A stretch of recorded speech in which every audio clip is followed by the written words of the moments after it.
So, eine neue Folge Jung Naiv. Ich habe einen neuen Gast. Wer bist du? Ich bin Colleen Monika Fernandes. Colleen Monika, was machst du? Wie ausführlich möchtest du denn das wissen? So, wie du das möchtest. Was machst du im Leben?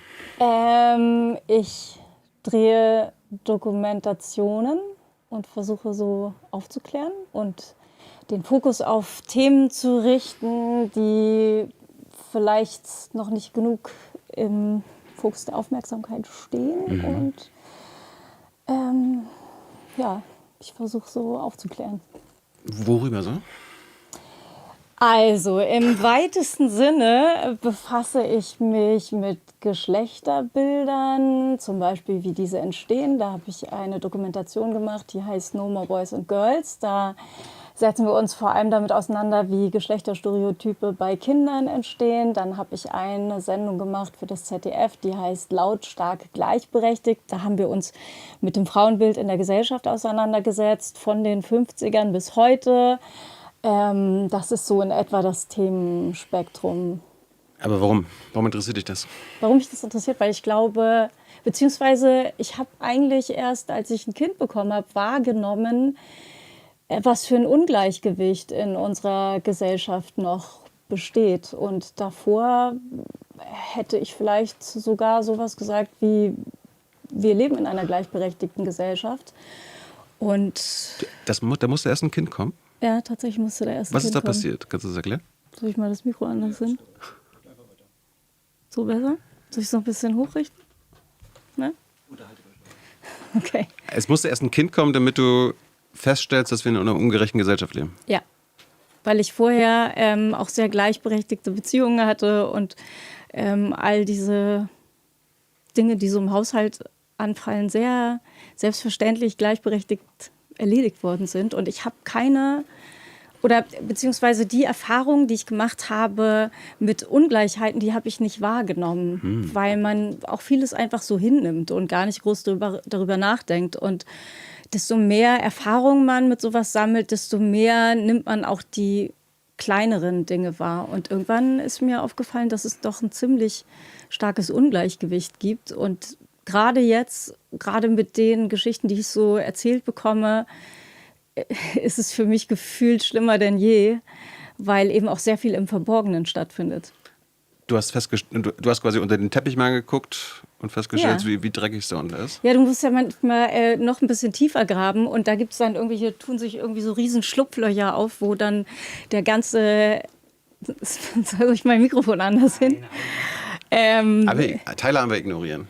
Ja, gut, der wuselt hier einfach so rum, wie so ein Studiohund.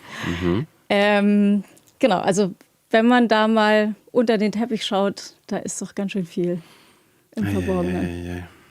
Aber früher hast du Schauspiel gemacht und Fernsehmoderation und so weiter.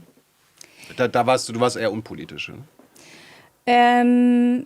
Ich war immer schon jemand, ich habe immer für die Themen gekämpft, die ich wichtig fand, aber das fand mehr so im Privaten statt. Also ich glaube, die Grundtendenz war schon immer da, dass ich mit Ungerechtigkeiten nicht klar kam und mich auch immer schnell und sehr ausgiebig aufgeregt habe. Und das mache ich jetzt auch teilweise beruflich und vorher fand es einfach in erster Linie im Privaten statt.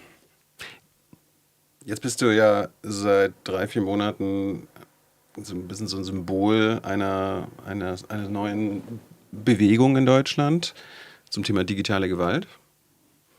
Wie kam es dazu? Da kam so eins zum anderen. Ich habe mich aus vielerlei Gründen mit digitaler Gewalt auseinandergesetzt. Also ich habe zum Beispiel damit zu tun, dass mittlerweile nicht mehr eine Person unter meinem Namen Fake-Accounts auf Social Media veröffentlicht hat und diese Fake-Accounts haben mit Männern geflirtet. Das wurde dann immer flirtiver. Irgendwann kamen Nacktfotos, pornografische Videos, bei denen es hieß, ich habe hier mal ein privates Sexfilmchen von mir aufgenommen, das möchte ich dir gerne zukommen lassen und so weiter. Und zum Glück wurden dann einige Männer skeptisch und haben mich darauf angesprochen. Und am Anfang haben wir das alles nicht so richtig ernst genommen. Und irgendwann häufte sich das und dann stellt man fest, okay, da scheint irgendwie was dran zu sein und das scheint jemand sehr intensiv zu machen. Du dachtest, es ist eine Person? Ja. Oder dachtest du, es sind viele Verrückte? Nee, weil das Muster war ja immer gleich. Also das wäre schon ein großer Zufall gewesen, wenn sehr viele mit exakt den gleichen Bildern auch ankommen und so. Also es war relativ klar, dass es eine Person ist. Die Motivation war mir noch nicht ganz klar.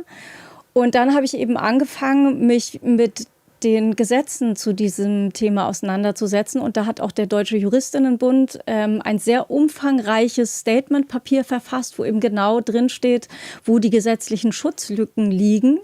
Und ich dachte mir, die haben das ja alles schon, die haben ja schon die Vorarbeit gemacht, also eben mit konkreten Verbesserungsvorschlägen. Und ja, da habe ich doch mit dem einen oder anderen Justizminister diskutiert und man sah aber keinen Nachschärfungsbedarf, was mich tatsächlich sehr erstaunt hat. Vielleicht hängt es auch damit zusammen. Das haben Sie dir so gesagt, oder was? Ja, genau. Also wir haben eben auch über die Dokumentation, die ich gedreht habe, Statements dazu angefragt. Und da hieß es eben ganz klar, dass man keinen Nachschärfungsbedarf sieht. Aktuell ist es so, dass diese Deepfake-Technologie vor allem dafür benutzt wird, um Frauen zu entblößen. Und vielleicht hat man da gedacht, ja, das finden wir jetzt nicht so schlimm. Also ich will da jetzt nichts unterstellen, aber es gibt ja eben so viele Bereiche, in denen Deepfakes Schaden anrichten können. Also ob das jetzt Desinformationskampagnen sind oder Betrug. Es gibt diese CEO-Anrufe, da ruft dann vermeintlich der Chef an und sagt, es muss dringend eine Überweisung raus. Also es gibt so viel, wo man mit dieser Technologie und auch stimmliche Deepfakes sind damit erfasst, Schaden anrichten kann. Und es gab einen Gesetzentwurf aus dem Bayerischen Justizministerium, das liegt jetzt, glaube ich, 3 Jahre zurück. Und auch da, in dieser Zeit, hat es gefühlt niemand ernst genommen. Und da wird eben dezidiert aufgeführt, was alles damit gemacht werden kann. Und da ist alles abgebildet. Also da geht es eben auch um die Audio-Deepfakes. Und da werden zig Beispiele genannt, wofür das alles genutzt werden kann. Und ich habe so das Gefühl, dass da eben seit Jahren diese Lawine auf uns zurollt und viele so davor standen und einfach nichts gemacht haben. Und das hat sich mir nicht erschlossen. Ja, mir auch nicht, sobald man sich damit ein bisschen beschäftigt. Ich meine, es gibt ja jetzt einen Gesetzesentwurf der Bundesjustizministerin, wo man sagen muss, das ist noch nicht mal der Entwurf der Bundesregierung, es ist noch nicht mal durchs Kabinett gegangen und geschweige denn im Bundestag. Also wir wissen gar nicht, was daraus alles kommt, aber wir können über die Vorschläge nochmal reden. Aber das, was da jetzt quasi auf dem Tisch liegt, ist ja auch quasi auch nur eine Pflicht Deutschlands, ein EU-Gesetz umzusetzen. Also das hat die EU ja schon 2024 gesagt. Also jetzt bleiben wir jetzt mal bei Deepfake-Erstellung und pornografische Inhalte durch KI. Das hat die Europäische Union schon längst Deutschland dazu verpflichtet. Und jetzt sind wir im Jahr 2026 und die Ampel hat es nicht gemacht. Und selbst diese Bundesregierung hat immer noch nicht gehandelt. Ja, und es ist auch ein Bereich, der natürlich wichtig ist, dass man sich mit dem Gesetz befasst. Aber gerade wenn man nach Spanien schaut, stellt man eben fest, es gibt, finde ich, sehr viel wichtigere Bereiche und mit denen setzt man sich überhaupt nicht auseinander. Und deswegen ist es mir auch wichtig, darüber zu reden, weil ich das Gefühl habe, nur dann kann sich tatsächlich etwas verändern. Und ich habe das Gefühl, dass das eben auch von der Lebensrealität vieler, die an politischen Entscheidungsprozessen beteiligt sind, so weit weg ist, dass sie gar kein Gefühl dafür haben, was das eigentlich bedeutet. Und man muss das in die Lebenswelt derjenigen reinholen, beziehungsweise glaube ich, dass es grundsätzlich Sinn macht, sich auch mit Menschen auseinanderzusetzen, die gewisse Erfahrungen gemacht haben. Also ich stelle in so vielen Bereichen fest und merke das jetzt auch am Feedback, was ich bekomme, dass viele einfach extrem weit weg sind von dem, was für viele Frauen in diesem Land leider Alltag ist. Und da finde ich es manchmal erstaunlich, wie weit gewisse Regeln entfernt sind von der Lebensrealität der Frauen in diesem Fall. Es gab immer mal wieder so ein Witz. Manche Dinge müssen Politiker und Politikerinnen erstmal selbst erfahren und quasi darunter leiden und dann kommt was in Gang. Ich wollte ja ein Deepfake-Porno von Wissing bauen, aber da hat eine Juristin gesagt, das darf ich nicht.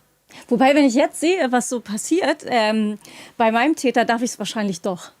Also so, bevor jetzt ein neues Gesetz kommt, darf ich wahrscheinlich auch als Herr Wissing, aber jetzt, das ist jetzt auch egal. Das war Volker Wissing, der alte Minister unter der Ampel. Ja, weil der hat das nicht so richtig ernst genommen. Und da habe ich kurz überlegt, ob ich einfach ein Porno von ihm baue. Habe ich aber nicht gemacht. Vielleicht mal grundsätzlich, weil es gibt immer noch Leute, die nicht verstehen, warum, was du jetzt gerade als Beispiele beschrieben hast, warum das Gewalt ist. Also erklär doch mal, warum jetzt, wenn ein Mensch oder Menschen Fake-Profile in deinem Namen erstellen und dann sich für dich ausgeben und dann halt noch viele andere Dinge damit weitermachen, warum das Gewalt ist. Warum ist es digitale Gewalt, wenn jemand ein KI-Porn von dir erstellt mit deinem Gesicht? Warum? Da sagen ja manche, ja, du leidest ja gar nicht darunter. Was ist denn da? Hast du doch keine Schmerzen und so weiter. Warum ist das Gewalt?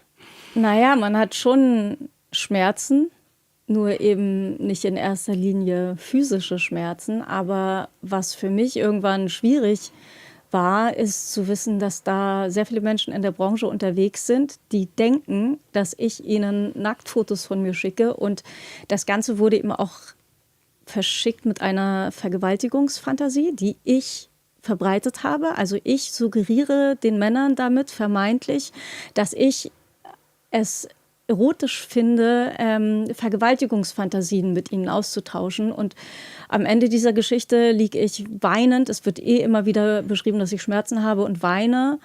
Am Ende liege ich noch eine Weile regungslos und weinend am Boden. So, wenn ich sowas den Männern schicke und ich weiß ja am Ende nicht, wer diese Männer sind, also beziehungsweise mit dem Wissen war es dann für mich ein bisschen schwierig, rauszugehen, an Sets zu gehen, nicht zu wissen, warum mich jemand so anguckt, wie er mich anschaut. Ob ich das jetzt nur da rein interpretiere oder ob das vielleicht jemand sein könnte, der genau das erhalten hat. Und das war eine Zeit, wo ich gemerkt habe, ich habe große Probleme damit rauszugehen und einfach meiner Arbeit nachzugehen, als sei nichts gewesen. Und das ist für mich eine Form von Gewalt, weil ich dadurch eingeschränkt bin in meinem auch Arbeitsalltag. Und für mich war das schrecklich. Und desto mehr ich erfahren habe, was eben verschickt wurde in meinem Namen, desto schlimmer wurde es. Und natürlich geht das mit einer starken psychischen Belastung einher. Dir wurde Leid angetan. Ja, also ganz extrem. Das ist dann digitale Gewalt. Ja. Also Schmerzen müssen ja nicht physischer Natur sein. Die können ja auch, also es reicht ja, wenn man psychische Schmerzen hat. Und jeder, der vielleicht, ich meine, so ein random Beispiel, aber ich denke, das kennt jeder, alleine so ein Liebeskummer, wie doll Liebeskummer schmerzen kann. Das ist einfach so, dass man auch auf nicht physischer Ebene starke Schmerzen haben kann. Kommen wir erstmal zu, neben den Vorwürfen gegen deinen Ex-Mann, gibt es aber auch noch viele, habe ich gesehen, viele zahllose Anzeigen, zahllose Fälle in den letzten 10, 20 Jahren, wo du auch drunter leidest. Richtig? Also, was konkret meinst du? Naja, also es kursieren ja tatsächlich Deepfakes und KI-Videos und KI-Porn von dir, was du ja nicht deinem Ehemann vorwirfst. Ich werfe ihm nicht die Herstellung vor. Aber davon hat er wohl auch Dinge verbreitet. Aber wenn ich das richtig verstanden habe, gibt es ja auch von anderen, wo wir gar nicht wissen, wer das sein soll und wo da Anzeige gegen Unbekannte erstellt wird und so weiter. Das ist kein Einzelfenomen, sondern absolut. Ein Massenphänomen. Das ist ein Massenphänomen. Also die meisten Deepfakes betreffen Frauen und die meisten sind eben auch pornografischer Natur. Also das wird oft genutzt sozusagen als Revenge-Porn. Oft ist das Opfer eine Ex-Partnerin. Es wird als Instrument genutzt, um Macht auszuüben. Es gibt eine Studie, da hat man eben die Täter nach ihrer Motivation gefragt und es ging sinngemäß in so eine Richtung Macht, Kontrolle etc. Also es ist ein Machtinstrument. Und das passiert dir unabhängig von deinem Ex-Ehemann auch seit Jahren schon? Dass du das mitbekommst? Ja, also es ist so, dass die Technik sich wahnsinnig weiterentwickelt hat und die früheren Deepfakes, beziehungsweise es war, als ich angefangen habe, da gab es die Photoshop dann kam, Deepfake-Technologie noch nicht. Das sind einfach simple Fakes. Ja. Das ist auch jetzt so absurd in der Debatte, weil es dann manchmal hieß, ja, ist denn das ein Deepfake oder ist das jetzt ein Fake, als ob das irgendeinen Unterschied macht. Und wir haben in der Bilderanalyse Fotos analysiert, wo man das so gar nicht sehen kann. Also es gibt natürlich einmal diesen ganz billigen Photoshop, wo du richtig siehst, dass da der Kopf auf einen anderen Körper gesetzt wurde. Dann gibt es welche, die sind besser gemacht, aber trotzdem kein Deepfake, sondern ein Fake. Und dann gibt es eben schlecht gemachte Deepfakes und richtig gut gemachte Deepfakes. Und am Ende macht es aber gar keinen Unterschied, weil in dem Moment, wo es glaubwürdig ist, ist es völlig egal, ob es ein Fake oder ein Deepfake ist. Wenn man das verschickt und sagt, das bin ich, dann wird das erstmal so wahrgenommen. Und ich muss aber sagen, als ich anfing in dieser Branche, das hat mich gar nicht so interessiert, weil da war es noch richtig schlecht. Also da hat wirklich jemand einfach wie mit einer Schere einen Kopf ausgeschnitten, irgendwo draufgeklebt und das abfotografiert. Und da war einfach völlig klar, dass das kein echtes Nacktbild von mir ist. Und da war es einfach nur so, okay, ja, dann lass die halt ein bisschen rumspielen. Das hat mich nicht so sehr gestört. Wie war das früher? Ich meine, du bist ja jetzt seit über 20 Jahren 25 Jahre. in der Öffentlichkeit, im Fernsehen, Ja. Moderationskram, Schauspiel und so weiter. Die Technik, diese KI-Technik und Deepfakes ist ja was Neueres, aber das Internet gibt es ja auch schon seitdem. Das gab es damals schon, ja. War das damals quasi diese ganzen Internetkram, Foren, Bilder von dir teilen und so weiter, war dir das damals alles egal? Bist du damit umgegangen? Ich bin grundsätzlich nicht jemand, ich springe nicht schnell auf so Internettrends auf. Das war ja eben auch genau das Problem, weswegen es diesen Freifahrtschein gab, weil ich einfach bei gewissen Social-Media-Portalen gar nicht angemeldet war. Also ich habe mich erst, es ist gar nicht so lange her, dass ich mich überhaupt erst bei Instagram angemeldet habe. Und das war damals eben auch schon so, dass ich mich für die digitale Welt nicht so sehr interessiert habe und dadurch einfach vieles auch gar nicht mitbekommen habe. Wie hast du das gemacht, Mensch? Ja, ich war einfach draußen in der echten Welt. Und irgendwie war ich nicht so im Internet. Und irgendwann hieß es dann, ja, man muss aber ins Internet. Da habe ich noch versucht, das jahrelang zu ignorieren. Und dann war das irgendwann Standard in Verträgen. Und wir haben immer rausgestrichen, ja, ich poste hier nichts auf Social Media, weil ich habe gar kein Social Media. Und dann irgendwann hieß es, aber das ist unser Standardvertrag, du musst es unterschreiben. Und da habe ich gemerkt, wenn es jetzt schon der Standardvertrag ist, dann sollte ich mich vielleicht auch mal anmelden. Damit du das dann auf deinen Kanälen promotest, was du hilfst herzustellen? Manchmal heißt es bei gewissen Sendungen, dass man sich wünscht, dass zur Veröffentlichung ein Sendehinweis abgesetzt wird. Und das kann ich ja nicht unterschreiben, dass ich das tue auf meinen Social-Media-Profilen, wenn ich gar kein Social-Media-Profil habe. Und dann liest man sich aber nicht darauf ein, das rauszustreichen, weil das sei ja Standard mittlerweile. Und dann dachte ich, ja gut, dann ist es halt so. Was ich auch meinte, was ich natürlich früher auch als junger Mann mitbekommen habe, es gab ja immer diese ganzen Foren, so Männerforen, wo dann Bilder geteilt wurden und auch Fake-Bilder geteilt wurden und so weiter. Bekommt man als Frau, als berühmte Frau das überhaupt mit? Nö. Also ja, man hört davon, aber es ist so weit weg, weil man es selber nicht sieht. Also ich war eben nicht wirklich im Internet. Und man hört dann manchmal was, aber das ist für mich einfach sehr abstrakt und sehr weit weg, weil es in meiner Lebenswelt gar nicht wirklich angekommen ist. Ich war einfach mit anderen Dingen beschäftigt und man kriegt das so mit am Rande, aber es hat mich da nicht so groß interessiert, weil ich habe gedacht, da sitzen dann irgendwie, weiß nicht, 40 Leute und tauschen sich aus und das ist, als würde man irgendwie an so einem Restaurant vorbeigehen, wo nur Creeps drin sitzen und man denkt, ja, bevor ich da jetzt reingehe und mit diesen 40 Leuten diskutiere, machen die halt ihren Quatsch und ich gehe weiter. Also für mich war das einfach nur so ein Sammelsurium an so eine Creep-Veranstaltung und dann machen die halt irgendwie creepy Dinge und ich setze mich da besser gar nicht mit auseinander. Und wahrscheinlich war es damals auch so, dass noch nicht so viele in dem Ausmaß, wie es mittlerweile ist, im Internet unterwegs waren. Aber ich habe mich sehr lange einfach überhaupt nicht dafür interessiert. Bis du dann mitbekommen hast, okay, es gibt diese Fake-Profile, wo alles Mögliche ausgetauscht wird, wo Sexgespräche in deinem Namen. Es ist nicht dieser eine Punkt, haben. Es gab nicht dieses eine Aha-Erlebnis, sondern es führte dann eben eines zum anderen. Und wirklich schmerzhaft war für mich, als ich mich bei LinkedIn angemeldet habe. Man muss dazu sagen, weil ja die Person, die das kreiert hat, sich gut auskennt in der Branche, war mein Profil auch in der Branche sehr vernetzt, also das Fake-Profil. Und ich mit 0 Freunden kam nicht dagegen an. Und ich habe dann eben Freundschaftsanfragen geschickt und niemand hat die angenommen, weil die mich für Fake gehalten haben und das falsche Profil für echt.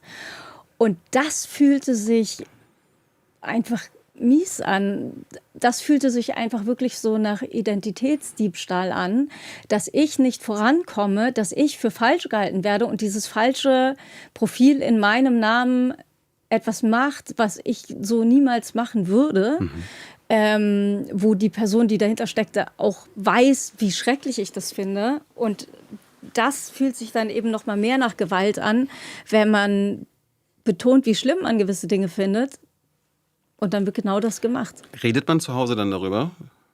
Dann, als das rauskam? Nee, also, oder davor? Nee, als du das so feststellst, guck mal, auf LinkedIn es gibt absurde Situationen. Wir saßen gemeinsam beim Anwalt und ich habe sehr viel Geld ausgegeben dafür, dass gewisse Dinge aus dem Internet verschwinden. Und wir sitzen dort zu zweit und er kriegt es dann ja auch mit, dass er sagt, ja, wir haben jetzt schon so und so viele Stunden aufgebraucht, ob ich denn jetzt noch mal eine Rechnung überweisen würde, dass wir da noch mehr Zeug aus dem Internet holen. Und ich sage, ja, was haben wir denn gefunden? Wie viel kostet denn das jetzt? Okay, ich bezahle das noch mal. Und er sitzt dann daneben und geht dann nach Hause und verschickt genau das, wogegen ich ankämpfe. Und das ist eben auch so ein Punkt, dass sich das auf so vielen Ebenen nach einem massiven Vertrauensbruch anfühlt. Wenn man mit dem Wissen, wie sehr ich gegen ankämpfe, gegen gewisse Dinge, dann genau das zu machen, worüber ich mich aufrege, das fühlt sich einfach auch nicht nach gemeinsam und ja, ich denke, das ist nachvollziehbar. Auf keinen Fall, ja. Es laufen ja gerade Ermittlungen gegen deinen Ex-Mann Christian Ulm.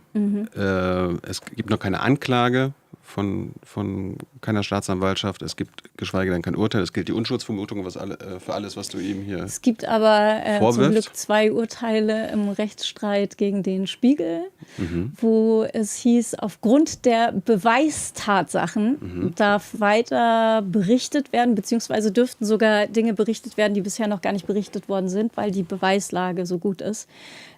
Das finde ich auch wichtig, weil immer noch kolportiert wird, sie hat ja gar keine Beweise, wo ich mir denke, wenn dieses Wort Beweistatsachen in der Begründung vorkommt, wie kann es sein, dass nach wie vor behauptet wird, ich habe gar keine Beweise? Und selbst für die physische Gewalt gibt es ja eine solche Beweislage, dass dort eben der Anfangsverdacht bestätigt werden kann oder beziehungsweise aufgrund dessen jetzt die nächste Stufe eingeläutet wurde. Und ja, also es gibt nachweislich Beweise und das ist mir auch wichtig, damit nicht weiter behauptet wird, ich hätte keine. Es gibt die Staatsanwaltschaft Potsdam, die den Anfangsverdacht gegen deinen Ex-Mann quasi bestätigt hat und jetzt Ermittlungen eingeleitet hat im Bereich Körperverletzung und häusliche Gewalt. Ja. Die Vorwürfe, über die wir natürlich auch reden und geredet haben, in Sachen digitale Gewalt. Ja. Da wurde der Anfangsverdacht noch nicht bestätigt. Also es heißt in der ausführlicheren Begründung, man weiß nicht, unter welchen Paragraphen man das packen soll. Also genau das, was wir seit Jahren sagen, dass Deutschland die Paragraphen fehlen in diesem Bereich. Genau das wird jetzt im Prinzip bestätigt, weil es heißt, ja, wir wissen gar nicht, in die Kategorie passt es nicht, weil und da passt es nicht rein, weil und hier auch nicht. Und das zeigt im Prinzip genau das auf, was ich seit Jahren sage und was im Prinzip auch die Aussage der letzten Dokumentation ist, die ich darüber gemacht habe. Ich habe ja einige Opfer getroffen und die haben mir alle das Gleiche erzählt, dass dann die Anzeige fallen gelassen wurde. Ich glaube, es gibt nur den Fall von Theresia Krone, wo es zu einer Verurteilung kam. Ansonsten ist das Standard, dass solche Fälle von sexualisierter digitaler Gewalt fallen gelassen werden. Aber wenn ich jetzt ein Fake-Profil von meinem Kumpel erstelle und damit irgendwie Scheiße mache und alles Mögliche rumschicke und mich als er ausgebe und so weiter, fällt das nicht schon unter Identitätsdiebstahl? Habe ich auch gedacht. Ich bin da hingegangen und habe gesagt, ich würde hier gerne Identitätsdiebstahl anzeigen. Und mich wundert es auch so ein bisschen, weil es ist ja meiner Auffassung nach auch Verleumdung. Und ich war auch ein bisschen erstaunt von diesem Feedback, dass es sein kann, dass man keine Kategorie hat, in die das fällt. Denn ich kann oder hätte mir zuvor nicht vorstellen können, dass es so extrem ist. Klar, ich bin von einer geringen Strafe ausgegangen. Aber dass man das darf, beziehungsweise dass es nicht strafbar ist, das zu tun über so einen langen Zeitraum und damit ja auch die Person extrem in Verruf zu bringen, das erstaunt mich. Also wenn es jetzt tatsächlich dazu kommen sollte, dass man sagt, wir lassen das fallen, weil wir in Deutschland gar keine Paragraphen haben, in die das passt. Also ich bin eh schon wütend, aber da werde ich noch mal richtig sauer. Aber lässt man sich nicht von so einer Anwältin oder Anwalt dann beraten erstmal und der oder die sagt dir dann so, ja, da gibt es tatsächlich noch keinen Paragraphen. Vielleicht sollte man das so machen oder vielleicht doch nicht machen. Also es scheint irgendwie auch so ein bisschen Auslegungssache zu sein, weil ich habe mich ja auch ein bisschen mit Theresia Krone und mit ihrem Fall befasst, der ja recht ähnlich gelagert ist. Und da hat man einfach einen Paragraphen so ausgelegt. Aber das erstaunt mich inwiefern das Auslegungssache ist. Für mich als Laie war das... Also ich hätte nicht gedacht, dass das so sehr Auslegungssache ist, dass der eine sagt, ich interpretiere das so ein bisschen wie mit der Bibel. Das ist Jura, das muss man aber anders lesen. Sondern ich dachte, dass das einfach so klar ist, dass es nicht so eine Interpretationsfrage ist. Dann bräuchten wir keine Anwälte. Aber es ist, also mich hat es wirklich erstaunt, dass es irgendwie hieß, ja, die Anwälte von Theresia Krone, die haben halt diesen Paragraphen so interpretiert und sie interpretiert das so. Also in ihrem Fall ist es dann strafbar, aber in dem Fall nicht. Und dass das irgendwie so Meinungssache ist oder Ansehenssache ist, das hat mich doch sehr erstaunt. Also keine Ahnung, aber überhaupt diese Tendenz, dass es sein könnte, dass sowas fallen gelassen wird in Deutschland, das finde ich unterirdisch. Das könnte jetzt tatsächlich sein. Also diesen Anfangsverdacht hat doch bisher keine Staatsanwaltschaft, nicht in Potsdam, nicht in Itzehoe, bisher bestätigt. Nee, Anders als bei so ist es nicht. Also ja? dass das passiert ist, das ist relativ klar. Also wir haben ja klare Beweise, sondern insofern hat es nichts mit dem Anfangsverdacht zu tun, also insofern, dass man nicht weiß, ob das belegt werden kann oder nicht, sondern es hat in erster Linie damit zu tun, dass man nicht weiß, in welche Kategorie man das schieben kann. Und Itzehoe ist nochmal eine ganz andere Geschichte. Also hier ist einfach die Frage, haben wir denn überhaupt eine Überschrift, unter die wir das stellen können? Und dann müsste noch geklärt werden, ob derjenige, dem du das vorwirfst, das auch tatsächlich war. Nee, das ist schon geklärt. Also da haben wir genug Nachweise. Aus deiner Sicht geklärt? Naja, auch aus Sicht derjenigen, die... also es gibt ja eben schon 2 Urteile und dazu muss man eben auch sagen, dass Verdachtsberichterstattung in Deutschland nicht so ist, dass man einfach dahin geht und sagt, ich habe hier eine krasse Geschichte und dann erzähle ich, hier sind Aliens in meinem Garten gelandet und die kamen so mit so grünen Dingern und dann kommt eine Titelgeschichte, in dem Garten von Colleen Fernandes, können Sie sich das vorstellen, sind Aliens gelandet, sondern dann heißt es erstmal, haben das auch andere gesehen? Wurden die eidesstattliche Aussagen abgeben? Gibt es Beweise? Und dann wird erstmal geprüft, bestimmt ein Dreivierteljahr, dann wird selber recherchiert. Man gibt sich natürlich auch auf digitale Spurensuche. Also insofern, es gibt zahlreiche Beweise und es kann ganz klar belegt werden, dass auch diese konkrete Person dahinter steckt. Und ansonsten darf man sowas in Deutschland nicht berichten und wenn dann dagegen vorgegangen wird und jetzt gab es ja schon 2 Urteile, wo es hieß, ja, ihr dürft das berichten, weil ihr habt Beweise dafür, dann ist die Sache eigentlich relativ klar. Also insofern ist es nicht nur so, dass der Spiegel gewisse Beweise gesehen hat, sondern auch ein Gericht hat gewisse Beweise gesehen und hat gesagt, aufgrund der Beweislage darf weiter darüber berichtet werden. Also das zumindest ist schon passiert, dass nicht ich die Einzige bin, die vermeintliche Beweise gesehen hat, sondern das wurde jetzt quasi schon ganz offiziell abgesegnet. Und trotzdem, wie gesagt, gibt es keine Anklage bisher gegen Christian Ulm, keine Verurteilung und dementsprechend gilt die Unschuldsvermutung. Genau, also der Rechtsstreit war im Prinzip Christian Ulmen gegen den Spiegel. Er hat gesagt, ihr dürft das nicht schreiben, weil will ich nicht. Und dann haben die gesagt, doch, das dürfen die aber schreiben, weil sie das beweisen können. Kannst du uns mal chronologisch ein bisschen mitnehmen, wie das alles angefangen hat? Ich meine, das kam ja raus durch diese Spiegel-Titelgeschichte. Wie kam das? Hast du irgendwann vor ein paar Wochen, Monaten davor den Spiegel angehauen und so, ey, ich habe hier eine Story, ich habe hier eine Anzeige, kommt doch mal her? Die haben sich schon länger mit der Thematik befasst, ohne da jetzt näher einzugehen, aber die sind schon... Also die setzen sich ja auch sehr intensiv mit dieser Thematik auseinander. Du meinst digitale Gewalt und sowas? Ja, genau, aber auch so ein bisschen konkreter. Und dann hat man, also grundsätzlich geht man ja bei sowas in die Konfrontation. Das heißt, man konfrontiert diejenigen, über die geschrieben wird, mit dem, was geschrieben werden soll. Und dann hat man die Möglichkeit, das zu widerlegen oder zu bekräftigen. Oder ganz lange zu reden und dann hinterher zu sagen, ich möchte aber nicht, dass ihr das schreibt. Oder man redet ganz lang und behauptet sehr viele Dinge und sagt, ich möchte das aber nicht unter Eid aussagen. Dann wird es auch nicht gedruckt, im Falle des Spiegels.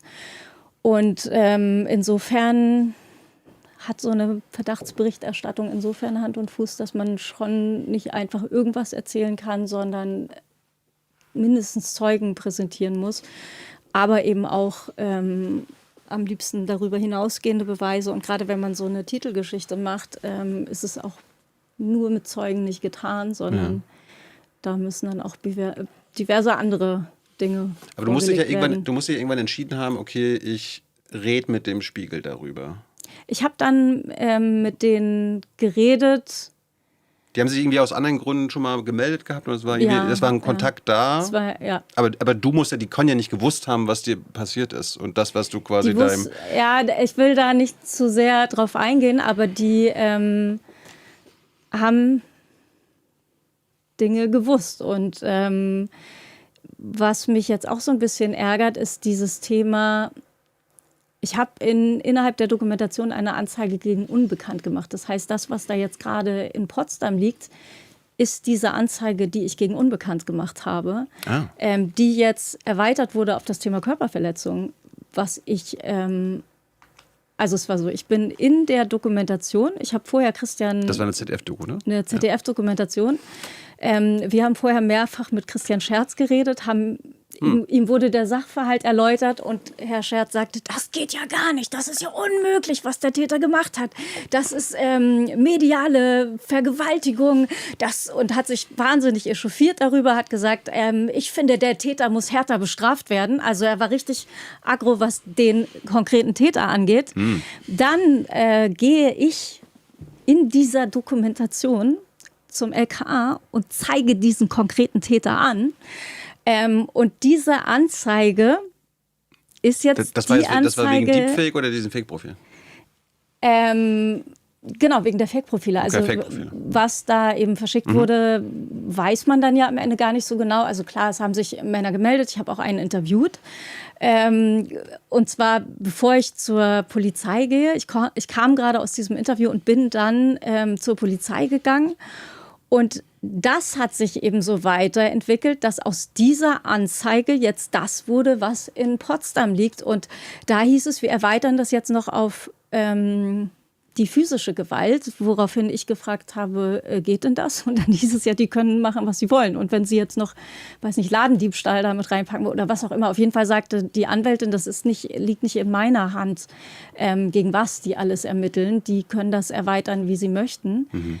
Genau, und das ist jetzt das, was seinen Weg geht. Und ich habe damals auch gefragt, kann man denn diese Anzeige überhaupt zurückziehen? Und dann hieß es, nein, das kann man gar nicht zurückziehen. Also insofern geht das so oder so seinen Weg. Und weil das Ganze eben öffentlich stattfand, also wir reden ja von öffentlichen Social-Media-Profilen, also mein öffentliches Bild wurde ja verschoben. Wenn man 10 Jahre lang über Social-Media-Profile an alle möglichen Männer diese Dinge verschickt, dann ist das ein öffentliches Thema. Und da kann man dann eben nicht hinterher sagen, was die Gegenseite ja auch versucht hat, das ist meine Privatangelegenheit.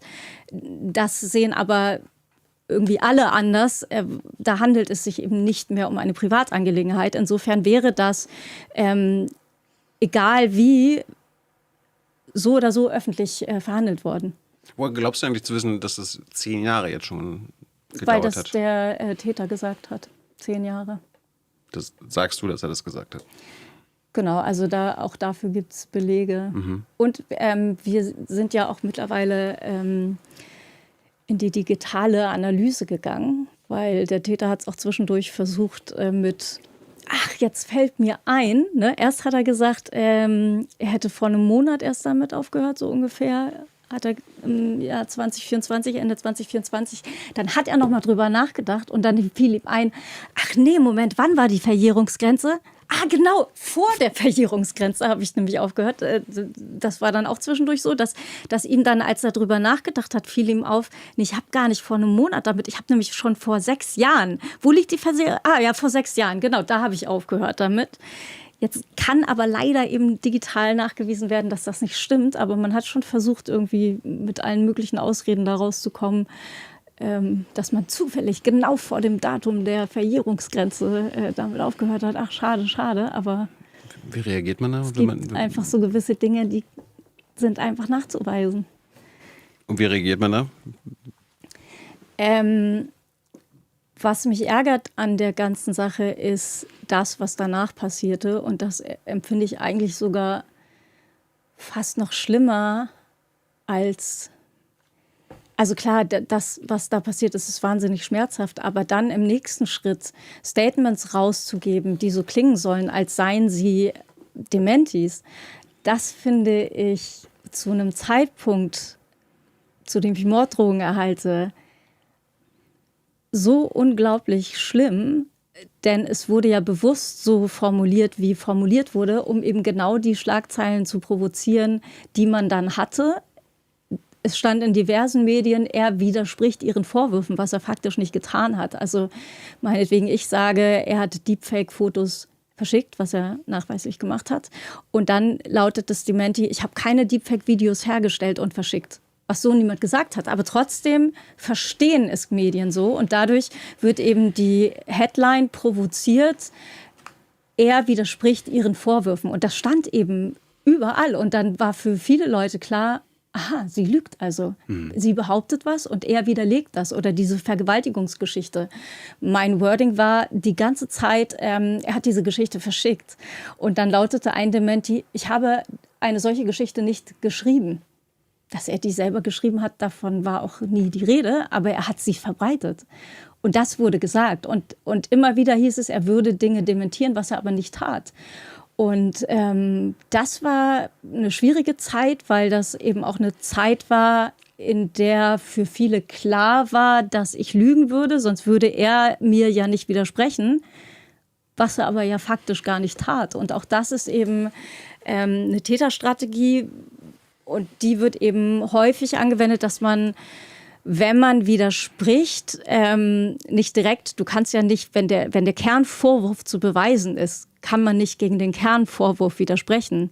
Man kann aber gegen Nebenaspekte widersprechen, die sich nicht beweisen lassen. Also wenn ich jetzt zum Beispiel sage, es war Donnerstagabend, dann bin ich von der Bahn nach Hause gegangen Und es regnete total stark und dann kam so ein Typ an und hat mich hinter einen Apfelbaum gezogen und hat mich da vergewaltigt. Dann wäre jetzt eine Täterstrategie zu sagen, das stimmt nicht, wir weisen die Vorwürfe zurück. Unter summarischer Betrachtung, das war auch so eine Scherzformulierung, unter summarischer Betrachtung müssen wir das zurückweisen. So. Dann liest ja niemand sich das so genau durch. Und dann heißt es, ja, sie hat das jetzt behauptet. Nee, so war das nicht. Auf gar keinen Fall. Er widerspricht Vergewaltigungsvorwürfen, würde dann die Presse schreiben. Und dann geht aber das konkrete Gerichtsverfahren so, es hat sicherlich nicht geregnet. Kann denn das Opfer beweisen, dass es geregnet hat? Haben Sie noch nasse Schuhe? Nee, das ist jetzt ein Monat her. Meine Schuhe sind nicht mehr nass. Das können Sie gar nicht beweisen, dass es da geregnet hat. Nee, kann ich leider nicht beweisen. Okay, dann kriegt in diesem Punkt schon mal der Täter recht. Und Sie sagten, das war was für eine Frucht, ein Apfelbaum. Haben Sie da irgendwie noch Apfelspuren an Ihrer Kleidung? Nee, also Apfelspuren hab die gewaschen. Da ist jetzt keine Apfelspur mehr. Also können Sie es gar nicht beweisen, dass es ein Apfelbaum war? Nee, das kann ich jetzt müssen wir jetzt leider in diesem Punkt auch dem Täter recht geben. So, und am Ende kommt dann bei so einem Verfahren raus, meinetwegen den Punkt der Vergewaltigung, das kannst du jetzt vielleicht nicht zurückweisen, aber das macht man deshalb, damit es am Ende heißt, er hat in 9 von 10 Punkten Recht bekommen. Nämlich Apfelbaum und Regen kann sie nämlich gar nicht beweisen. So, das heißt, man fängt an, gegen irgendeinen Killefitz zu klagen, der völlig irrelevant ist, um einfach Recht zu bekommen. Und da konzentriert man sich in erster Linie auf Dinge, bei denen man davon ausgeht, dass das Opfer das nicht beweisen kann. Und das sind einfach so ganz miese Täterstrategien. Und dass man dann nach dem Schmerz, den man schon dem Opfer zugefügt hat, sich auch noch traut, so miese Tätermaschen zu fahren, das hat mich wirklich erstaunt. Ist das Absicht von dir? Ich meine, ich habe schon einige Interviews natürlich jetzt in der Vorbereitung gesehen. Du sprichst immer vom Täter. Du nennst nicht seinen Namen, sagst nicht mein Ex-Mann oder so weiter. Ist das eine bewusste Strategie? Tatsächlich fühlt es sich nicht so an, als ob er mein Ex-Mann ist, weil es sich so anfühlt, als würde ich diesen Menschen gar nicht kennen. Was auch wirklich erstaunlich war. Ihr wart 15 Jahre verheiratet, ja, oder? 15 Jahre. Und es kam so viel raus. Also es haben sich so viele... Also auch gewisse Dinge, die eben nicht in der Öffentlichkeit sind, wo ich dann irgendwann das Gefühl hatte, ich kenne diesen Menschen nicht. Und dadurch, als es dann wirklich endgültig aus war, habe ich gemerkt, ich kann auch gar nicht trauern, weil ich gar nicht weiß, um wen soll ich denn trauern in diesem Moment, weil es sich so anfühlte, als ob ich den Menschen, der war mir so fremd. Und das fühlte sich ganz komisch an, dass da jemand ist, wie so eine Fantasiefigur, den es eigentlich gar nicht gibt. Also gewisse Dinge, die gesagt wurden, wo man dann hinterher mitbekommt, wenn das oder jenes eine ernsthafte Aussage gewesen wäre oder wirklich seiner Haltung entspricht, dann wäre dieses und jenes gar nicht möglich gewesen. Und da tat sich so viel auf, dass ich dann irgendwann so auch komplett das Gefühl für die Person verloren habe. Insofern fühlt sich das gar nicht so an wie eine Ex-Beziehung, weil es, als sei man auf so einen Trickbetrüger reingefallen, auf so einen Heiratsschwindler, dass man gar nicht das Gefühl hat, das ist mein Ex-Partner, sondern als hätte da jemand hingeschickt, der so tun soll, als ob. Jetzt kannst du mal sagen, willst du nicht drüber reden? Oder irgendwie, ich war jetzt noch nie 10 Jahre oder 15 Jahre verheiratet oder mit einer Person zusammen. Erklär mir mal, wie man quasi 10, 15 Jahre so lange mit einer Person zusammen sein kann und dann quasi am Ende merkt, man kennt die gar nicht. Ja, das ist eben genau das. Damit habe ich natürlich im Leben nicht gerechnet. Und da merke ich aber, das geht nicht nur mir so, sondern auch Leute, die mit ihm zusammengearbeitet haben, die gewisse Dinge einfach nicht für möglich gehalten haben. Und das ist natürlich auch so, dass das insgesamt schwierig ist, weil ich mir denke, krass, wenn das möglich ist. Also wenn man so viel am Ende ja auch Quatsch erzählt. Also es ist ja nicht so, als hätten wir uns nie unterhalten. Und da ist viel Müll anscheinend erzählt worden, weil gewisse Dinge nicht zu dem passten, was man als seine Haltung verkauft hat.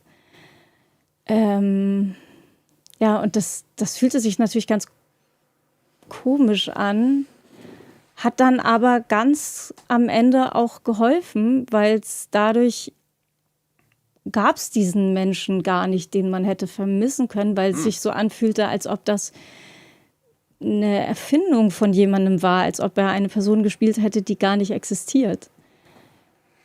Ihr wart ja, bevor ihr zusammengekommen seid, beide schon öffentliche Personen, wie man so schön sagt. Dann habt ihr quasi seid ihr als öffentliches Paar aufgetreten. Im Grunde habt ihr auch eine öffentliche Ehe geführt, oder? Ja, eigentlich gar nicht so sehr. Also zum Beispiel gibt es nicht es gibt ein einziges Interview, was wir zusammen, wo wir zusammen vor der Kamera standen, aber wir haben gesagt, wir geben keine gemeinsamen Interviews. Wir sind auch, wenn wir irgendwo auf eine Veranstaltung gegangen sind, was wir auch nur dann taten, wenn wir da beide zu tun hatten.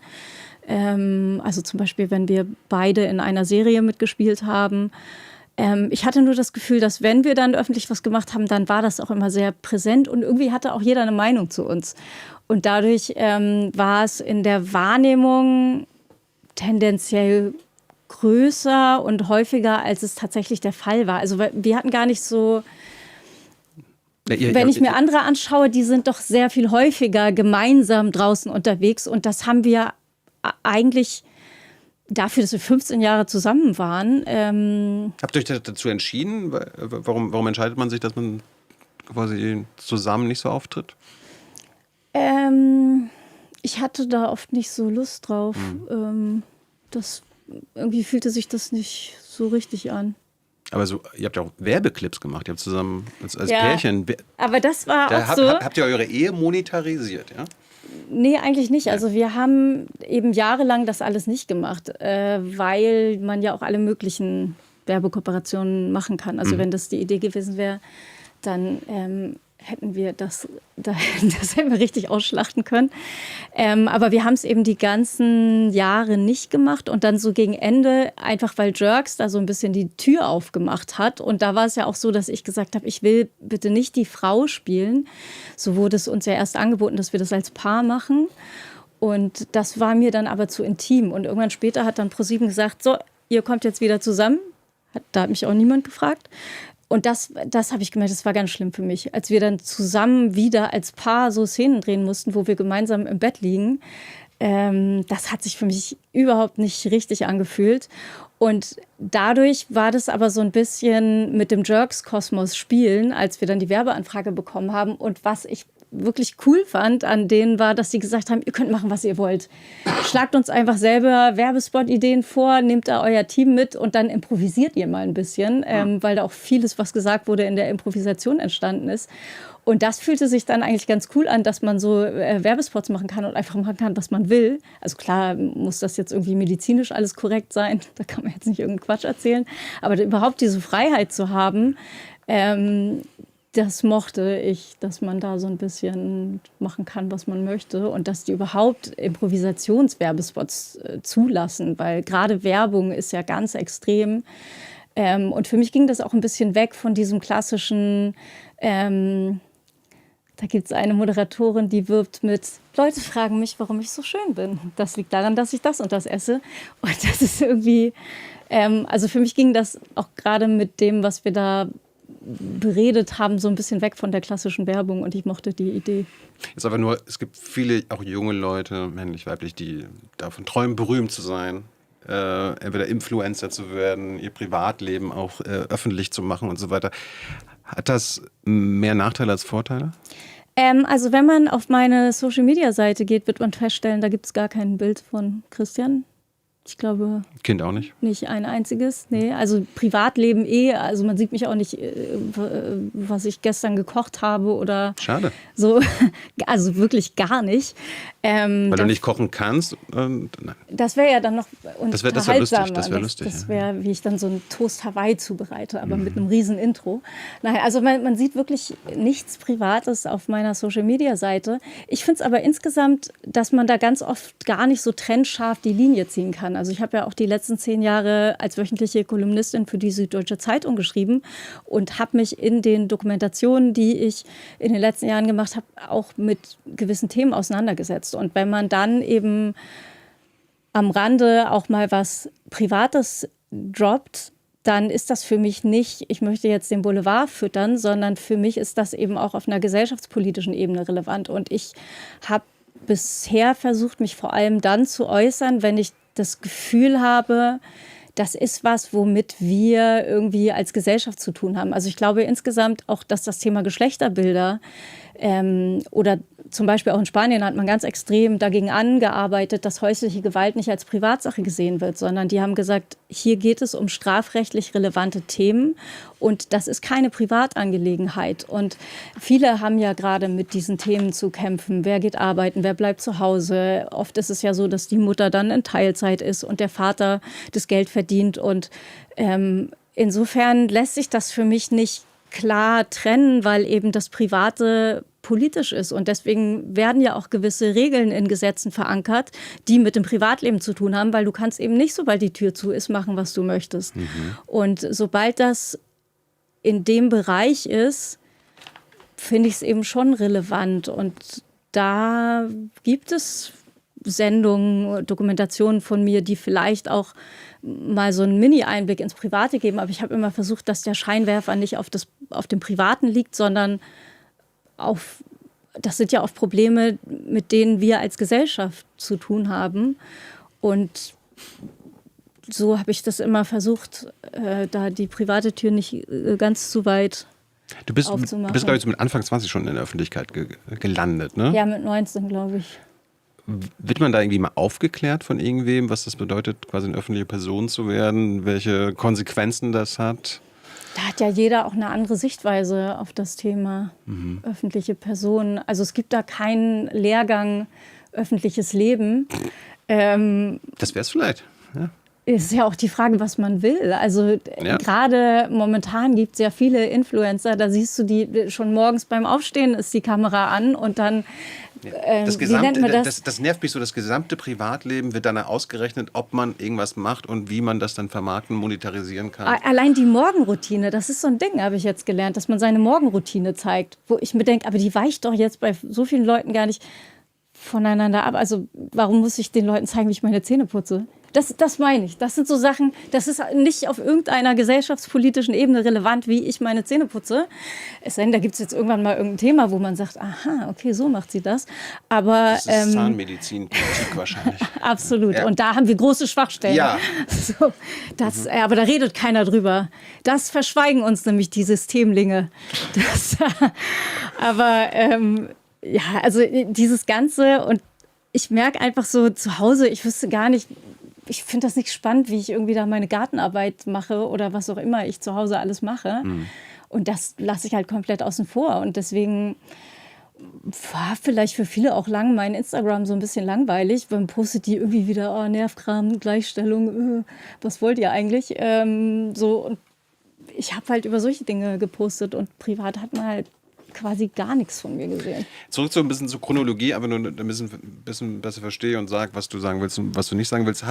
Ich hatte gelesen, du hast eine Therapie gemacht, bevor das jetzt alles an die Öffentlichkeit gegangen ist. Also verstehst du richtig, du musstest es erstmal quasi therapeutisch aufarbeiten und abschließen und dann an die Öffentlichkeit gehen. Das war jetzt nicht so ein Plan. Okay. Ich arbeite das jetzt erstmal in der Therapie auf und dann gehe ich damit an die Öffentlichkeit.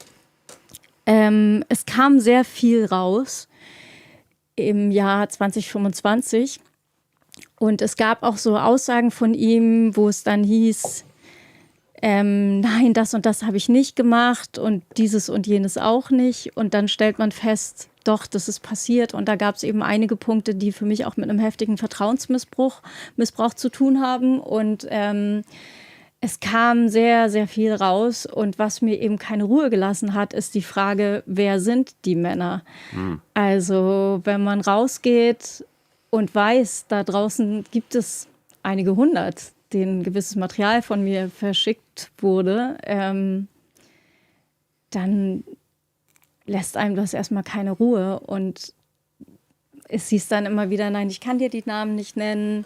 Da sind einige zu nah an dir dran. Das war auch ein Statement. Wer hat das gesagt?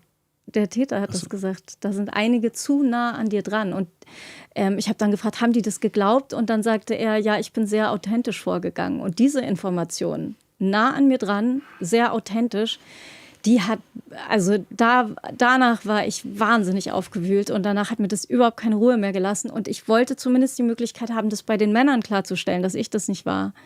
Und dann hieß es aber, ich kann dir die Namen nicht sagen, ich schäme mich zu sehr dafür. Und da gab es dann irgendwann den Punkt in der Therapie, wo ich auch festgestellt habe, dass ich kann das so nicht einfach vergessen und kann nicht so einfach durchs Leben gehen und denken, ja gut, dann denken halt hunderte Männer da draußen, auch in meiner Branche, dass ich zum Beispiel meinen nackten Schritt verschicke oder so. Und ist nicht irgendjemand bei irgendeinem Dreh auf dich zugekommen, der dachte, dass da was passiert ist? ja, also es gab zum Glück Männer, die den Mund aufgemacht haben und sonst hätte ich davon ja gar nichts erfahren. Und es gibt zum Glück jetzt auch mittlerweile mehr Männer, die sich trauen und dadurch weiß ich aber auch immer mehr und mehr. Ich bin wirklich auch dankbar für jeden, der mich kontaktiert. Da muss ja auch jetzt, und nicht, dass man das verteidigen will, aber da muss ja auch eine gewisse Schamhürde Ja, übersprungen werden. ich verstehe das auch. Weil man wurde ja quasi, wenn das alles stimmt, deine Vorwürfe und so weiter, man wurde ja auch als Mann dann quasi erniedrigt und beschissen. Ich verstehe total, dass man denkt, wie unangenehm ist das jetzt, sie zu kontaktieren und ihr zu sagen, ich dachte, wir hätten die letzten, weiß ich wie lang, miteinander geflirtet. Also ich verstehe, dass man da eine riesige Hemmschwelle hat, über die man rüber muss. Aber ich freue mich über jeden, der sich traut. Du reißt niemandem Kopf auf, wenn sich jetzt nochmal jemand meldet? Oder ich freue mich über jeden, der den Mut hat, sich zu melden. Aber es ist dann natürlich, wenn die dann noch Sachen gesammelt haben, ist das natürlich jedes Mal auch mit einer schmerzhaften Erkenntnis verbunden. Und deswegen auch so diesen Punkt, wenn ich immer wieder gefragt werde, an welchem Punkt ich bin. Natürlich, wenn ich dann konkrete Sachen sehe, ist das einfach wahnsinnig schmerzhaft für mich. Und bei manchen sieht man ja auch noch das Datum, wann was war. Und dann guckt man natürlich, was war das, wo waren wir da gerade? Und das verändert natürlich auch Erinnerungen. Also wenn man denkt, da hatten wir doch eigentlich gerade eine schöne Zeit und dann zu wissen, was nach dieser schönen Zeit in meinem Namen passiert ist. Und das ist was, womit ich gerade so ein bisschen zu kämpfen habe, dass sich dadurch die Erinnerungen so trüb färben. Und das ist halt irgendwie hart auch.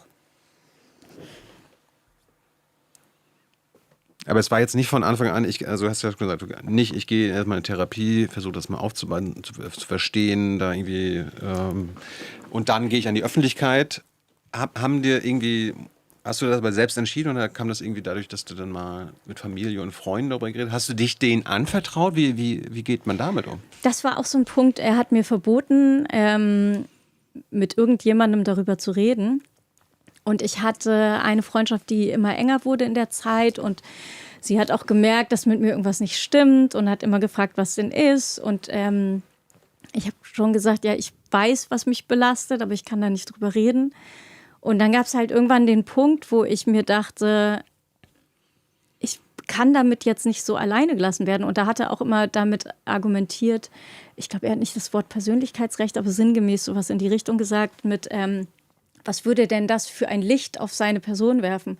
Und das hat mich so wütend gemacht, denn fragt man sich nicht vorher, was das für ein Licht auf meine Person wirft, wenn man diese Dinge tut, die man tut. Und vor dem Hintergrund die ganze Zeit das mit meinem Namen zu machen und dann aber sagen, was wirft denn das für ein Licht auf mich? Und am Ende ist es ja die Wahrheit. Und ich glaube, damit haben ganz viele Täter ein Problem, dass wenn die Wahrheit rauskommt, sie das dem Opfer zuschreiben. Und am Ende wirft es ja nur genau das richtige Licht auf jemanden, wenn alles so ist, wie es ist. Also es ist ja nicht so, dass man sich irgendwas ausgedacht hat. Und in dem Moment, wo sich jemand ausdenkt, dass ich jemand bin, der sich beim Fremdgehen filmt und das dann an Menschen aus der Branche schickt, wirft das ja ein gewisses Licht auf mich und es entspricht ja nicht den Tatsachen. Aber mit dem Argument zu kommen, bei Dingen, die den Tatsachen entsprechen, finde ich schon schwierig. Und desto mehr ich darüber nachgedacht habe, desto mehr habe ich gedacht irgendwann, das hat aber auch lang gedauert, das lasse ich jetzt so nicht mehr mit mir machen. Und das hat dann auch geholfen, so ein bisschen Feedback von außen zu haben und auch eine Einordnung des Ganzen. Hast du ihm dann gesagt, dass du dann damit an die Öffentlichkeit gehst? Öffentlich, also für mich war einfach, also es waren verschiedene Punkte. Ich habe gemerkt, ich fühle das ja wirklich und denke das auch, wenn ich sage, ich möchte gerne, dass die Täter härter bestraft werden. Und da hatte ich eben auch so ein paar Debatten mit ihm. Er sagte sowas wie, ja, aber Menschen, die Kinder haben, die können ja nicht bestraft werden. Und dann denke ich mir, würdest du auch in Talkshows gehen und sowas öffentlich sagen? Weil dann hast du ja richtig einen Freifahrtschein, musst du nur ein Kind irgendwie zeugen. Dann kannst du vergewaltigen und morden und was auch immer, weil das ja doof dann für das Kind, wenn jemand ins Gefängnis geht. Okay. So, und dann habe ich gesagt, ja, aber jetzt so in unserem Fall. Und das ist eben genau das, wo es für mich gesellschaftspolitisch relevant wird. Denn wir alle sind ja Einzelfälle, die aber als Ganzes die Gesellschaft abbilden. Und und das hat mich dann auch in die Enge getrieben, was so meine persönliche Haltung angeht, weil ich gespürt habe, ich finde nach wie vor, dass das diesen Weg gehen sollte. Dass Menschen, die so etwas machen, und das ist ja genau das, was ich jahrelang gesagt habe, auch als ich noch nicht wusste, wer der Täter ist, für sowas muss man bestraft werden. Das sollte etwas sein, für das es harte Strafen gibt. Und ich habe so gemerkt, ich will das aber nach wie vor. Und das ist nach wie vor meine Haltung. Und wenn wir alle an dieser Mauer des Schweigens festhalten, dann sind wir am Ende eine Gesellschaft, die diese Mauer des Schweigens aufrechterhält. Und dann müssen wir uns auch nicht über das Dunkelfeld wundern. Und es ist nicht lange her, da kam eben diese Dunkelfeldstudie raus. Bei digitaler Gewalt sind es, glaube ich, gerade mal 2,4%, die zur Anzeige gebracht werden und bei häuslicher Gewalt 5%. Ja, warum ist das so? Weil eben die Situation ganz oft so ist, dass Täter und Opfer ein Kind oder Kinder miteinander haben. Und wenn man das als Argument hernimmt, dann ist das ja ein Freifahrtschein für Täter, all diese Dinge zu machen und Gewalt auszuüben gegen die Partnerin. Und wenn man dann sagt, ja, ich kann ihn ja nicht anzeigen wegen des Kindes, was ja auch manche Leute so sehen, dann findet man sich ja am Ende mit diesem Dunkelfeld ab. Und das war bei mir eben auch so ein Punkt, wo ich dachte, eigentlich muss so etwas den Weg über die Justiz gehen. Und da habe ich auch sehr mit mir gekämpft und habe dann aber gedacht, wenn ich jetzt auf das höre, was ich denke und auch zuvor schon dachte, ich finde es ja nicht weniger schlimm, weil es mein Partner war, sondern im Gegenteil. Und ich habe gemerkt, ich kann das nicht einfach so fallen lassen. Vor allem, weil auch gar keine Einsicht da war. Also das war auch interessant, weil es gab diesen Moment, also für ihn war klar, jetzt ermittelt das LKA und dann hat er gesagt, oh Gott, für sowas geht man bestimmt 10 Jahre ins Gefängnis. Das war erstmal so die Mutmaßung des Täters, was wohl die Strafe dafür ist. Und das sagt ja schon viel aus. Dann gab es irgendwann ein Telefonat mit einem Anwalt und der Anwalt sagte sinngemäß, in Deutschland passiert gar nichts und die fallen auch nicht unbedingt dadurch auf, dass sie sehr engagiert ermitteln. Und mit dieser Aussage, in Deutschland passiert gar nichts, war dann das Thema gegessen. Und ich durfte es auch nicht mehr so richtig ansprechen. Also sobald ich dann irgendwie was dazu sagen wollte oder darüber reden wollte, hieß es, nee, ich rede da jetzt nicht mehr drüber. Und dann war wieder gute Laune und ich hing da mit Panikattacken und dann hieß es, nee, also habe ich jetzt gar keinen Bock mehr drüber zu reden. Und da fühlte ich mich dann so alleine gelassen und das fühlte sich einfach so nach so einer ungerechten Schieflage an.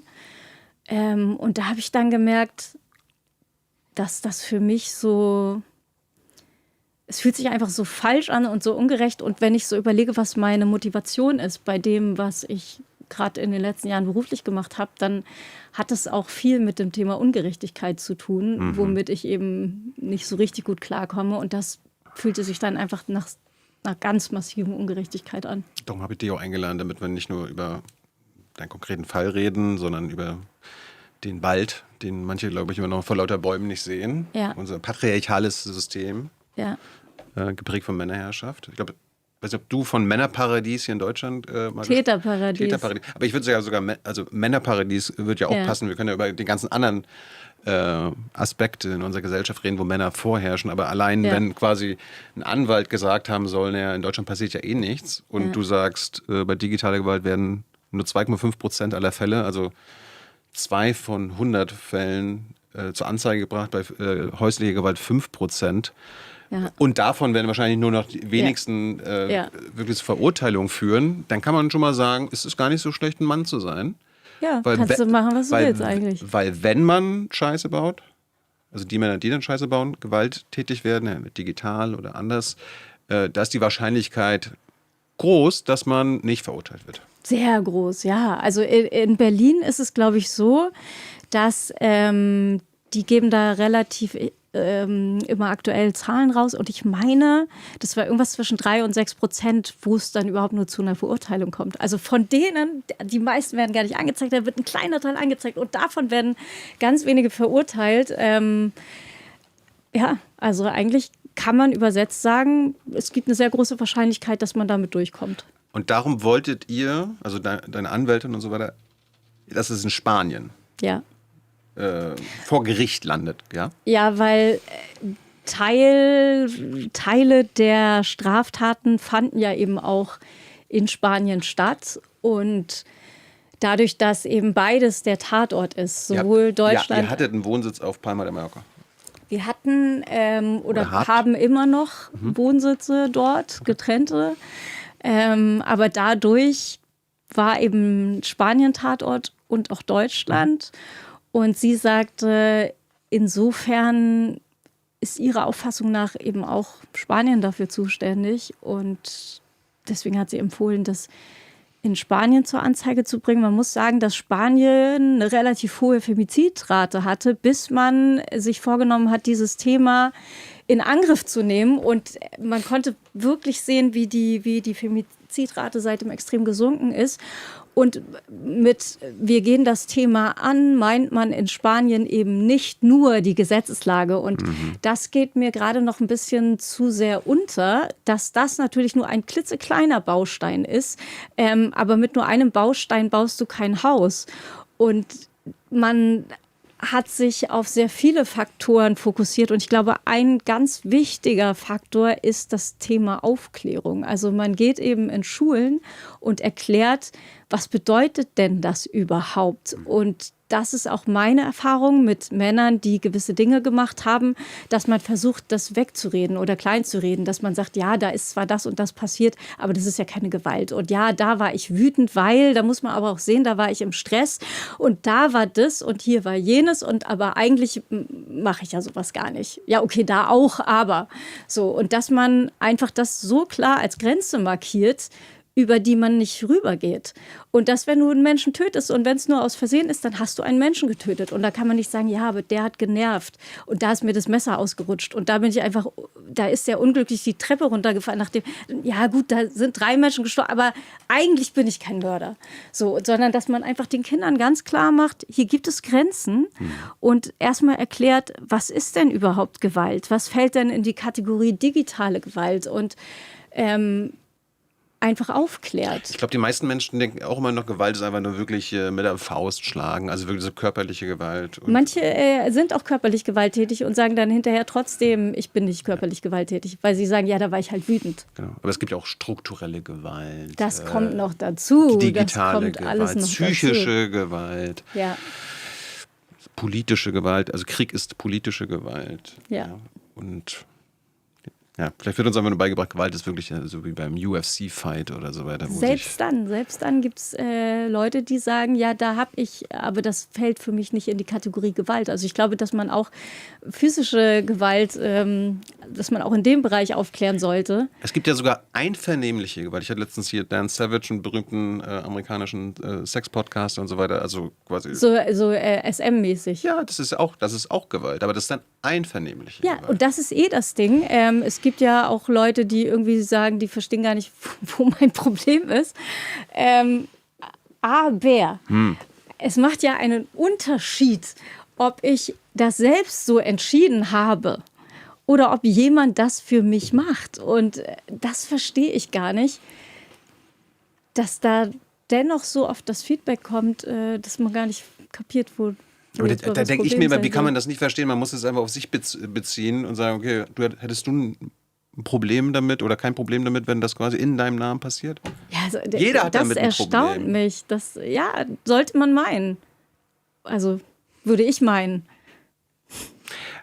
Hat dir denn der Spiegel vorher gesagt, wann das Ding quasi online geht oder rauskommt? Du hast nicht wirklich. Also du konntest dich nicht darauf einstellen, okay, oh, jetzt wird's spannend? Ja, nicht so richtig, weil man weiß ja auch nicht, was so in der Welt passiert. Und wenn jetzt Trump Grönland einnimmt, dann würde das vielleicht Vorrang bekommen.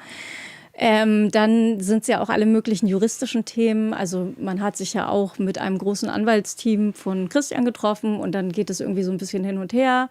Dann wollte man aber irgendwie auch nichts schriftlich, wie auch immer. Also es gab so ein bisschen hin und her und dann irgendwann hieß es ja, vielleicht dann und dann kam es aber nicht. Das weiß ich auch noch, ich hatte mir den Mittwoch davor, oder ich hatte mir die Woche davor dann auch so ein bisschen freigenommen, weil ich dachte, wenn das jetzt rausgeht, dann möchte ich lieber nicht irgendwo draußen sein. Okay. Und dann ging es aber nicht raus und dann habe ich, kurz bevor das rauskam, habe ich mal beim Spiegel nachgefragt, kommt es jetzt eigentlich heute? Und dann habe ich gesagt, ja, in einer Stunde. Und dann bin ich wirklich eine Stunde herumgetigert. Wo warst du denn? In Vietnam. Oh, okay. Da war zum Glück schon Abend, also ich hatte schon Feierabend und bin dann da auf und ab gelaufen und wusste, okay, gleich ist 13 Uhr in Deutschland, also um 13 Uhr geht der Spiegel raus und da wusste ich, okay, jetzt in einer Stunde ist es soweit. Und dann hast du das Handy ausgemacht oder? Hast du Ich habe den Artikel gelesen. Ich habe den Artikel gelesen, weil ich wusste ja auch nicht, es ist ja freier Journalismus, Klar. Das heißt, die schicken mir das nicht. Ich habe den Artikel gelesen, ganz schnell, und dann habe ich mein Handy ausgemacht. Warum? Weil du gedacht hast, jetzt kommt Scheiße, Reaktion, oder hat es dich gar nicht interessiert? Ja, ich hatte Angst vor dem, was dann kommt. Warum? Weil du geahnt hast, wie unsere Öffentlichkeit funktioniert? Weil ich Angst hatte vor Hass. Also damit habe ich irgendwie gerechnet, dass dann so ganz viel Hass kommt. Und dann habe ich einfach mein Handy ausgemacht. Dann habe ich erstmal die halbe Minibar leer gegessen. Und dann so nach, ich glaube, einer Stunde oder so oder 1,5 Stunden habe ich gedacht, ich guck mal. Und das Erste, was bei mir aufploppte, war, glaube ich, eine Nachricht von Luisa Neubauer, die mir sehr nett geschrieben hat. Und dann dachte ich, okay, Luisa Neubauer ist schon mal auf meiner Seite. Und dann habe ich gesehen, wie viele sich dazu geäußert haben und auch mit welcher Emotionalität. Und dann dachte ich, okay, es gibt ja doch Leute, die irgendwie das verstehen. Und dann war ich echt überwältigt von dem positiven Feedback. Also von dieser Welle an positivem Feedback. Du meinst Solidarität?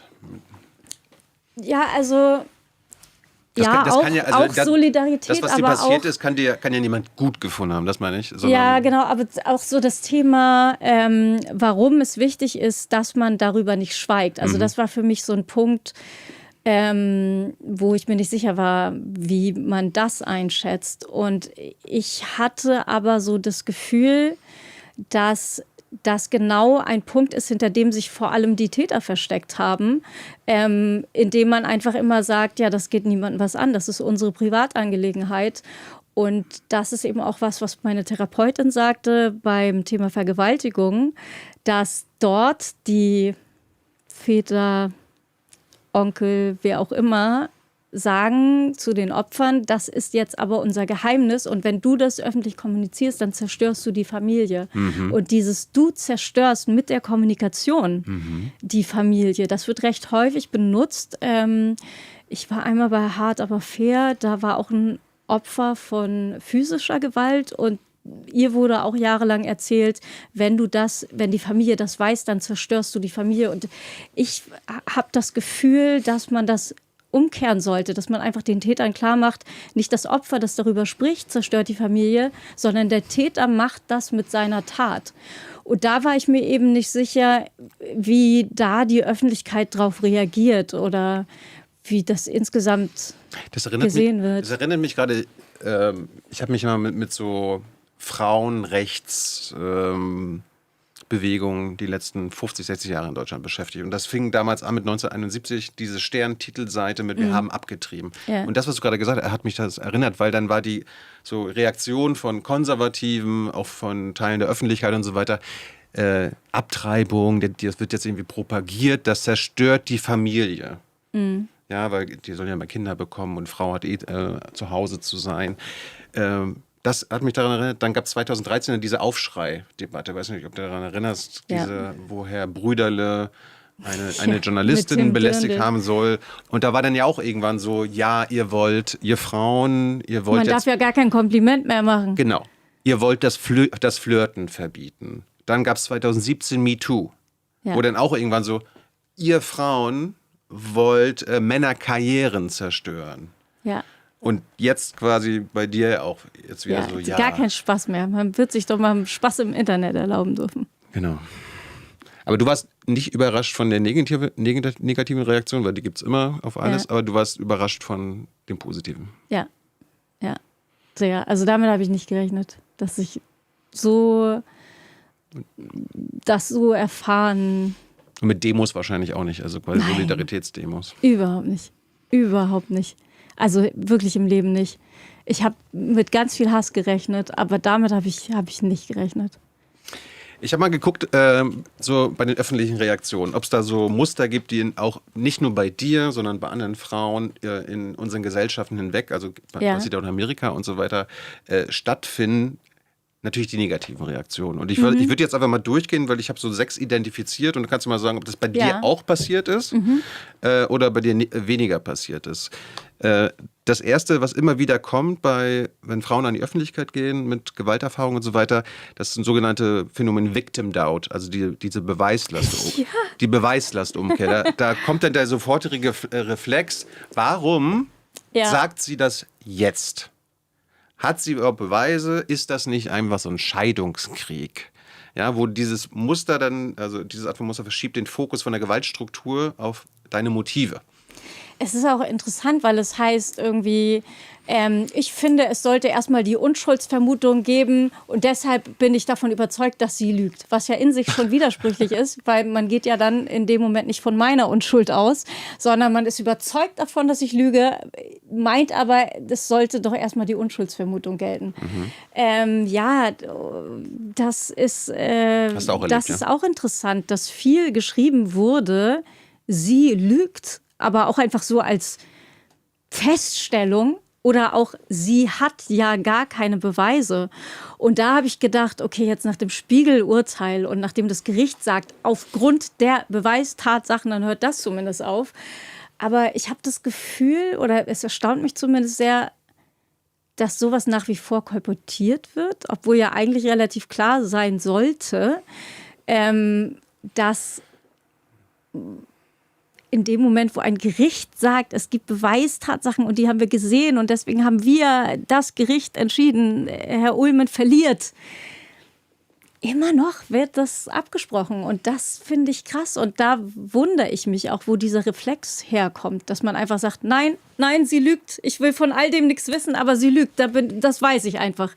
Also da habe ich irgendwann gedacht, da können jetzt noch so viele Urteile kommen. Ich schicke die ja nicht an alle Menschen, die in Deutschland leben und stecke die denen einmal in den Briefkasten. Aber in dem Moment, wo ein Gericht sagt, wir haben es gesehen, es gibt diese Beweise, dass man immer noch sagt, nee, das glaube ich nicht, das erstaunt mich. Das, also diese Frames, die ich dir präsentiere, das sind ja im Grunde alles misogyne, also frauenfeindliche Frames, wo aber diejenigen, die damit kommen, ja nicht das aussprechen, was sie wirklich denken. Nämlich, also die hassen ja Frauen, beziehungsweise hassen, dass ihr gegen diese patriarchalen Struktur aufbegehrt. Aber das können und wollen sie nicht öffentlich sagen, weil das ist ja dann hat man sich entblößt, also muss man sich quasi Workarounds schaffen. Und einen haben wir jetzt gerade besprochen. Der zweite wäre False Accusation Frame, nennt man das. Das ist so, also nicht die mögliche sexualisierte Gewalt wird als Hauptproblem gelesen, sondern der angeblich gefährdete Mann durch die öffentlichen Vorwürfe. Ich muss sagen, einen Punkt verstehe ich, dass man als Mann Angst hat, falsch beschuldigt zu werden. Und ich glaube, das spielt da auch ein bisschen mit rein. Und ich glaube, sowas muss man auch ernst nehmen. Es bleibt immer was hängen. Also selbst wenn jetzt dein Ex-Mann, dem du die Vorwürfe machst, frei gesprochen wird und da kommt nichts raus und so weiter, würde ja trotzdem was hängen bleiben. Das ist natürlich eine das weiß ich gar nicht so sehr. Also in dem Moment, aber manchmal ist es ja auch so, weder das Opfer hat Beweise, noch der Täter hat Beweise und man sagt, man weiß es nicht so genau. Und ich verstehe grundsätzlich diese Angst, dass man denkt, ja, irgendwann heißt es dann im Zweifel für das Opfer und zwar in extremster Form und dann landen unschuldige Männer hinter Gittern. Also diese Grundangst verstehe ich schon, aber ich denke, man kann da ja auch in den Austausch drüber gehen und wenn neue Gesetze erstellt werden, dass man eben genau über solche Gefahren auch spricht. Aber ich habe das Gefühl, dass diejenigen, die kritisieren, eben nicht sachlich kritisieren, sondern man wird ja auch unfassbar viel einfach ganz platt beleidigt und sie lügt, ist auch erstmal keine Basis für einen Austausch miteinander, weil es wird ja auch gar nicht näher begründet, sondern es ist einfach nur, ja, sie lügt. Und das selbst eben nachdem ein Gericht sagt, wir haben die Beweise gesehen, nein, sie lügt. Ja. Im Rechtsstaat gilt aber immer noch im Zweifel für den Angeklagten und nicht für das Opfer.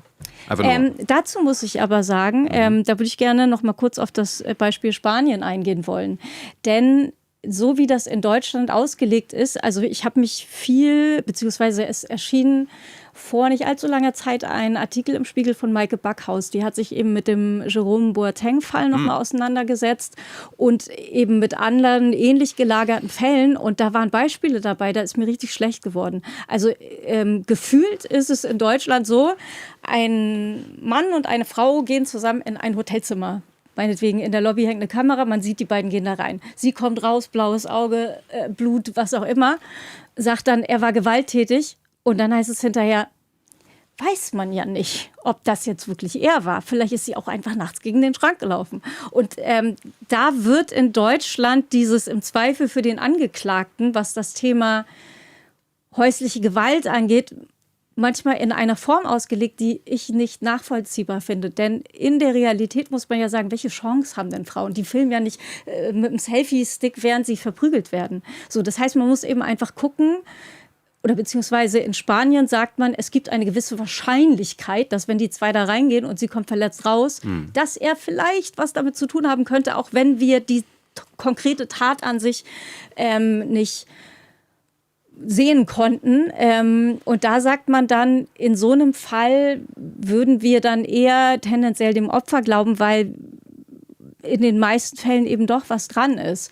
Und das ist natürlich ein schwieriger Punkt, weil man diese Dinge ja nicht 1:1 nachweisen kann, aber dass sie da die ganze Nacht gegen den Schrank rennt und dann ein Messer und dann was weiß ich was alles veranstaltet, um von Kopf bis Fuß blaue Flecken zu haben, hält man dann doch eher für unwahrscheinlich. Und in Deutschland ist einfach die Tendenz, ja, weiß man ja nicht. Vielleicht hat die da in der Nacht sich ein Messer genommen und ist überall gegengereicht. Also wer weiß das schon.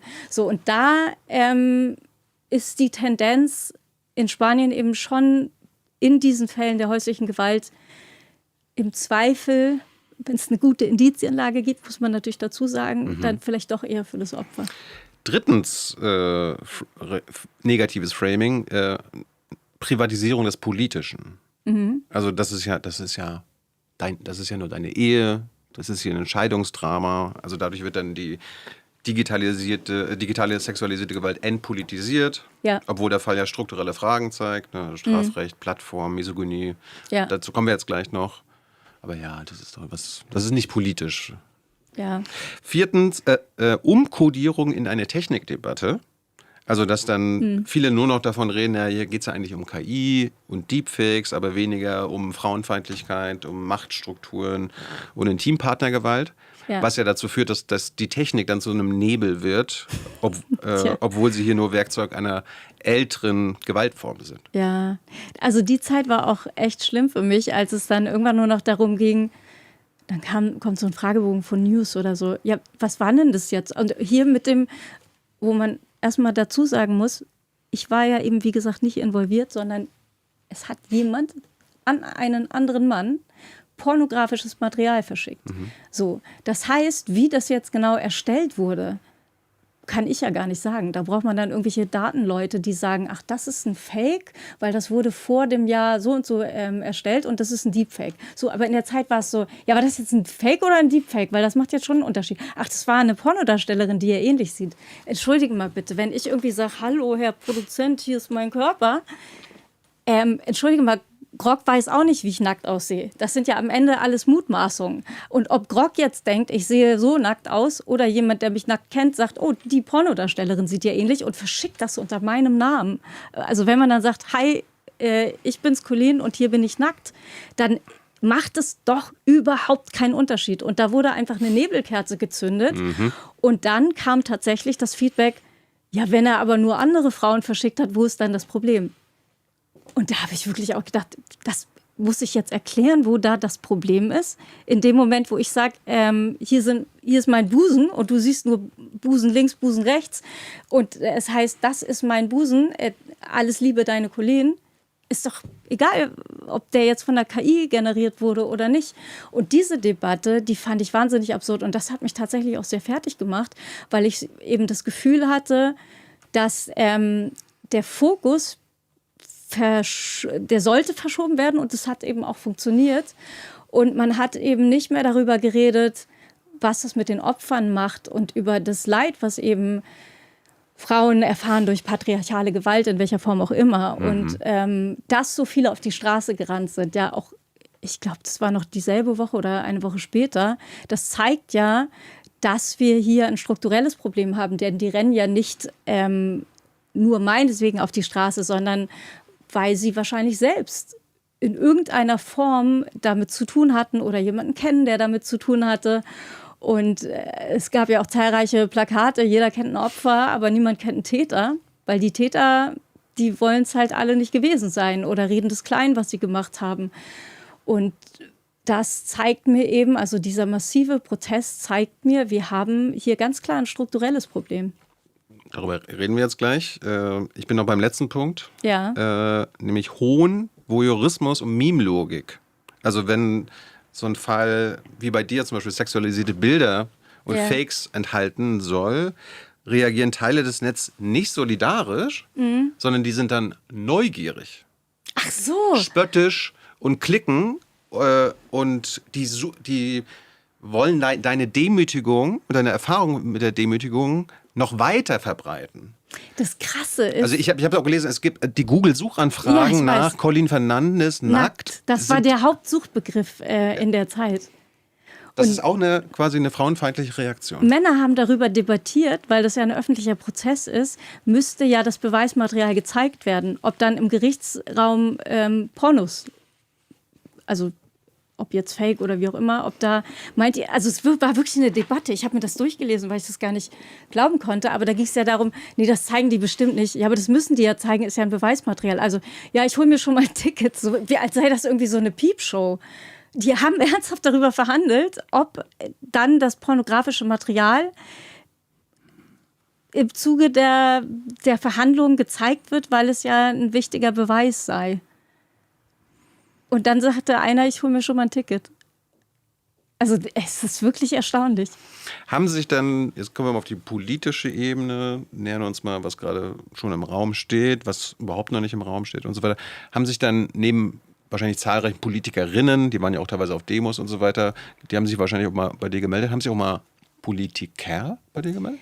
Es scheinen wohl einige was gepostet zu haben, aber die privaten Nachrichten, die ich bekommen habe und Briefe auch, also es kamen Briefe bei meiner Managerin an, die waren von Politikerinnen. Also die wirklich auch ganz lang und ganz ausführlich geschrieben haben, dann auch ihre Handynummer dazu und diese ausführlichen Briefe, die auch recht schnell kamen, die kamen tatsächlich ausschließlich von Politikerinnen. Hat dir das was bedeutet? Oder denkt man dann so, naja gut, das ist eine politische Debatte, ist natürlich logisch, dass sich da die mit mir solidarisieren?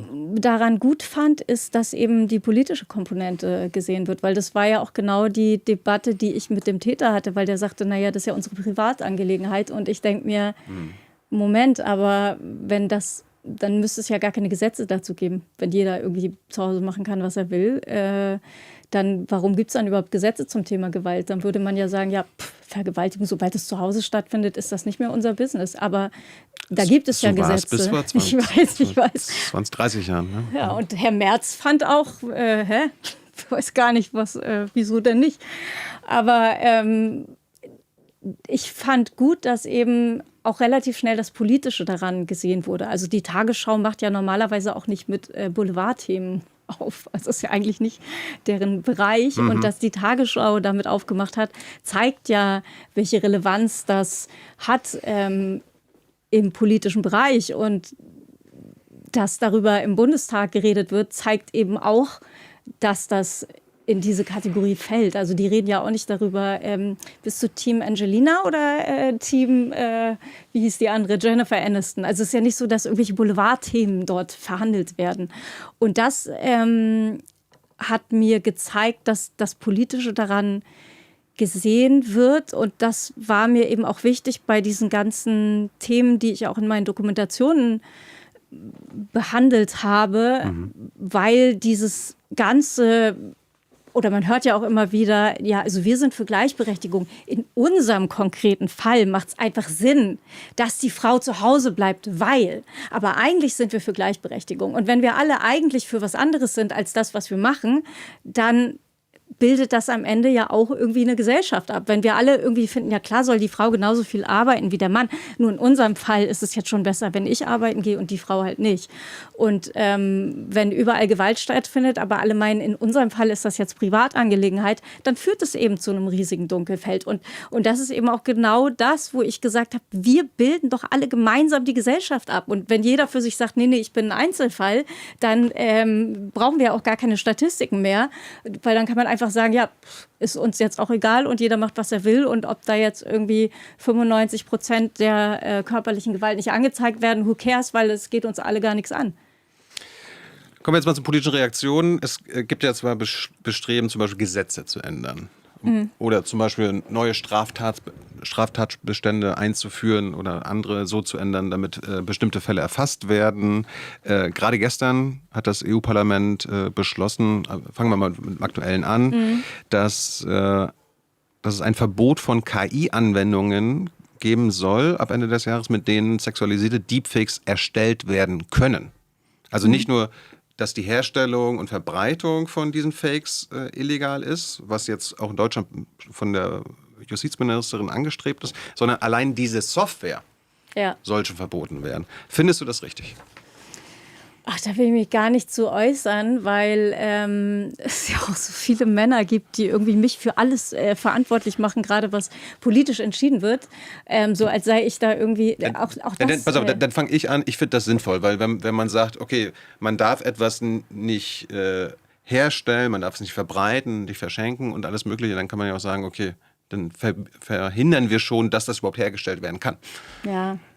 Hört sich sinnvoll an. Ja, also manche Dinge hören sich auf jeden Fall sinnvoll an, aber ich habe irgendwie so gemerkt, ich will mich aus manchen Sachen dann lieber raushalten, weil ich gerade für alles verantwortlich gemacht. Ja, wegen ihr darf ich jetzt kein Porno mehr mit mir und Blake Lively erstellen, weil ich werde richtig angeschimpft von Männern dafür, dass sie jetzt keine Deepfake-Pornos, als würde ich da irgendwo sitzen und irgendwelche Entscheidungen treffen. Ich erzähle ja am Ende nur meine Geschichte. Ich sage, wir haben ein strukturelles Problem und wie diejenigen, die dafür zuständig sind, dann gewisse Entscheidungen treffen, liegt gar nicht in meiner Hand, aber es wird gerade von manchen Männern so getan, als ob ich da sitze und das selber entscheide. So wollte ich es auch gar nicht suggerieren, sondern Nein, ich weiß nur, ich will nur dazu sagen, dass das tatsächlich das Feedback ist, was ich bekomme. Ich wollte quasi mit dir zusammen jetzt die nächsten Minuten oder Stunden einfach gucken, was gerade passiert. Ja. Und ob du das jetzt gut findest oder ob du damit überhaupt gar keinen Standpunkt zu hast, aber es ist ja quasi auch ein journalistisches Format und die Leute sollen aufgeklärt werden. Es gibt nicht nur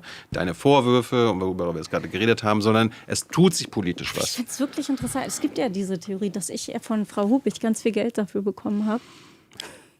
Also, ich kann es dann noch mal sagen, das Bundesjustizministerium musste eine von der EU verfasste Richtlinie, ein EU-Gesetz umsetzen, was seit 2024 besteht. Auch bevor es Frau Hubig als Justizministerin überhaupt gab. Das war schon längst quasi in Planung. Das steht auch im Koalitionsvertrag, was sie hier präsentiert hat. Ich verstehe manchmal diese Verschwörungstheorien auch nicht, weil manche Dinge machen einfach auch inhaltlich nicht so viel Sinn, aber man darf da gar nicht so doll nachfragen. Ja, aber da sind wir wieder bei den frauenfeindlichen Reaktionen. Es muss immer irgendwie am Ende die Frau schuld sein. Ja.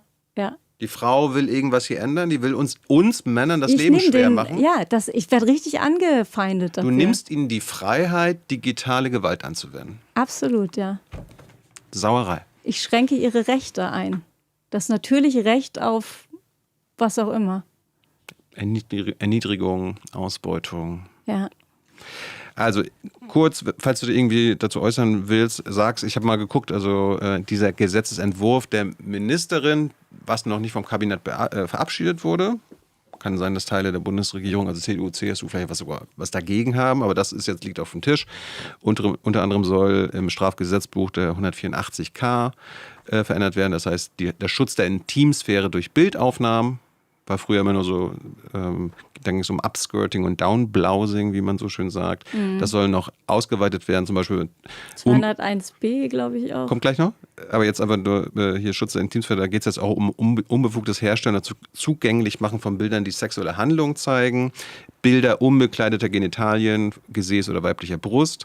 Auch bekleidete intime Körperstellen, wenn sie sexuell bestimmt abgebildet werden, sowie sexualisierte Deepfakes, also manipulierte und erzeugte Bilder, die den Eindruck erwecken, eine Person sei nackt, um bei sexuellen Handlungen zu sehen. Und das kann mit einer Freiheitsstrafe von bis zu 2 Jahren Da muss ich bestraft sagen, das finde ich zumindest schon mal sehr gut formuliert, weil es eben um den Anschein geht. Und das finde ich sehr wichtig, denn am Ende muss es ja gar nicht ein Deepfake von mir sein, sondern in dem Moment, wo du vielleicht auch den Busen einer anderen Frau verschickst und sagst, das ist sie, dann fällt es eben genau in die Kategorie, es soll den Anschein machen. Und insofern finde ich das zumindest gut auf den Punkt gebracht und das würde mir jetzt in der aktuellen Situation helfen. Aber kann man leider nicht rückwirkend anwenden. Genau, es zählen immer nur die Gesetze, die zur Zeit der Tat auch aber das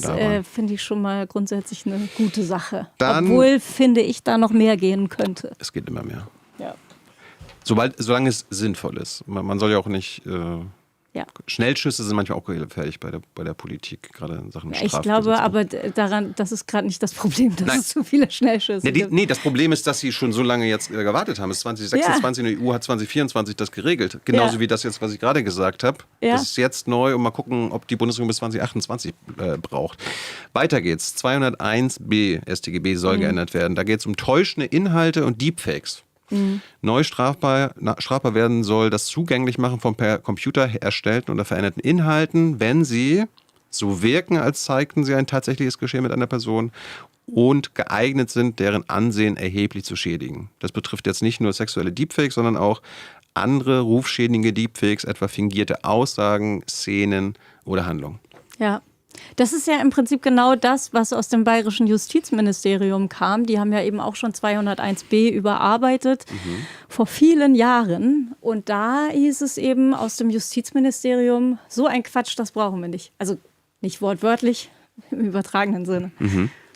Dann auch noch neu soll kommen der 202e im Strafgesetzbuch. Da geht es um digitale Überwachung und GPS-Tracking.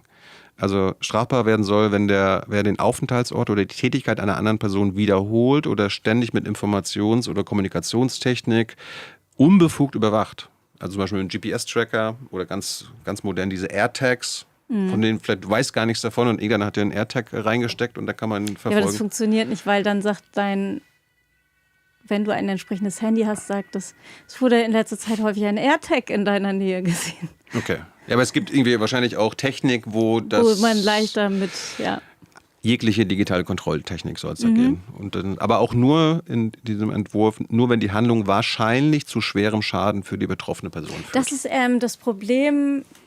Es gibt gewisse EU-Richtlinien, wo das häufig vorkommt, dieses Thema schwerer Schaden. Und damit bringst du Frauen eben wieder in so eine gewisse Nachweispflicht. Ja, ist denn das jetzt ein schwerer Schaden? Also die Formulierung finde ich deswegen grundsätzlich etwas schwierig. Also das war auch tatsächlich, als ich damals... Aber psychische Gewalt oder psychischer Schaden könnte ja zum Beispiel schwerer Schaden sein. Das sagst du jetzt, aber das ist eben schwer nachzuweisen. Und als ich da zur Polizei gegangen bin und diese Anzeige gegen Unbekannt aufgegeben habe. Ich habe ja beschrieben, was da passiert ist und habe gesagt, ja, ich weiß nicht, für mich fühlt sich das an wie Identitätsdiebstahl, aber am Ende müssen Sie halt sagen, in welche Kategorie das fällt. Da hieß es, aber Sie sind ja da gar nicht die Geschädigte. Und dann sage ich, doch, irgendwie habe ich das Gefühl schon.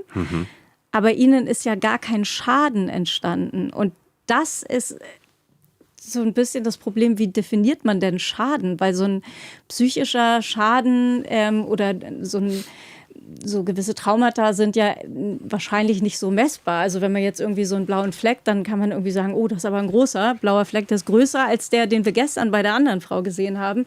Aber den Fleck auf deiner Seele kann man nicht sehen. Das kannst du nicht sehen und am Ende ist das dann wieder eine Debatte. Ist das jetzt ein schwerer Schaden oder nicht? Also das ist zumindest das, was JuristInnen sagen, weswegen die auch zu mir sagten, dass sie diese Formulierung schwerer Schaden schwierig finden, weil dann eben das Opfer wieder in so einer Nachweispflicht ist und dann irgendwie mit irgendwelchen Gutachten belegen muss, dass ein schwerer Schaden und dann sagt die, ja, sie hat Schlafstörungen. Ja, Schlafstörungen empfinden wir aber nicht als schweren Schaden. Also es ist insgesamt eine schwierige Formulierung.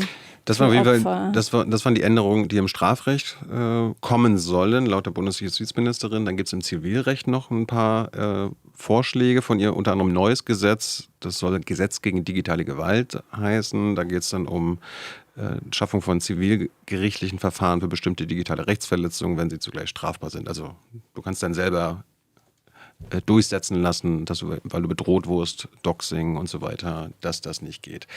Dann geht es darum, dass ein neuer Auskunftsanspruch gegen Plattformen und Internetanbieter. Das finde ich richtig gut. Betroffene sollen per Gericht Auskunft bekommen können, um Täter zu identifizieren. Finde ich sehr, sehr gut. Erfasst wären Name, Geburtsdatum, Anschrift und so weiter und so fort. Bis auf Klarnamenpflicht. Aber ne? Ich bin nicht für Klarnamenpflicht. Du bist nicht? Nee. Okay.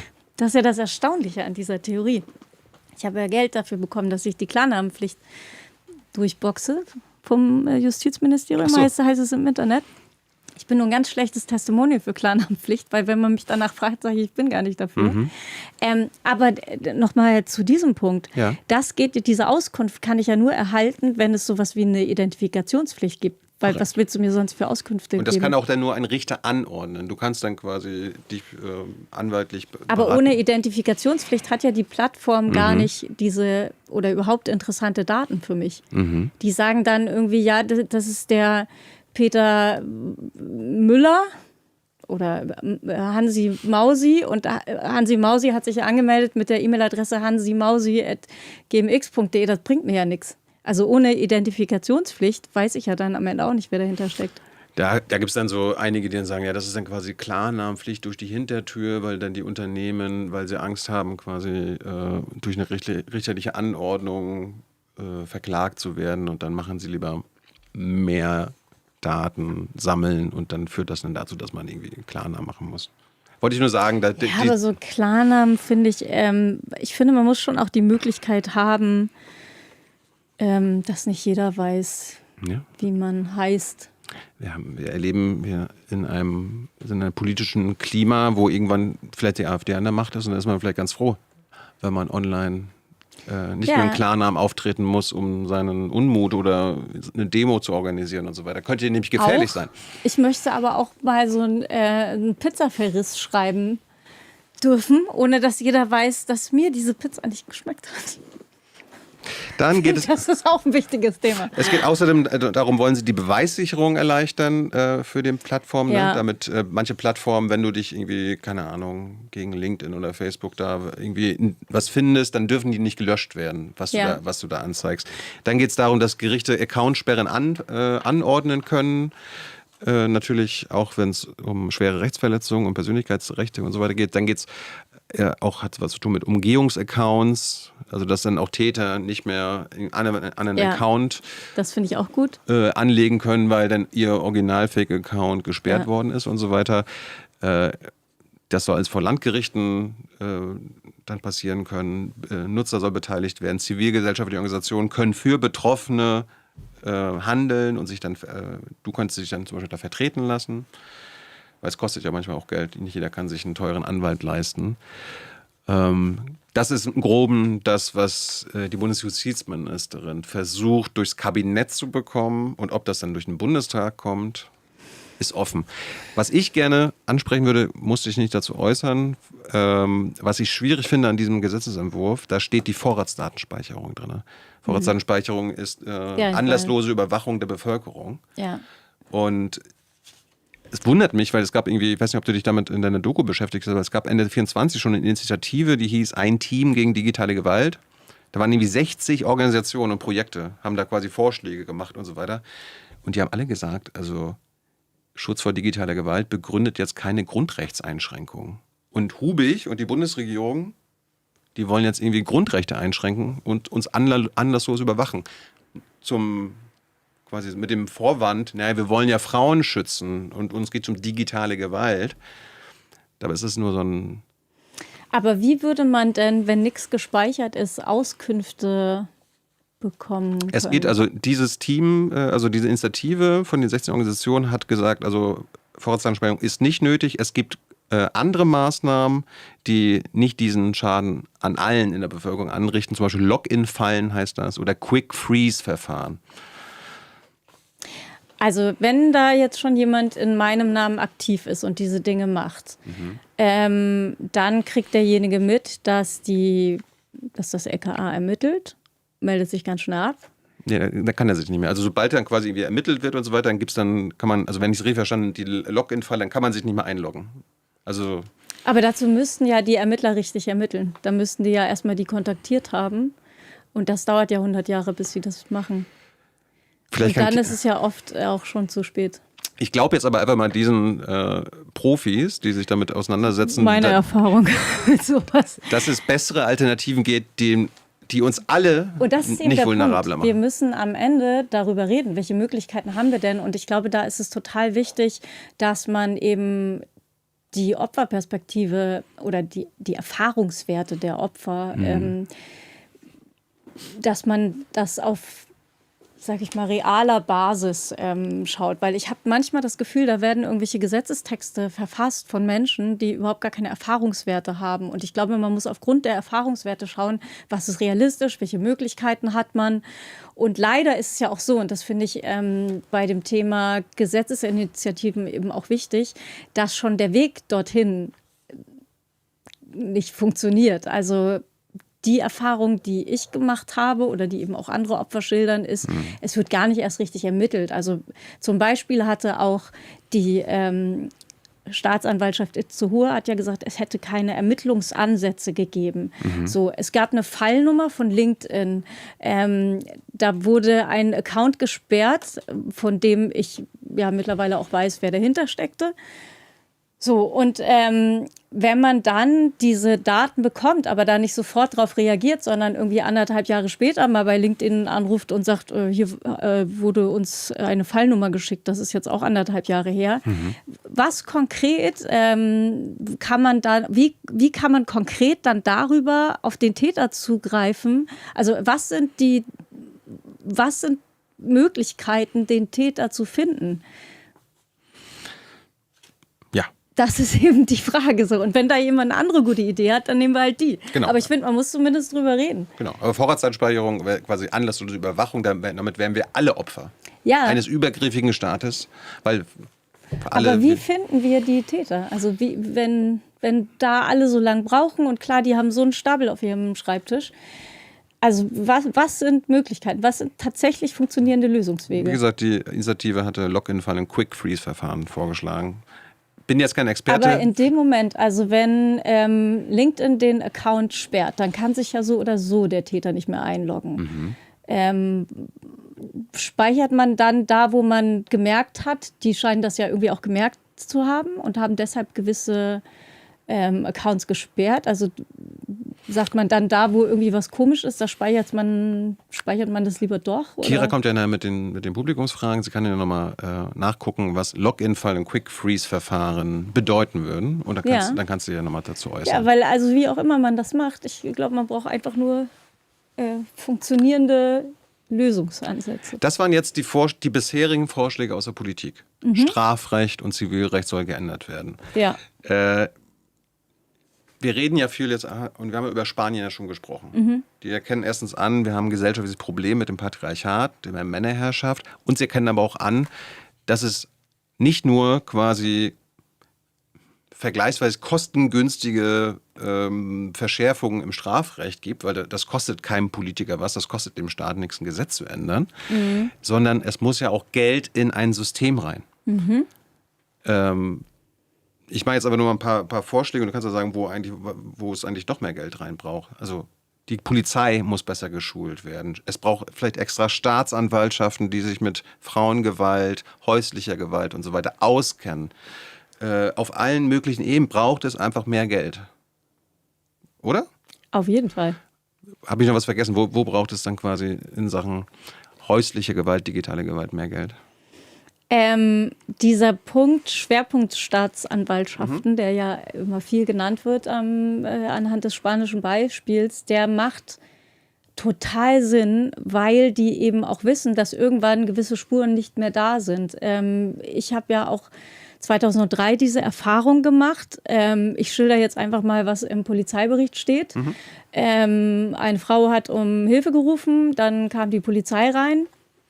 Dann klingelte die Polizei und sagte, ist hier alles in Ordnung? Und die Frau sagte sinngemäß sowas wie, ja, passt schon. Und dann haben die gesagt, und dann, weiß nicht, ging es irgendwie darum, ja, sie können wieder gehen. Dann haben die gesagt, nee, das ist Spanien, so läuft das hier nicht.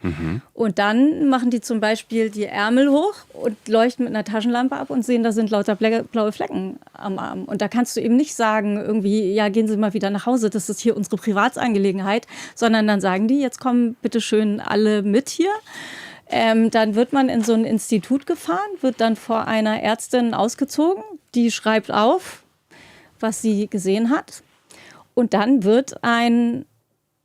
dann überlegt man sich, was da passiert sein könnte und lässt die Indizien für sich sprechen und dann wird ein Verfahren eingeleitet. Und das entscheidet dann nicht irgendwie das Opfer oder der Täter, sondern da wird einfach dann mal ein Verfahren eingeleitet. Und die haben einfach richtig so ein System. Und dann gibt es zum Beispiel auch, also ich habe gedacht, dass es vielleicht auch besser ist, da nichts zu sagen. So. Und dann sagt man halt einfach immer, ich verstehe sie nicht.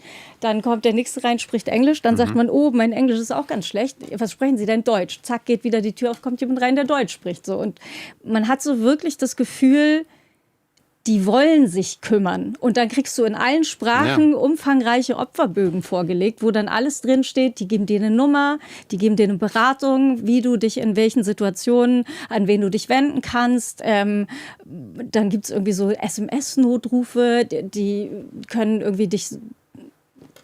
Also auf jeden Fall hat man das Gefühl, wurde ein System geschaffen, dass man wirklich umfangreich Hilfe bekommt und dass die einem eben auch spiegeln, wenn sie in einer Gefahrensituation sind. Wir können innerhalb von 20 Minuten bei Ihnen sein, dann wählen Sie einfach die und die Nummer und rufen Sie da an.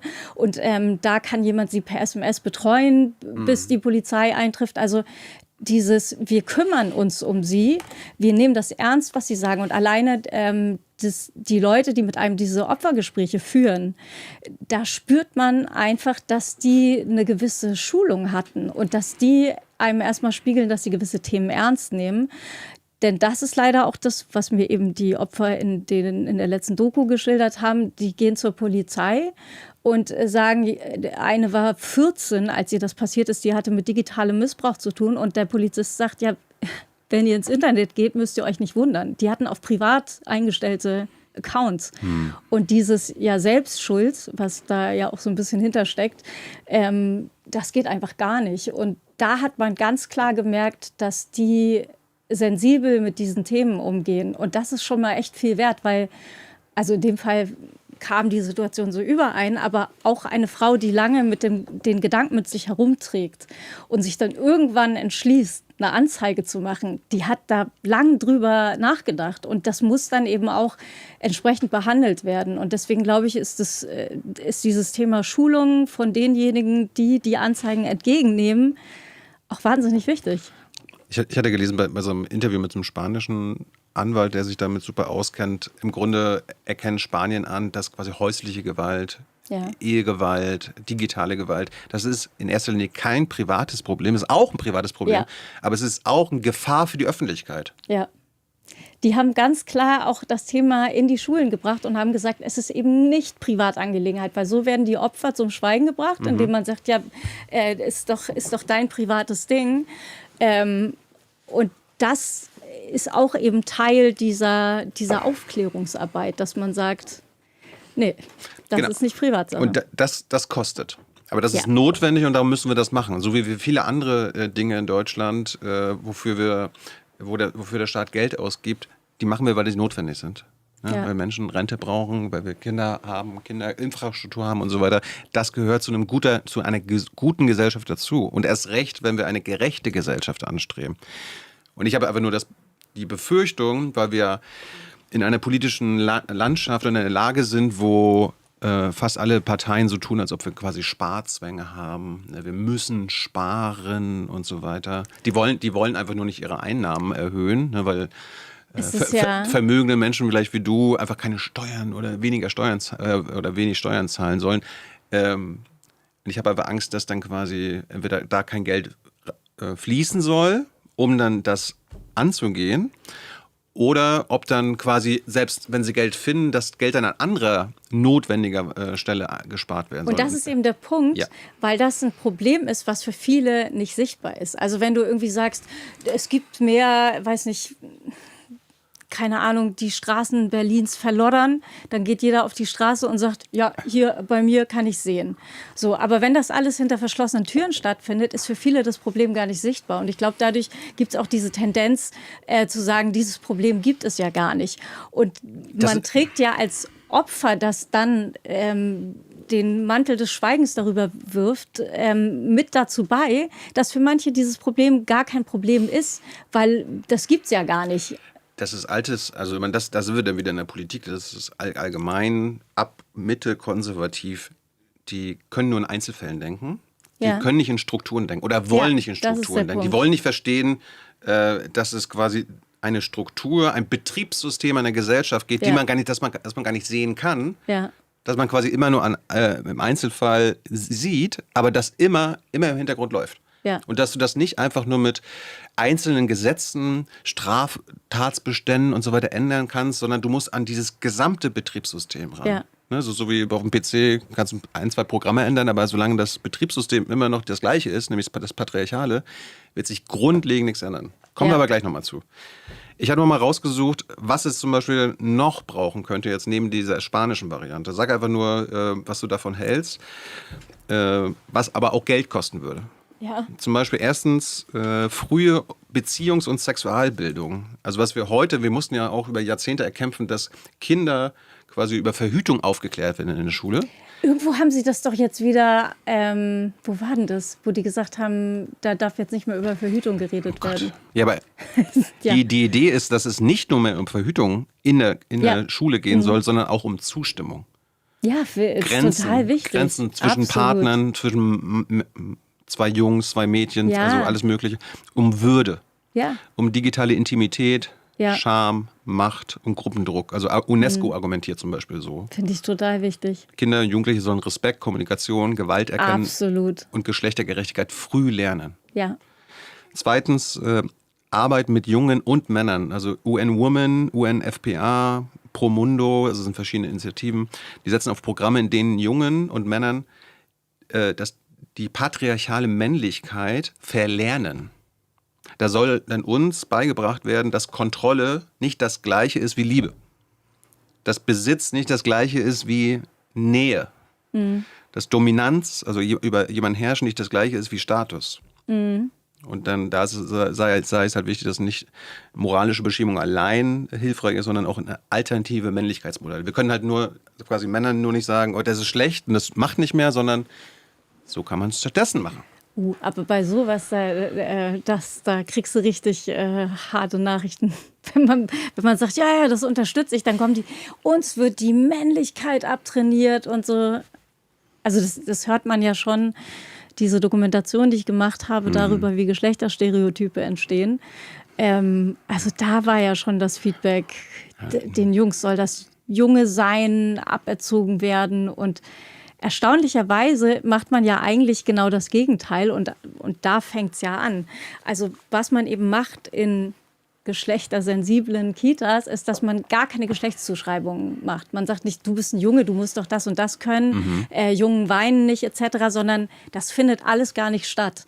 Und am Ende heißt es immer, ja, wir würden die Kinder beeinflussen und die Jungs dürfen nicht Jungs sein, die Mädchen dürfen nicht Mädchen sein. Aber am Ende, wenn du sagst, du kannst nicht mit einer Puppe spielen, weil du ein Junge bist, nimmt man ja diese Beeinflussung weg. Ja. Und da verändert sich schon total viel, weil da trauen sich dann eben auch Jungs zu weinen, sensibel zu sein, ihre sensible Seite zu zeigen. Und ich glaube, wenn wir da schon ansetzen, dann müssen wir gar nicht später irgendwie sagen, auch das kann Männlichkeit sein, weil wir es ihnen vorher nicht abtrainiert haben. Und deswegen finde ich auch dieses Thema total wichtig in dem Kontext, weil ich glaube, dass vieles davon eben auch sozial gemacht ist. Habe ich auch in meinem eigenen Leben und in meiner Jugend erfahren. Dir wird antrainiert als Junge, hart sein, Dinge einstecken, keine Gefühle zeigen. Ja. Dir wird jetzt nicht explizit gesagt, ey, hör auf oder nee, lerne nicht selbst zu reflektieren. Aber das wird dir auch nirgendwo beigebracht. Ja. Aber es wird dir indirekt beigebracht, weil ja Frauen oder Mädchen machen das. Und das ist natürlich, nee, das macht man das dann ist nicht. feminin, Ja. oder am besten so homophobe Äußerungen und so weiter und so fort. Ja. Und dir wird quasi implizit gesagt, das machst du nicht, sondern du beherrschst Frauen. Ja. Wir haben T-Shirts verteilt in der Fußgängerzone, auf denen stand Jungen weinen nicht. Und haben die Eltern gefragt, ja, in der ZDF-Dokumentation, würden sie das ihrem Sohn anziehen? Erstaunlich viele haben gesagt, ja. Und da geht's los. Drittens, auch wieder ein Vorschlag, den finde ich sehr gut. Die Peer-Kultur verändern. Also das sei zentral, gerade in Sachen Männergruppen, Chats und Freundeskreisen unterhalb von Männern. Also diese Besitzfantasie, Männer besitzen Frauen, lebt oft nicht nur im Täter, sondern auch im Publikum. Andere Männer, die Bilder wollen, lachen, bewerten und weiterleiten. Und da ist das Präventionsprinzip, also Männer müssen andere Männer stoppen und nicht nur selbst kein Täter sein. Ja, ich weiß nicht, wie das so ist in Männergruppen. Ob das so ist. Also es können am Ende Männer. Man fühlt sich immer nie angesprochen. Ne? Also ich mache das nie und ich kenne niemanden und darum ist es ja nicht mein Problem. Selbst das mag ja teilweise sogar stimmen, aber dadurch, dass du als Mann in ein System geboren wurdest, wofür du quasi für dieses System und diese patriarchalen Privilegien, die wir als Männer haben, Gewaltprivilegien und andere Privilegien, dafür kannst du nichts, weil ich habe dafür nie gestimmt. Ich habe das nie unterstützt. Aber meine Verantwortung ist, dass das nicht so bleibt. Ja. Ich habe mich auch sehr gefreut, dass am letzten Vatertag so viele Männer auf die Straßen gegangen sind und gesagt haben, aber auch da wieder die Reaktion, jetzt nehmt ihr uns auch noch den Vatertag weg, jetzt reicht's aber mal mit euch im Manzen und so. Also das kam auch viel. Aber ich habe mich über jeden Mann gefreut, der da hingegangen ist. Dann gab es noch einen schönen Vorschlag, weiß nicht, ob der sogar Geld kostet, aber das wird, glaube ich, zwischenmenschlich und gesellschaftlich, auch sozialmedial wichtig, die Statuslogik umdrehen. Also solange Männer Anerkennung durch Kontrolle, sexuelle Verfügung oder Demütigung anderer bekommen, bleibt die Fantasie attraktiv, sowas zu machen. Und die Gegenstrategie sollte sein, dass der Status derjenige bekommt, Status bekommt nicht der Zugriff hat, sondern der die Grenzen achtet, Verantwortung übernimmt und andere Männer stoppt. Können wir mit leben, ich frage mich aber auch, wo kommt denn das her? Dieses Ganze, also alleine wenn du so eine Pornoseite aufrufst, da sind ja die meisten Frauen gucken irgendwie ängstlich oder angewidert und so. Und wenn du das alleine auf der Startseite überall siehst, dann muss ja irgendwie, also ich habe mich tatsächlich gefragt, wieso das so weit verbreitet ist, dieses Ganze, auch jetzt die Frauen, die mir schreiben, wir haben ja alle bei dem Pellico-Fall gedacht, was für ein weirder Creep, was für ein krasser Einzelfall. Und jetzt merken wir, nee, das ist gar kein Einzelfall, sondern das ist ziemlich weit verbreitet. Und ich kriege wahnsinnig viele Nachrichten von Frauen, die mir wirklich extreme Geschichten schildern, Erfahrungen mit dem eigenen Partner, die tatsächlich in diese Richtung gehen. Und ich frage mich, was ist das? Wo kommt das her? Warum muss das immer mit so einer Gewaltfantasie einhergehen? Oder auch als ich diese Vergewaltigungsgeschichte das erste Mal gelesen habe, war ich doch irritiert davon, wie man das ansprechend finden kann, dass ich sage, ich will etwas nicht, dass ich Schmerzen habe, dass ich weine. Und irgendwie, ich kann es nicht ergründen, aber es wundert mich doch, dass das so weit verbreitet ist. Weil in bestimmten Männern oder uns als männliche Person beigebracht wird, ohne dass es explizit gemacht wird, Frauen sind zu beherrschen. Und dazu gehört halt erniedrigen, dominieren, über sie verfügen, Besitzansprüche klar machen. Früher hat man darüber als Ehemann, wenn wir jetzt verheiratet gewesen wären, früher habe ich kontrolliert, ob du ein eigenes Bankkonto hast. Du hättest auch meinen Arbeitsvertrag kündigen dürfen. Ob du überhaupt einen Beruf machen kannst. Ja. Kannst du beim Chef anrufen und sagen, die macht den Haushalt nicht mehr ordentlich. Und sagt er, ja, das geht ja gar nicht. Ich schicke die jetzt sofort wieder nach Hause zurück. So, früher konnte ich meine Ehefrau in der Ehe vergewaltigen. Ja. Weil der Körper hat im Grunde mir gehört. Ist ja, hast du ja auch dann ein Anrecht drauf. Das war die Logik. Ja, ich weiß. So, und jetzt ist halt so bei vielen die Logik, naja gut, das ist ja nicht mehr möglich und Frauen können das. Aber dann wenigstens digital. Wenn man jetzt schon nicht in echt, dann wenigstens digital. Genau. Ich weiß nicht, ob du dieses tolle Interview in der Zeit vor ein paar Wochen, am 6. Mai 2026, mit der Philosophin Kate Manne gelesen hast. Da gab es eine schöne Passage, die mich an vieles erinnert hat, worüber wir jetzt gerade geredet haben. Ich würde das mal vortragen. Da ging es unter anderem hat sie über Sigmund Freud geredet und der damals ist schon jetzt widerlegt und so weiter, von dem Madonna-Hure-Komplex gesprochen hatte. Also Freud hat quasi gesagt, dass es für Männer zwei Klassen von Frauen gibt. Einerseits die unantastbaren Heiligen, also meistens Mütter oder Schwestern oder Ehefrauen. Zum anderen, alle anderen Frauen sind quasi Prostituierte, die Männer für Sex ausbeuten und erniedrigen behandeln können.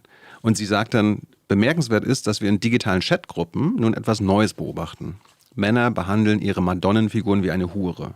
So, und dann fragt die Zeit, erklären Sie das mal. Und dann bin ich mal gespannt, was du dazu sagst. Sie sagt, traditionell betrachtet ein Mann seine Frau wie ein wunderschönes Originalkunstwerk, das er erworben hat und ausschließlich ihm gehört. Er prahlt zwar gerne mit seiner Frau, würde sie aber nicht teilen, denn sie hat für ihn ja einen sentimentalen Wert. Im Internet sehen wir nun Männer, die ihre Partnerin online als tauschbare Ware behandeln. Sie sehen sie als Druck des Originalkunstwerks. Bilder und Videos ihrer Partnerin vermarkten sie regelrecht. Sie behandeln ihren Körper als Gemeineigentum, das in Online-Gruppen handelbar wird. Männer erregen sich an der Vorstellung, ihre Ehefrau zu dominieren, indem sie ohne Zustimmung dieser Behandlung aussetzen. Diese Fantasie wurde erst durch digitale Vernetzung möglich und öffnet eine neue Form der Bedrohung für Frauen, die von ihren eigenen Partnern ausgeht.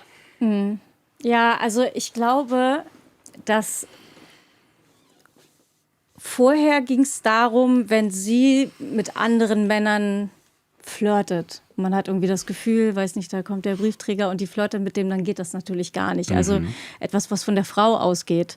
Dann ist sie nämlich eine Hure. Das hat so nicht zu sein, dass sie irgendwo selbstbestimmt sich anderen gegenüber öffnet. Aber in dem Moment, wo du sie betäubst und anbietest oder in ihrem Namen etwas machst, wovon sie nichts weiß, hast du ja selber die Kontrolle. Und dann bleibt es eben in dieser Welt, ich kann das entscheiden. Und ich glaube, dass das wichtigste Kriterium dabei ist. Ich kann das entscheiden. Ich kann ich kann meinen Körper, der gehört ja mir, ihr Körper, den kann ich hergeben. Aber wenn die von alleine abhaut, dann habe ich ja also oft sind ja auch diese kontrollierenden Männer wahnsinnig eifersüchtig. Und da, wo sie einem von alleine entflutscht, da muss man aber richtig die zurückholen und einsperren. Und damit hat es, glaube ich, wieder zu tun mit dem Thema Kontrolle. Ich hatte es ja gerade schon angesprochen, also quasi das Patriarchat lebt fort. Wir leben immer noch in der Männerherrschaft. Nur die Form hat sich teilweise geändert. Und ich habe einfach mal ein paar Analogien früher zu heute mitgebracht. Und was früher quasi einfach nur, was wir gerade beschrieben haben, nicht möglich war. Also früher war es ja so, als Ehemann hatte so, wenn ich eine schöne Frau hatte oder der Meinung war, meine Frau ist super, dann ist so, oh, schaut her, was ich für eine schöne Frau habe. Und da war die Ehefrau das Statussymbol. Und da hat man dann im Sportverein mit einem Foto, was du ausgedruckt hast, geprahlt oder im Verein beim Abendessen. Heute kann die Partnerin online vorgeführt werden, sexualisiert, bewertet oder Männergruppen gezeigt werden. Was früher halt kontrollierte Prahlerei war, weil du wusstest, na gut, er hat ein Foto von mir und Nacktfotos gibt es ja eh nicht und so weiter. Heute wird deine Entwürdigung massenhaft kopierbar. Dann zum Beispiel früher diese Besitzlogik, meine Frau gehört mir, hatten wir ja gerade schon, also Ehemänner bestimmen auch Kleidung, Kontakte, Beruf, Sexualität, Auftreten, wann Sex zu sein hat. Heute ist es anders. Kontrolle zum Beispiel über Handy oder Passwörter, Standorte, Instagram-Kanäle, dass der Mann sich einmischt, was du auf Instagram postest, wie du da aussiehst. Selbst Kontrolle über Passwörter und Kontakte. Und das ist quasi die digitale Kontrolle, ist die neue Form des alten Besitzanspruchs. Aber der Besitzanspruch bleibt. Das ist halt das Patriarchat. Ja. Eheliche Verfügbarkeit hatten wir quasi schon gesagt. Früher Vergewaltigung in der Ehe war was Normales, weil die Ehefrau schuldet mir Sex. Und heute behandeln Männer quasi intime Bilder oder Videos ihrer Ehefrauen als etwas, worüber sie verfügen dürfen. Weil es ist ja meine Freundin, meine Frau. Ja. Und dann wird aus körperlicher Verfügbarkeit die digitale Verfügbarkeit. Ja. Oder irgendwie früher die Frau als Währung unter Männern.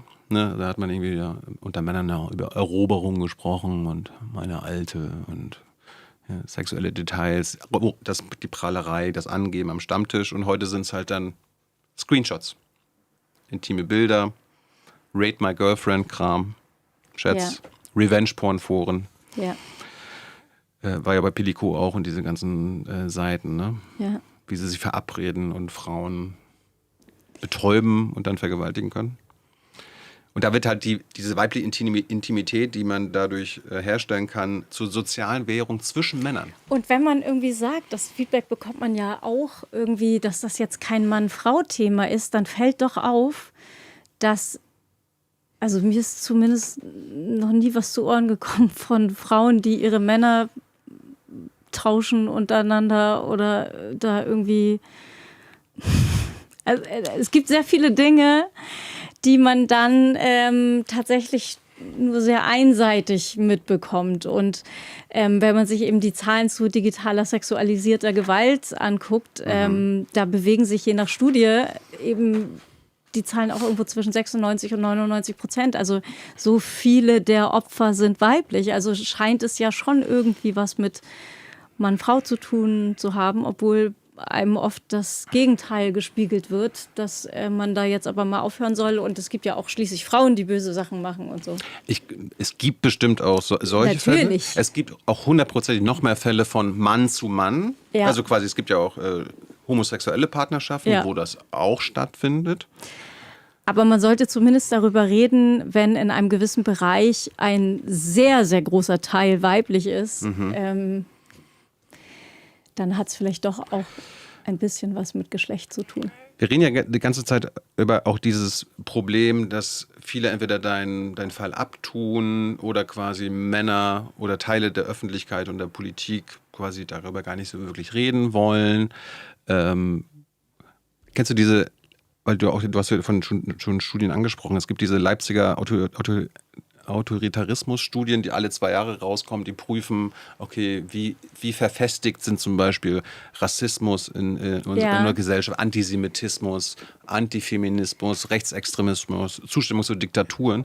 Und das ist ziemlich krass, weil das passt so ein bisschen auch zu deinem Fall, dass das massiv gerade in den letzten Jahren angestiegen ist. Also ich kann gleich das erklären, was es bedeutet, aber es geht hier unter anderem um ein geschlossen antifeministisches Weltbild, was in Deutschland immer stärker wird. Was 2020 noch laut dieser Studie jeden 4. Mann betroffen hat. Also jeder 4. Mann hatte ein geschlossen antifeministisches Weltbild und nur jede 10. Frau war dann 2 Jahre später, krass, 2 Jahre später, 2022, jeder 3. Mann hatte ein geschlossen antifeministisches Weltbild und jede 5. Frau. Und jetzt kommt dann, ja, was heißt denn geschlossen antifeministisch? Und das haben ja mehrere Unis gemacht und das wird so bewertet, wenn Menschen folgenden 4 Aussagen zustimmen. Ja. Und ich würde das einfach mal vortragen, damit klar wird, was das heißt. Und das heißt nicht, dass man nur eine zustimmen muss, um darunter zu fallen, sondern man stimmt allen 4 in einer gewissen Abstufung zu. Erstens, Frauen machen sich in der Politik häufig lächerlich. Die weitere Aussage, Frauen, die mit ihren Forderungen zu weit gehen, müssen sich nicht wundern, wenn sie wieder in ihre Schranken gewiesen werden. Drittens, Frauen übertreiben ihre Schilderungen über sexualisierte Gewalt häufig, um Vorteile aus der Situation zu schlagen. Und 4, durch den Feminismus werden die gesellschaftliche Harmonie und Ordnung gestört. Ja. Nur wenn man allen 4 zustimmt, in gewisser Weise, dann gehört man zu diesen Menschen in Deutschland, die ein geschlossen antifeministisches Weltbild haben. Wenn man allen 4 zustimmt, und das tun jeder Dritte in Deutschland, jeder 3. Mann. Ja. Jeder 3. Mann. Und jede 5. Frau. Ja. Kannst du mir als Mann erklären, wie man als Frau... Das ist ja quasi ein frauenfeindliches Weltbild. Ja. Oder beziehungsweise ein Weltbild, wo man als Frau gegen die eigene Gleichstellung ist. Kannst du mir das als Frau irgendwie erklären? Steht da was zum Alter derjenigen, die befragt worden sind? Könnte man jetzt auch noch mal reingucken, aber ich habe jetzt aber die Gesamtzahlen. Ja. 3/4 der Frauen sind übrigens auf der anderen Seite. Ja, stimmt, das muss man dazu auch noch sagen. Aber, Ja, aber schlimm genug, 20%. Ich glaube tatsächlich, dass hier ganz viel zusammenkommt. Und wenn man sich mal auf Social Media so ein bisschen umschaut, was denn der Content ist von weiblichen Profilen, dann geht das wieder sehr stark in die Richtung, die wir damals in den 50ern hatten. Backen, kochen, sich um Kinder kümmern, das ist tatsächlich ein weit verbreiteter Content. Und ich habe so das Gefühl, oh Gott, da gab es doch diese schlimme Werbung, wo es hieß, eine Frau hat 2 Lebensfragen, was soll ich anziehen und was soll ich kochen oder so. What? Kennst du die nicht? Nein. Welcher Jahrgang bist du? 85. Also das ist eine Werbung, die lief früher und die wird mittlerweile oft, oder auch in der Sendung Lautstark gleichberechtigt, wo wir von den 50ern bis heute uns das Frauenbild angeschaut haben, hatten wir so das Gefühl, es geht wieder zurück in diese Richtung. Genau dieses, wenn Frauen irgendwie aufbegehren, oh Gott, da gibt es auch diese andere, da geht eine rein und haut auf den Tisch, irgendwie ein Chef sitzt an einem Schreibtisch und dann kommt sie und sagt, das geht so gar nicht mehr. Und dann, wie ist das, Frauengold? Oder hat sie irgendwie so ein Mittel bekommen und dann hieß es danach, ich möchte mich bei Ihnen entschuldigen, ich war etwas aufgepfiffen. So, und dann war die Welt wieder in Ordnung. Und die Tendenz geht wieder in diese Richtung, in diese Sätze, die wir damals hatten. Eine Frau hat 2 Lebensfragen, was soll ich anziehen und was soll ich kochen? Also wenn man sich den weiblichen Content auf Social Media anguckt und da wird einem, glaube ich, dieses Tradwife-Bild so ein bisschen als was Schönes, Heimeliges verkauft und ja, dann hast du auch diesen ganzen Stress nicht und ich glaube, man verklärt das und dann kommt es, glaube ich, auch darauf an, in welchem Umfeld du aufwächst. Und wenn dann die Männer dir das als super Ding verkaufen, dass du da zu Hause kannst einfach ein bisschen backen und Kinder sind doch eh süß, kannst dich drum kümmern, ein bisschen mit denen was Lustiges spielen und so. Also ich glaube, dass dadurch, beziehungsweise das hat auch mal eine Jugendstudie gezeigt, da wurden eben junge Menschen befragt zu dem Rollenbild, wie sie sich später ihre Ehe vorstellen. Und da gab es auch eine gewisse Tendenz. Und ich kriege jetzt mittlerweile eben, also ich kriege so viel Feedback von Frauen und ich freue mich da auch drüber und lese das tatsächlich auch. Ich versuche jede einzelne Nachricht zu lesen und viele schreiben mir, ich habe mich damals da reinquatschen lassen in dieses Tradwife-Ding und jetzt hänge ich hier, er ist weg oder ja, oft ist das ja dann so das Ding, dass er dann mit einer anderen durchbrennt und du hängst da ohne Geld. Ja. Und ich glaube, dass das eben so ein Aspekt ist, der oft gar nicht benannt wird. Und viele sind sich eben dieser Konsequenzen nicht bewusst. Und ich glaube, dass da einige auf diese Mogelpackung reinfallen, dass das irgendwie ja kuschelig und schön sei, wenn man als Frau einfach ein bisschen zu Hause ist und backt und sich um Kinder kümmert. Und das Es ist sogar eine autoritäre, also eine Strategie von den Rechtsextremen. Also Ja. die Forscherinnen von diesen Studien ordnen diesen Antifeminismus, den ich gerade beschrieben habe, als eine Art Brückenideologie ein, ja. die sexistisches Denken aus der Mitte also aus der Mitte der Gesellschaft mit rechtsextremen und autoritären Strukturen. Es ist ja auch Verknüpft. interessant, wenn man sich anschaut, was die Nazis für ein Frauenbild hatten, wenn man sich anhört, was die AfD zu dem Thema zu sagen hat. Also gibt es ja schon gewisse Parallelen. Genau. Mir ist gerade eingefallen, bevor ich überhaupt Journalismus gemacht habe, ich habe im Studium Werbung gemacht. Ach, Und wo du es gerade so erzählst, ist mir eingefallen, was ich für eine Scheiße zum Beispiel mal gemacht habe. Unter dem Vorwand, weil die Produzenten, weil ich meine, du bist dann als Model und so weiter, bist eingekauft und du machst natürlich liebend gern Werbeclips, weil damit macht man eine Menge Geld. Und ich habe da einen Werbespot gemacht für einen Stromanbieter. Und da haben sie das so als Witz verkauft. Das hieß so ja, das ist natürlich alles witzig Einschlafen. Und dann findet man auch online. Und im Grunde, ich liege mit meiner Frau im Bett und sie sagt dann immer, Schatz, ich kann nicht einschlafen. Und dann Musik und blablabla. Und dann gebe ich dir eine Kopfnuss. Und das ist dann der Witz und so. Ach, und so leicht kann man einschlafen. Und niemand am Set fand das schlimm. Ich dachte so, okay, ja gut, ich kriege jetzt eine Menge Geld. Ist ja super lustig. Aber jetzt erst im Nachhinein... Ich würde das nie wieder machen. Ich schäme mich einfach dafür. Aber damals war das quasi auch in dieser Werbebranche und so weiter. Die wollten natürlich, die wollten auffallen. Die wollten quasi einen Aufreger-Spot haben, weil mit diesen Aufreger-Spots verdient man natürlich eine Menge Geld. Und ich habe das mit mir machen lassen und ich schäme mich so sehr dafür heutzutage. Und aber im Grunde ist das eine antifeministische Aktion gewesen, weil ich quasi mit Witz Gewalt gegen Frauen dargestellt habe. Ja. Also ich habe neulich so einen Online-Clip gesehen, der mich auch zutiefst schockiert hat. Da liegt eine Frau im Bett, also Zeichentrick, liegt im Bett und weint. Und er ist total genervt von ihr und irgendwas macht er auch. Ich weiß nicht, ob er sie wegschubst oder so. Und irgendwie das Ende der Geschichte ist, sie ist natürlich selber schuld, weil sie sieht auch nicht mehr geil aus. Und dann wird sie rausgenommen von so einem Greifarm, dann wird ihr die Haare frisiert und so. Und dann kommt sie daher in so fancy Wäsche und auf einmal nimmt er seine Frau wieder wahr.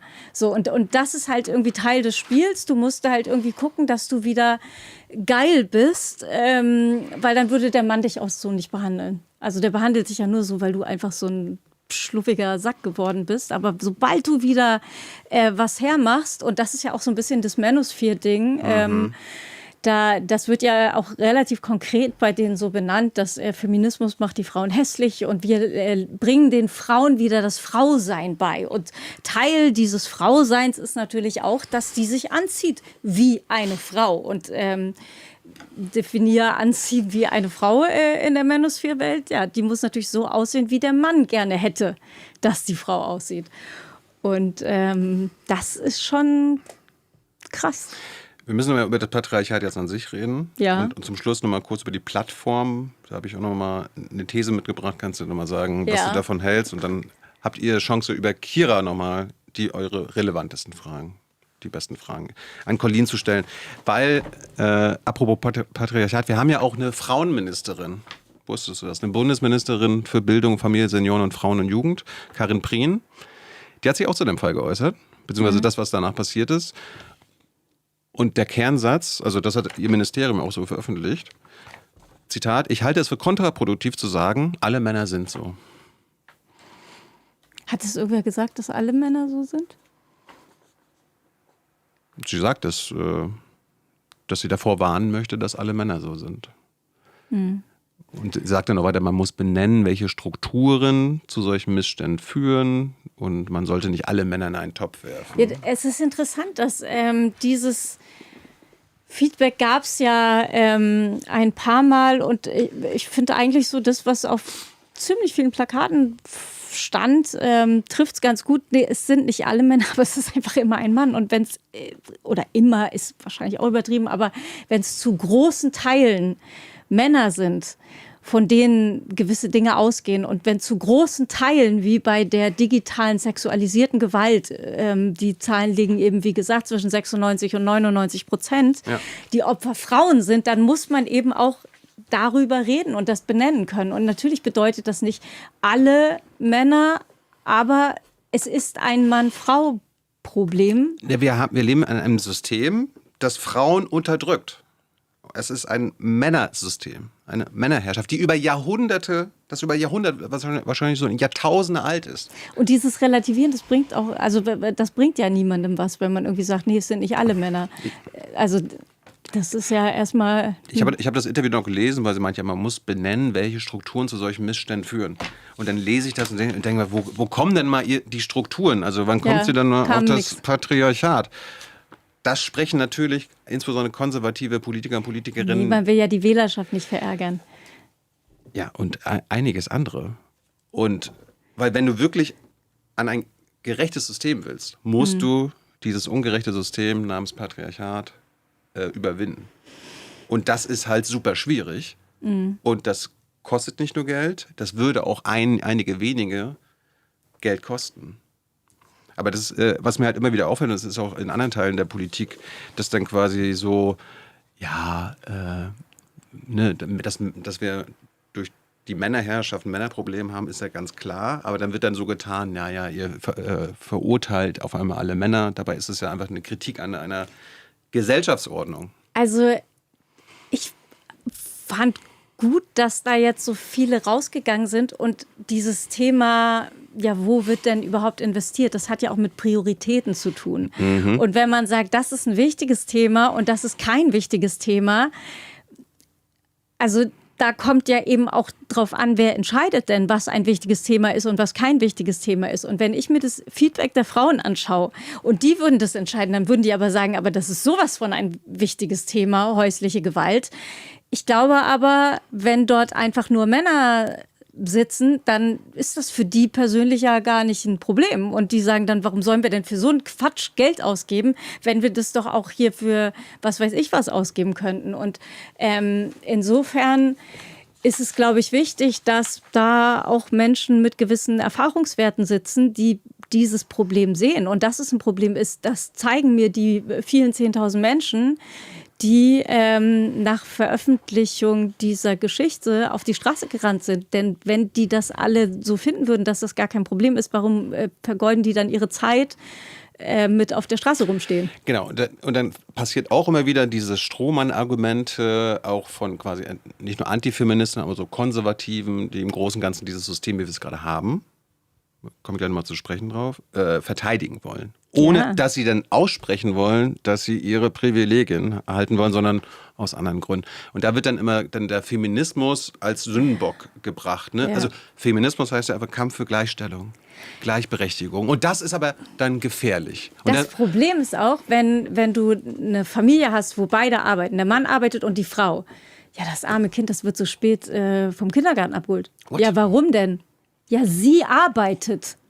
Okay, aber er ja auch. Okay. So, aber es ist natürlich da, wo also die Frau ist das Problem.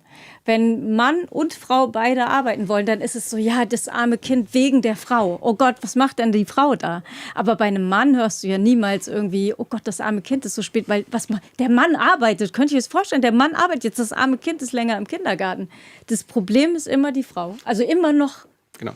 Und dann wird halt so getan, als ob so feministische Kritik, dass das darum geht, ja einzelne, ne, der gute Nachbar oder es geht um den Ehemann oder meinetwegen den Bruder oder der Kumpel und so weiter. Darum geht es ja gar nicht. Ja. Es geht um das, was wir nicht sehen. Du hast ja vorhin gesagt, also worauf du nicht zeigen kannst und was unsichtbar zwischen uns. Und es soll auch bitteschön unsichtbar bleiben. So. Und wer darauf aufmerksam macht, der stimmt irgendwas dann. Und genau darum tun sie ja so, als ob es um einzelne Männer geht. Ja. Und dass du deinen Ehemann ankacken willst oder andere Männer ankacken willst. Darum geht es um ein System, was auch Männer betrifft und benachteiligt. Ja. Und da würde ich mir denken, so in der Politik, dass Leute wissen sollten, dass die politische Analyse dort beginnt, wo das Einzelschicksal in ein System eingebettet ist. Und das ist es in diesem Fall ganz klar. Ja, weil es ein System gibt, was wir alle nicht wirklich sehen können, das Gewalt ermöglicht und die Ungerechtigkeit nicht nur produziert, sondern zementiert. Und darum ist aber diese Kritik notwendig. Darum gibt es Feminismus. Ja.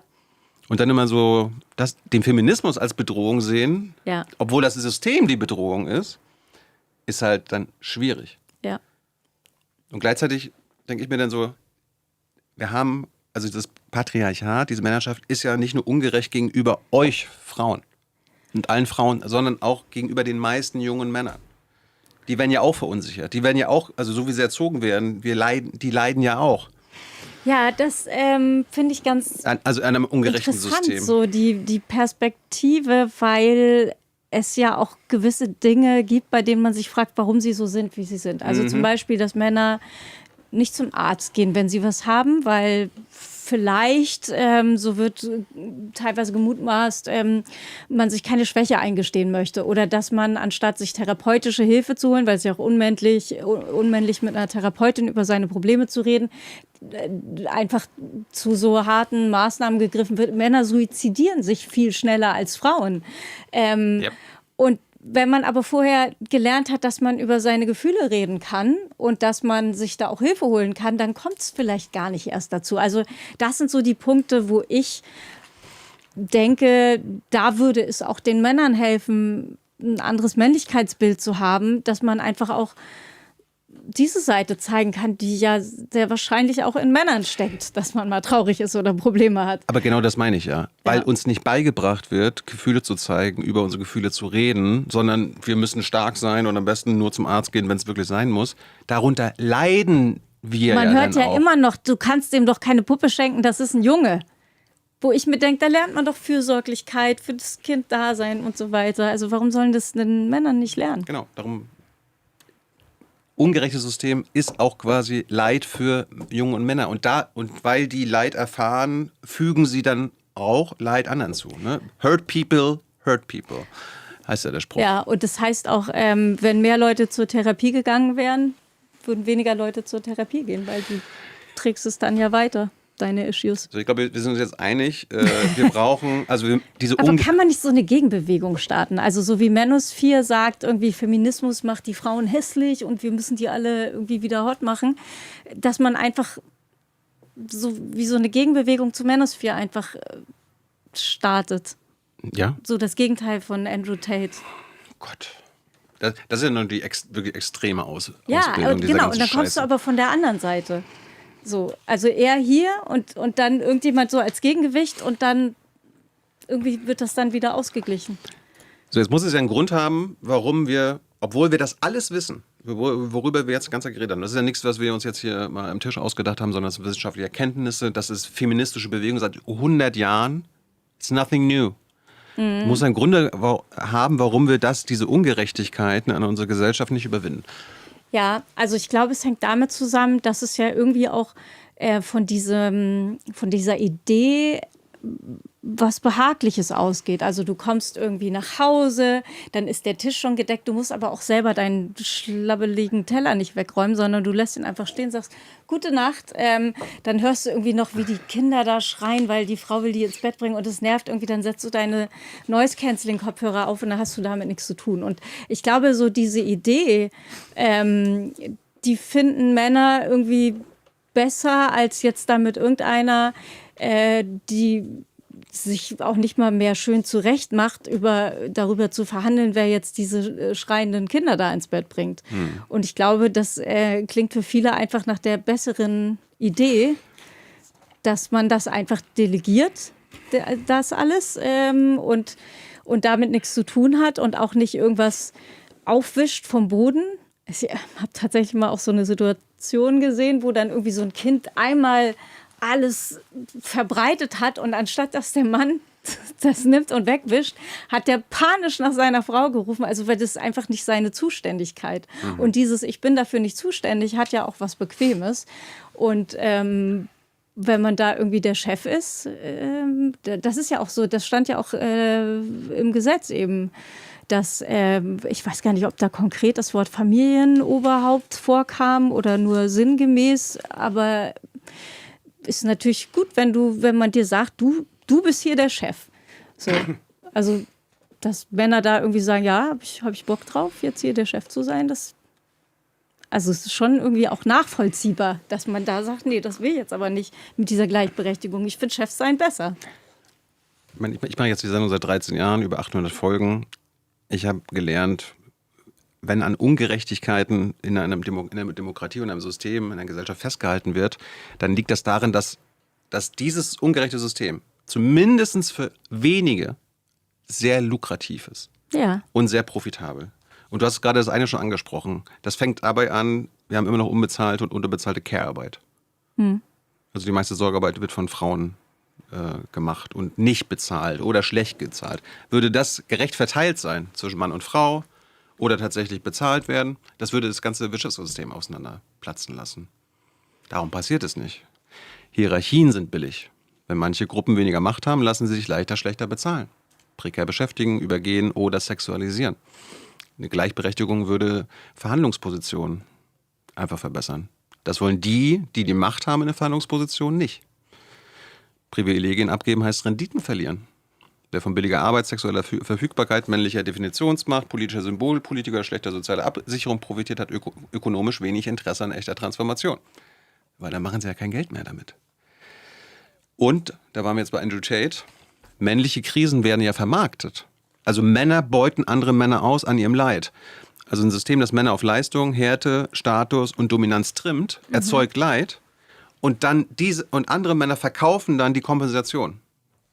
Coaching, Statusprodukte, Pornografie, Apps, diese Alpha-Kultur, Fitnesskultur, Kulturkampfangebote und Aufmerksamkeit an sich. Was meinst du, warum springen Männer da so drauf an?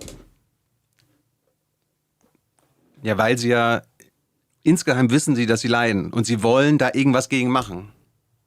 Und weil du ja aber patriarchal erzogen wirst und dann glaubst und über gewisse Kanäle hörst, na, die Frauen wollen dir das auch noch wegnehmen oder irgendwie dein Leid noch verstärken. Im Grunde wird ja dir eingeredet, dein Leid wird durch was die Frauen wollen, noch verstärkt. Also folgst du denen, die dir sagen, die Frauen, die sind böse. Wir helfen dir. Und sie rennt natürlich auch nicht so schnell weg. Also du kannst sie natürlich auch besser kontrollieren, wenn sie gar nicht die Möglichkeit hat, sich eine eigene Wohnung zu nehmen. Und wenn du dann einfach weißt, die kann gar nicht gehen, dann kannst du die auch besser scheiße behandeln, weil die muss ja bleiben. Sie hat ja gar keine Wahl. Also hat es auch wieder mit Kontrolle zu tun. Wir sind fast am Ende. Also beeilt euch mit euren Fragen. Die patriarchalen Strukturen in Deutschland nochmal mir ein bisschen rausgesucht, wenn du zu irgendwas was sagen willst. Ansonsten würde ich das einfach nur für diejenigen, weil es gibt wahrscheinlich einige, die sich noch nie damit beschäftigt haben und das nicht hören wollen.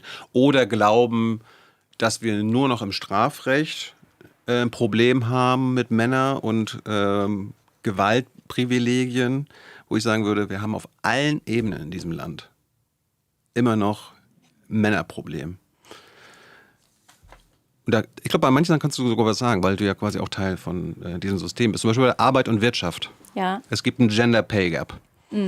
Es gibt sogar, heißt Gender Pension Cap, also dass männliche Rente, Männer in Rente immer noch mehr bekommen als Frauen in Rente. Ja. Frauen häufiger in Teilzeit, in Minijobs, in Care-Berufen. Männer dominieren die Vorstände, die Aufsichtsräte.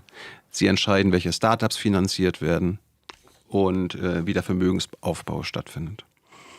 Oder auch männliche Verfügbarkeit als Karrieremodell. Lange Arbeitszeiten sind notwendig, weil wenig Sorgearbeit. Falls du irgendwas in deinem eigenen Leben daraus sagen hast. Sorgearbeit hatten wir schon, also Kinderbetreuung, Pflege von Angehörigen, Haushaltsarbeit liegen weiterhin überwiegend bei Frauen. Mutterschaft bremst Karrieren stärker als Vaterschaft. Würdest du das sagen? Ja, also es wird ja automatisch als weiblicher Zuständigkeitsbereich gesehen. Und wenn man dann sagt, so sehe ich das aber nicht, beziehungsweise ich sehe uns beide da in der Verantwortung, dann geht das schon auch, dann ist es manchmal auch gar nicht so einfach, weil sie also das liegt ja quasi in ihrer Natur, dass sie für die Kinder zuständig ist. Und ich glaube, dass diese Annahme, und ich glaube, das ist für mich auch ein ganz wichtiger Punkt beim Thema Patriarchat.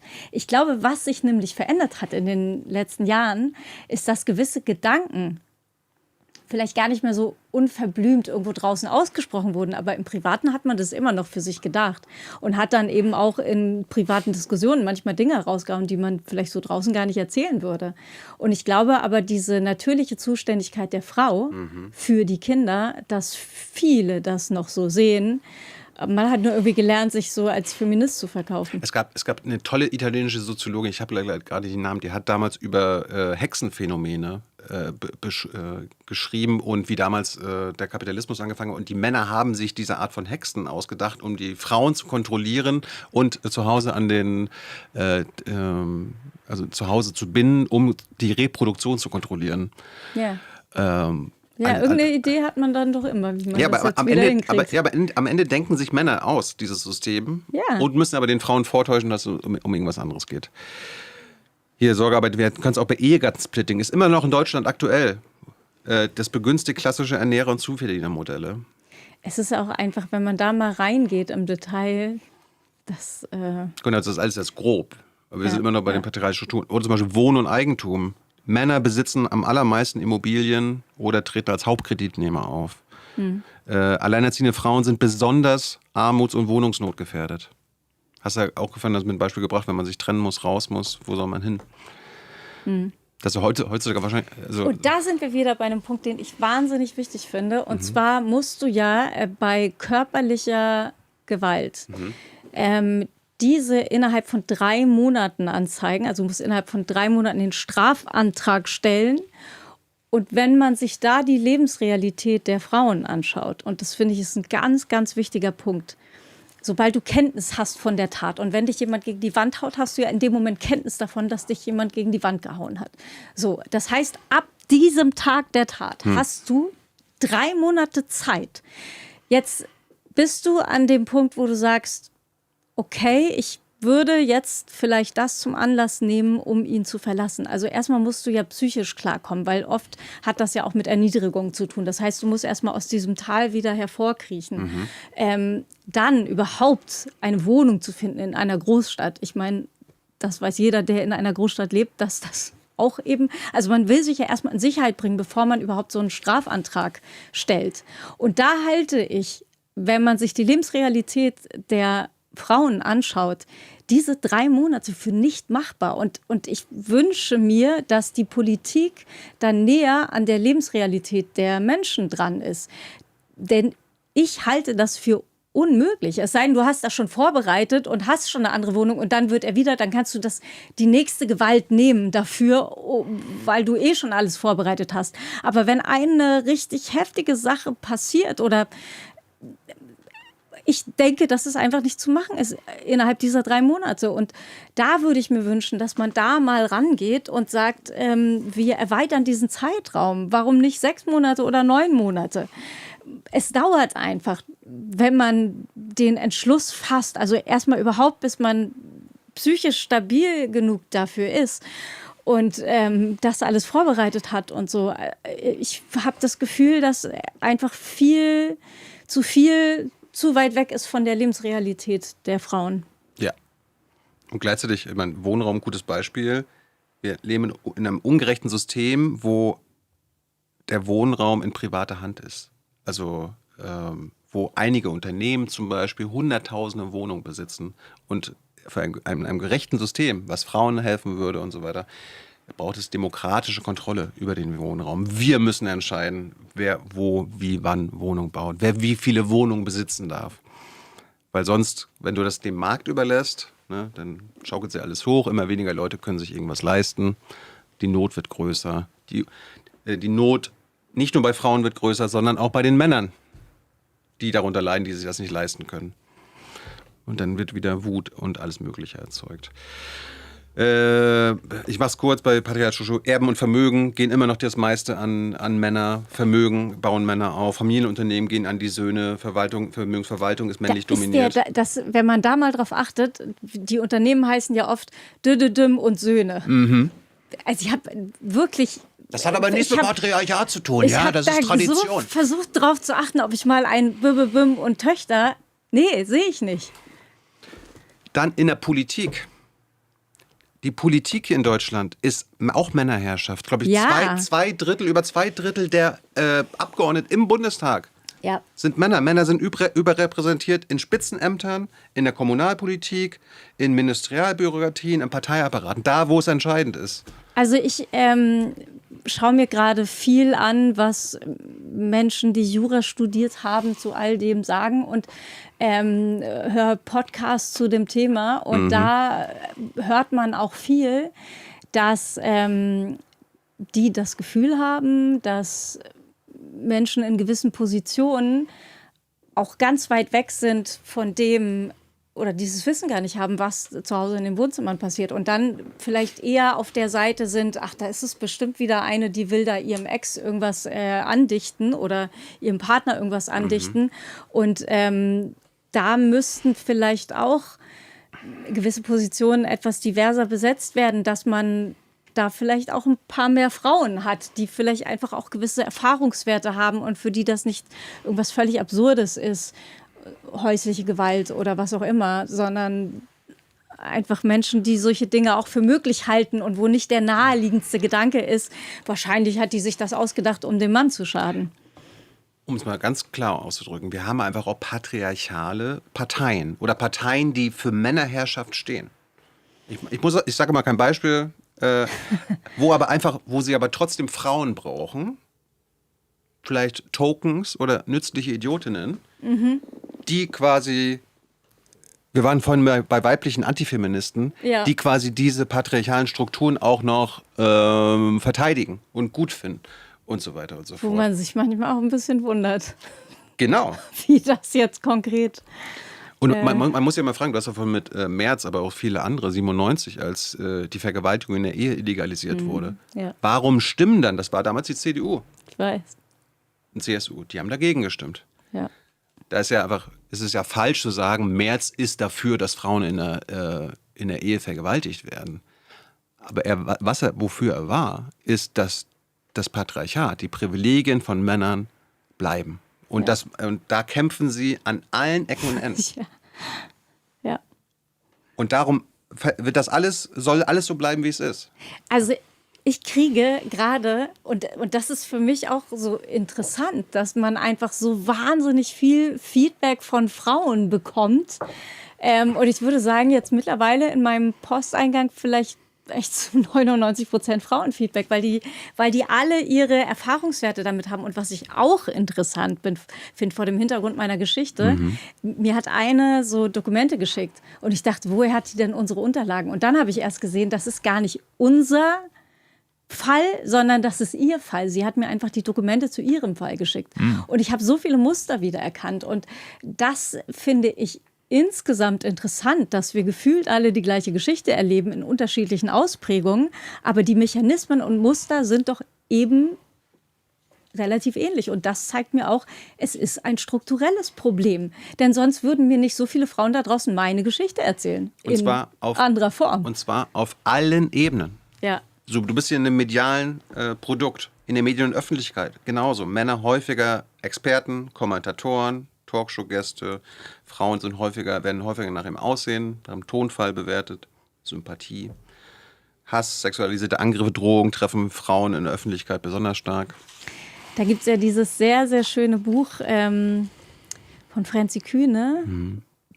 Allein diese Passage, Gregor Gysi kam herein, seine braunen Augen leuchteten, sein Anzug sah. Und wenn du es mal umdrehst, dann merkst du, wie absurd das ist. Weil keiner beschreibt, also habe ich zumindest sonst noch nicht so oft gelesen, dass er mit seinen süßen braunen Augen klimperte und was weiß ich was. Und manchmal braucht es einfach diese Umkehr, um zu spiegeln, wie absurd das ist. Hast du denn damals, wir haben ein bisschen über den Biografie geredet, hast du denn gemerkt, dass du unter anderem quasi an die Moderationssachen und so weiter gekommen bist, weil du so ausgesehen hast, wie du ausgesehen hast? Oder dachtest du oder wurde dir gesagt, weil du so talentiert bist? Ja, die wollten einfach Leute, die 3 Stunden Live-Sendung füllen können. Also ich glaube tatsächlich, dass das damals einfach Leute, die mit leeren Zetteln in eine Sendung gingen und da das irgendwie geschafft haben. Woher konntest du das? Dass die Leute nicht wegschalten. Hast du immer eine freche Schnauze gehabt? Oder? Durfte ich nicht. Das ist auch interessant. Das finde ich auch richtig interessant, dass ich sollte mit einem Mann zusammen eine Sendung moderieren und ich habe halt alles so geschrieben, wie ich mir dachte, wie ich das machen würde. Und dann hieß es, aber du kannst nicht ironisch sein. Und dann habe ich gefragt, wieso denn nicht? Und dann hieß es, ja, weil du eine Frau bist. Bei Frauen kommt das zickig rüber, wurde mir wortwörtlich so gesagt. Und deswegen, ob ich denn meine Gags nicht dem Mann abgeben würde. Und der Mann sagte so, ich möchte aber gar nicht ironisch sein. Das passt schon besser zu einem Mann. Und dann wurde mir das weggenommen, damit ich nicht zickig rüberkomme. Du hast da immer ein Ja gesagt? Ich habe dann doch Sachen gemacht, die ich nicht durfte. Was ja auch nur in Live-Sendungen geht. Also ich habe da schon ganz schön rebelliert damals.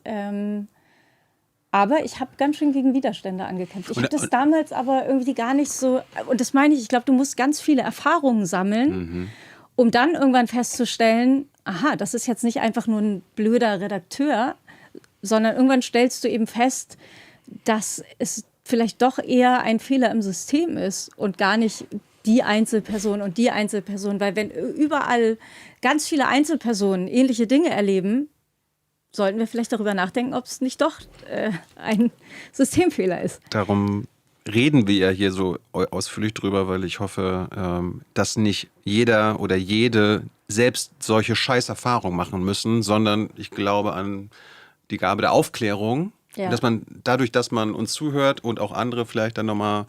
Man schafft dadurch zumindest eine Aufmerksamkeit dafür. Also wenn andere junge Frauen gewisse Dinge erleben, dann sind sie vielleicht anders sensibilisiert und man nimmt diese Dinge anders wahr. Aber das wurde damals überhaupt nicht thematisiert. Ich habe das Gefühl, dass es auch eine Zeit lang einen ganz weirden Feminismus gab, mit dem ich auch nichts anfangen konnte. Und ich habe das Gefühl, dass erst zu einem späteren Zeitpunkt überhaupt auf sowas ein Augenmerk gelegt wurde. Und ich mache das zum Beispiel auch, weil hier viele männliche Zuschauer zugucken und die halt nicht sich abholen lassen sollen von irgendwelchen, nicht nur Männern, die dann sagen, ja, hier, die Frauen wollen uns schaden und ich bin doch nicht das Problem. Ich habe doch noch nie was gemacht, ich kenne auch niemanden, ich bin für diese ganzen Strukturen und die Gesetze gar nicht verantwortlich. Ich bin nicht schuld, dass es so ist, wie es ist. Und dann würde ich halt sagen, es ist aber deine Schuld, wenn es so bleibt. Das ist unsere Aufgabe als Männer. Ja. Wir müssen auch für eine gerechte Gesellschaft sorgen und nicht nur euch Frauen hinterherlaufen. Das ist das Ding. Also wenn nur die Frauen da mitmachen bei diesem Gleichberechtigungsthema, dann kommen wir halt auch nicht voran. Ja, weil das Hauptproblem ist, ich habe ja gesagt, 33% mittlerweile haben so einen Hass. Gewaltsicherheit haben wir ja schon abgesprochen, Strukturen. Selbst in der Medizin herrscht das Patriarchat immer noch weiter. Männerkörper gelten als medizinische Norm. Frauenbeschwerden werden öfter psychologisiert und unterschätzt. Also das ist so ein Thema, ich glaube, es ist total wichtig, auf solche Sachen einzugehen, denn wenn man erstmal nur so gewisse Buzzwords hört, feministische Medizin zum Beispiel, da halten viele sich schon die Ohren zu, damit wollen die gar nichts zu tun haben. Und ich glaube, es ist total wichtig, solche Sachen aber eben auch ganz klar zu benennen, dass einfach gewisse Studien, also die Studienlage ist oft, wir haben das getestet an Männern und Mäusen. Okay, ja, interessant. Und auch die Dosierungsempfehlung ist eben auf Männer ausgerichtet. Und bei Kindern sagt man ja auch nicht, dass ein Einjähriges genauso viel kriegt wie ein 12-Jähriges. Und so müsste man eben auch die weibliche Biologie berücksichtigen. Oder zum Beispiel bei gewissen Erkrankungen haben Frauen ganz andere Symptome. Und dann heißt es immer, ja, aber das ist doch gar kein Symptom für diese Krankheit. Ja, weil ihr diese Krankheit unter Männern oder männliche Studien habt oder ausschließlich Studien mit männlichen Probanden. Wenn ihr auch welche mit weiblichen hättet, dann wüsst ihr, Frauen haben per se bei dieser Erkrankung andere Nebenwirkungen als Männer. Aber das steht da gar nicht in den Büchern, weil man es nie an Frauen weil man es nicht für nötig hielt, oder Crash-Test-Dummies zum Beispiel. Da gibt es jetzt eine Frau irgendwo im Norden, die hat den ersten weiblichen Crash-Test-Dummy gebaut. Und Frauen haben eine viel höhere Wahrscheinlichkeit, bei einem Unfall ums Leben zu kommen, weil es keine weiblichen Crash-Test-Dummies gibt. Und wenn ich da irgendwie einen Aufprall habe, pralle ich an anderer Stelle auf als ein 2 Meter großer Mann. Oder, ich habe mir auch aufgeschrieben, Endometriose. Ja, lange unterforscht, unterversorgt, weil es halt eine Frauenkrankheit ist. Ja. Früher auch hier reproduktive Rechte, also Pille, Geburtshilfe, Wechseljahre. War jetzt für männliche Mediziner kein Thema. Zum Schluss hier noch Recht und Justiz. Ne? Also gesetzlich sind wir als Mann und Frau formal gleichberechtigt, aber die Anwendung kann dann wieder patriarchale Muster reproduzieren, ne? Also gerade bei Familienrecht, ne? Umgangsrecht gegen Gewaltschutz, Glaubwürdigkeitsfragen bei sexualisierter Gewalt oder die ökonomischen Folgen von Trennung und Scheidung. Ja. Und Religion, Kultur, Sport ist, glaube ich, selbsterklärend. Ja, ich glaube wirklich, dass wir da bei den Kindern schon ansetzen müssen. Dass man Ja, aber wir müssen in allen diesen Strukturen ansetzen. Ja. Du kannst nicht mit einem Gesetz oder einer Bundestagswahl das Patriarchat abschaffen. Du musst es auf allen Ebenen. Und das heißt halt Umverteilung. Und es wäre auch so schön, wenn einfach gewisse Gesetze, wenn wir da nie wieder drüber nachdenken müssen, weil es einfach gewisse Straftaten gar nicht mehr gibt. Ja. Ich würde zum Schluss noch mal ganz kurz, sag einfach, wie viel du dazu sagst, aber weil du dich damit beschäftigt hast, ich würde halt auch mal die ökonomische Perspektive und wie die digitalen Plattformen, die Internetplattformen dafür sorgen, dass unsere Gesellschaften nicht gerechter werden, sondern ungerechter werden und sie mit patriarchalen Strukturen Geld verdienen. Und ich habe mal rausgesucht, also die größten Plattformen sind ja, ne, also X, Twitter, Instagram, Facebook, TikTok und so weiter und so fort. Erinnerst du dich noch, wie Mark Zuckerberg angefangen hat mit Facebook? Was vor Facebook war? StudiVZ? Das war die deutsche Kopie. Bevor es Facebook gab, hat er sich FaceMash an der Harvard-Universität ausgedacht. FaceMash. Stell dir vor, das ist so ein Hot or Not, wo er die Bilder von den Harvard-Studentinnen genommen hat und ohne ihre Zustimmung von den Männern an der Harvard raten lassen. Er wäre dafür fast von der Harvard-Uni geflogen, für diese misogyne Scheiße. Am Ende hat er daraus Facebook sich ausgedacht.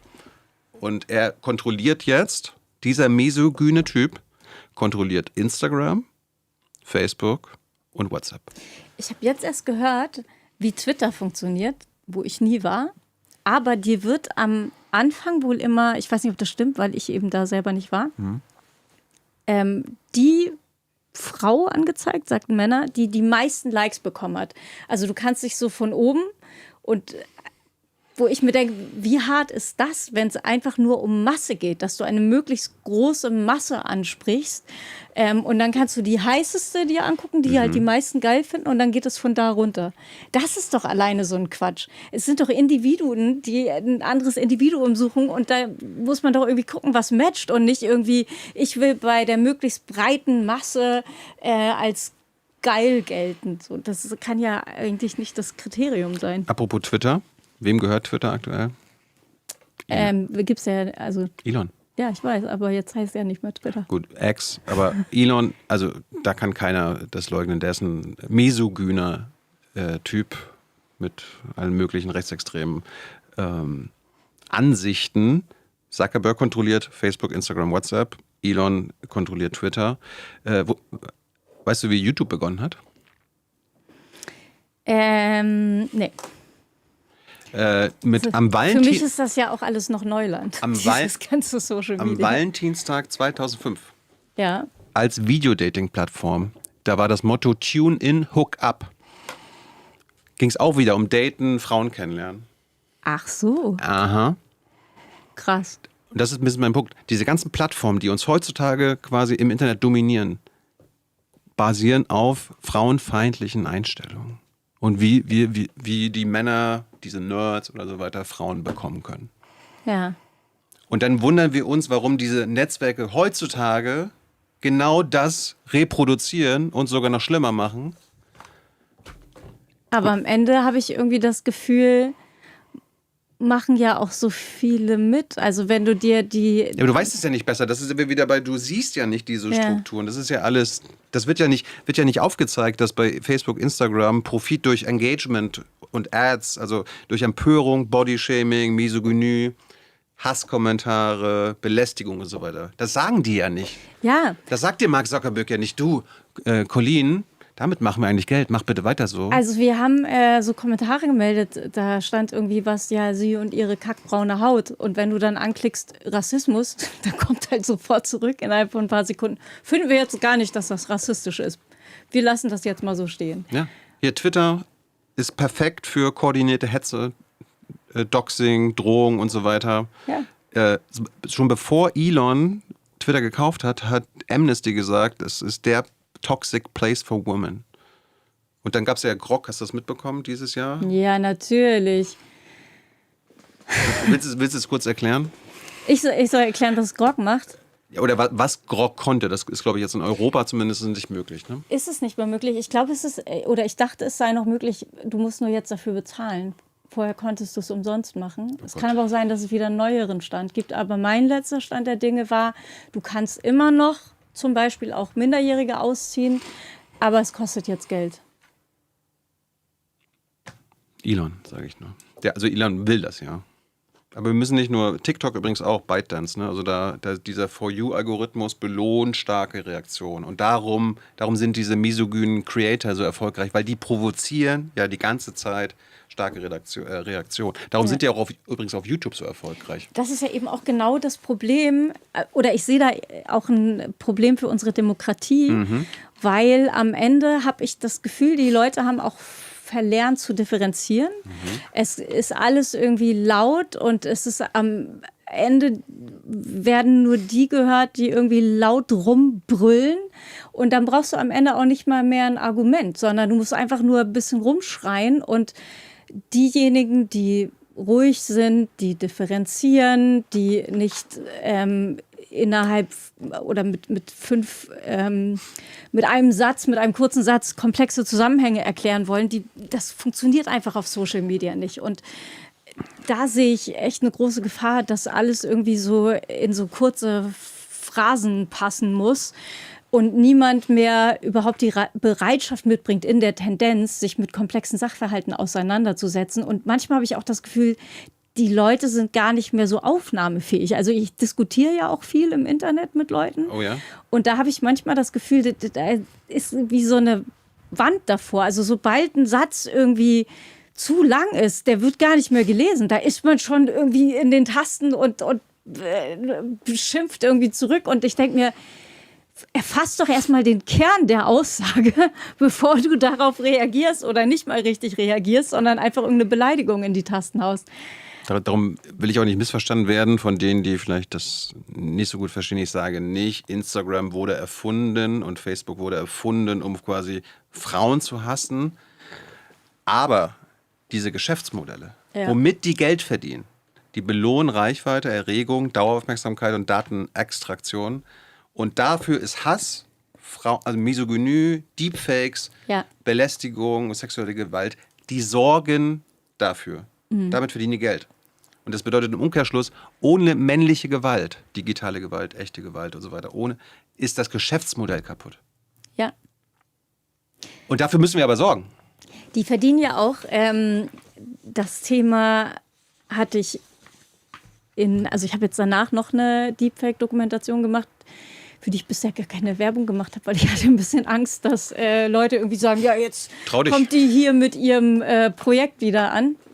Und da haben wir aber ich hatte ein Interview mit einem von Meta, da haben wir genau diesen Aspekt beleuchtet, dass Meta ja auch Geld verdient mit Werbung für Fake-Produkte. Also man kann ein fake-medizinisches Produkt über Facebook bewerben. Ja. Und ich kann sagen, wenn du das trinkst, dann wirst du schön und reich und niemals sterben.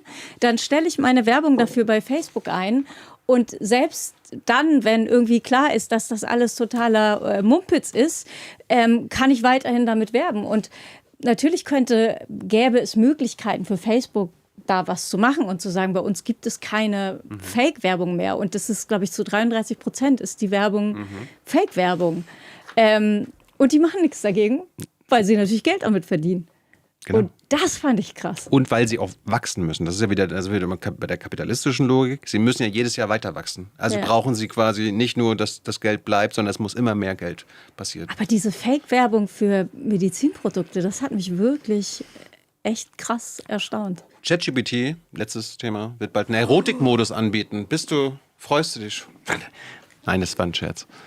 Macht der? ChatGPT Nee, wird einen Erotikmodus einführen. Ach so, ja, ich hätte jetzt gedacht, dass der das schon längst macht.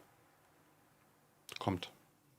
Und das ist halt auch wieder alte Internetlogik, mit Geld, du kannst mit Pornografie, Frauenverachtung, Wachstum erzeugen. Und darum passiert das alles. Boah. Was machen wir denn jetzt? Ja, das sagt uns Kira. Ich bin von meiner Seite durch. Ich wollte, wie gesagt, mein Grund, dich eingeladen zu haben, war, dass wir halt mal anders als in anderen Formaten, wo du schon warst, die halt immer nur natürlich über deinen Fall reden und deine Vorwürfe und was dir konkret passiert ist, dass wir das große Ganze mal ansprechen. Ja, das ist mir wichtig. Und das habe ich jetzt auch gemerkt, weil ich hatte dann irgendwann keinen Bock mehr so richtig. Das in Deutschland habe ich das Gefühl, das franselt sich so in absurde Richtungen. Und ich hatte das Gefühl, wenn ich in anderen Ländern bleibt es beim Politischen, da bleibt es in der politischen Debatte, da bleibt es eben genau bei diesem Thema Männerbild, Frauenbild, Patriarchat etc. Und da blieben wir im System, weil die ja gar nicht irgendwie Interesse an mir und ihm hatten und man kennt euch ja aus dem Fernsehen, sondern einfach auf das große Ganze wollten. Und deswegen hatte ich mir dann auch immer wieder so eine Pause genommen. Und was dann aber passiert ist, war eben dieses mit Scheiße überfluten und lauter Falschmeldungen raushauen, wo ich dann irgendwann das Gefühl hatte, okay, jetzt muss ich mal kurz hier in Deutschland mal eben was klarstellen. Und das war teilweise richtig heftig. Also auch diese frauenfeindlichen Beleidigungen, die ich da bekommen habe, das war wirklich richtig krass. Und klar habe ich damit gerechnet, dass es Hass geben wird, aber dass man so extrem beleidigt wird, einfach weil man eine Frau ist. Also nicht mal irgendwie irgendwas Konstruktives, sondern einfach eine rein frauenfeindliche Beleidigung. Und dass das so massiv stattfindet, damit hätte ich nicht gerechnet. Beleidigst du mal zurück? Wie denn? Wie geht denn so eine männerfeindliche Beleidigung? Ja, keine Ahnung, kriegt man dann DM-Beleidigung und so weiter. Ich habe früher auch manchmal einfach so, dann scheißegal, du Arsch oder so weiter. Ja, du Arsch ist ja jetzt nicht Ahnung. männerfeindlich. Ich muss ja dann auch männerfeindlich zurück beleidigen. Muss ich? Also wenn die was Frauenfeindliches sagen. Also ein Argument ist ja auch immer, die gehört mal wieder richtig durch. Das liest du viel. Also Frauen lesen das viel. Gerade wenn du feministisch, dann bist du einfach völlig, die muss mal wieder richtig so. Das ist wirklich, es kommt oft. Nicht nur bei mir, sondern auch bei anderen, die sich in diesem Bereich engagieren. Jetzt hoffe ich und bete, dass Kira uns gleich nicht berichtigt, dass irgendeiner dieser Kommentare auch in diesem, also wir haben ja einen Live-Chat laufen neben dem Video. Aber sie würde die gar nicht nehmen. Also Nein. die würde sie ja ignorieren. Ja, genau. Aber sie kann uns trotzdem sagen, ob es die gab. Kam sowas? Ja, sagt sie gleich. Jetzt ist es die Überraschung. Ach so, okay. Ich bin durch. Willst du kurz eine Pause machen? Oder wollen wir noch? Viertelstunde hast du noch? Ja. Dann kommt Können wir jetzt entweder direkt oder... Ja, machen wir jetzt direkt dann. Ja, gut. Danke für deine Zeit, danke für deine Offenheit, danke für das Gespräch. Das war ja weniger ein Interview als ein Gespräch. Hat mir sehr viel Spaß gemacht, sehr viel bedeutet. Dankeschön. Danke. So. Hi, Colleen. Hi. Also, natürlich gab es Songs im Chat, die gibt's immer. Aber es ging, würde ich sagen, den Kommentar mit dem, sie muss einfach nur einmal, den gab's nicht. Und ich würde auch sagen, so, Alice Schwarzer möchte ihre Hasskommentare zurück. Ich finde es absurd, das gab's schon in den 80ern und es hört einfach nicht auf. Aber heute nicht. Also, es war einigermaßen zivilisiert. Einigermaßen. Und sonst wird gelöscht. Tut mir leid, aber ich habe da keinen Bock drauf. Aber ich meine, es gibt ja schon Leute, die so... Ja, immer. Leider, natürlich. Aber auch bei anderen Themen muss man fairerweise sagen. Also Trolle kommen immer. Aber kommt immer noch, sie hat ja gar keine Beweise? Bisschen, aber das Schöne war, es gab immer mehr Leute heute im Chat, die so waren, so, hat sie gerade gesagt, hast du eigentlich zugehört? Das Und ist so krass. ja. Es ist so krass. Vor allem auch die Zutaten. Ne? Ich glaube erst, wenn ein Gericht ein Urteil gesprochen hat und klar ist, dass es Beweise gibt. Okay, jetzt hat das Gericht in Hamburg gesagt, es gibt Beweise und unser Urteil ist, Herr Ulmen verliert. Also es sind alle Zutaten da. Urteil, Gericht, Beweise. Ja. Immer noch. Naja, das glaube ich nicht so. Und diese Gerichtsentscheidung, wo dann die ganze Zeit drüber geredet wird, die liest dann keiner. Nee, Also die hat ja so wenig Aufmerksamkeit bekommen, dass ja. Also dem naja, ich Spiegel glaube, manche eigentlich recht Leute gegeben wollen wurde. das. Genau, und zweimal sogar schon. Ja. Das ist schon krass. Also ich habe diesen schnellen Nachtrag mit dem Quick Freeze und der Login-Falle. Also da ist es auch so, dass das darf nur auf richterliche Anordnungen passieren. Heißt, du hast im Prinzip recht. Also es geht nur bei Ermittlungen, die geheim sind und nachträglich sind. Und dann ist ja eh schon alles weg, ne? ja. Ja, okay. Wenn es halt so ist, wie du sagst, und so ist es halt, dass es Ja, Monate, Jahre die dauert, dann rufen dann ein Jahr später dort ja. an und da hast du dann natürlich nichts mehr. Genau. Also deswegen über mehr Vorschläge als Alternative zur Vorratsdatenspeicherung wären wir dann dankbar, schätze ich mal. Ja. Dann gibt es noch so ein paar Sachen, die vielleicht erstmal noch klargestellt werden müssen, die so um die Monate direkt danach, nach dem Spiegelartikel sich drehen. Erstmal war die Frage, hast du wirklich bei dieser Demo in Hamburg im März eine schutzsichere Weste getragen? Eine schusssichere Weste, schusssichere, ja. Entschuldigung. Ja. Weil nämlich Schutzwaffen auf Demos eigentlich verboten wären. Und da hat wohl irgendjemand Ist das eine behauptet. Schutzwaffe? Wenn man Ich habe es tatsächlich nachgeschaut Weste im anhat? Versammlungsgesetz. Schutzwaffen sind quasi alles, was einen Demonstranten auf einer Demo schützt, vor allen Dingen vor Identifikation oder benutzt werden kann als Widerstand bei einer Festnahme.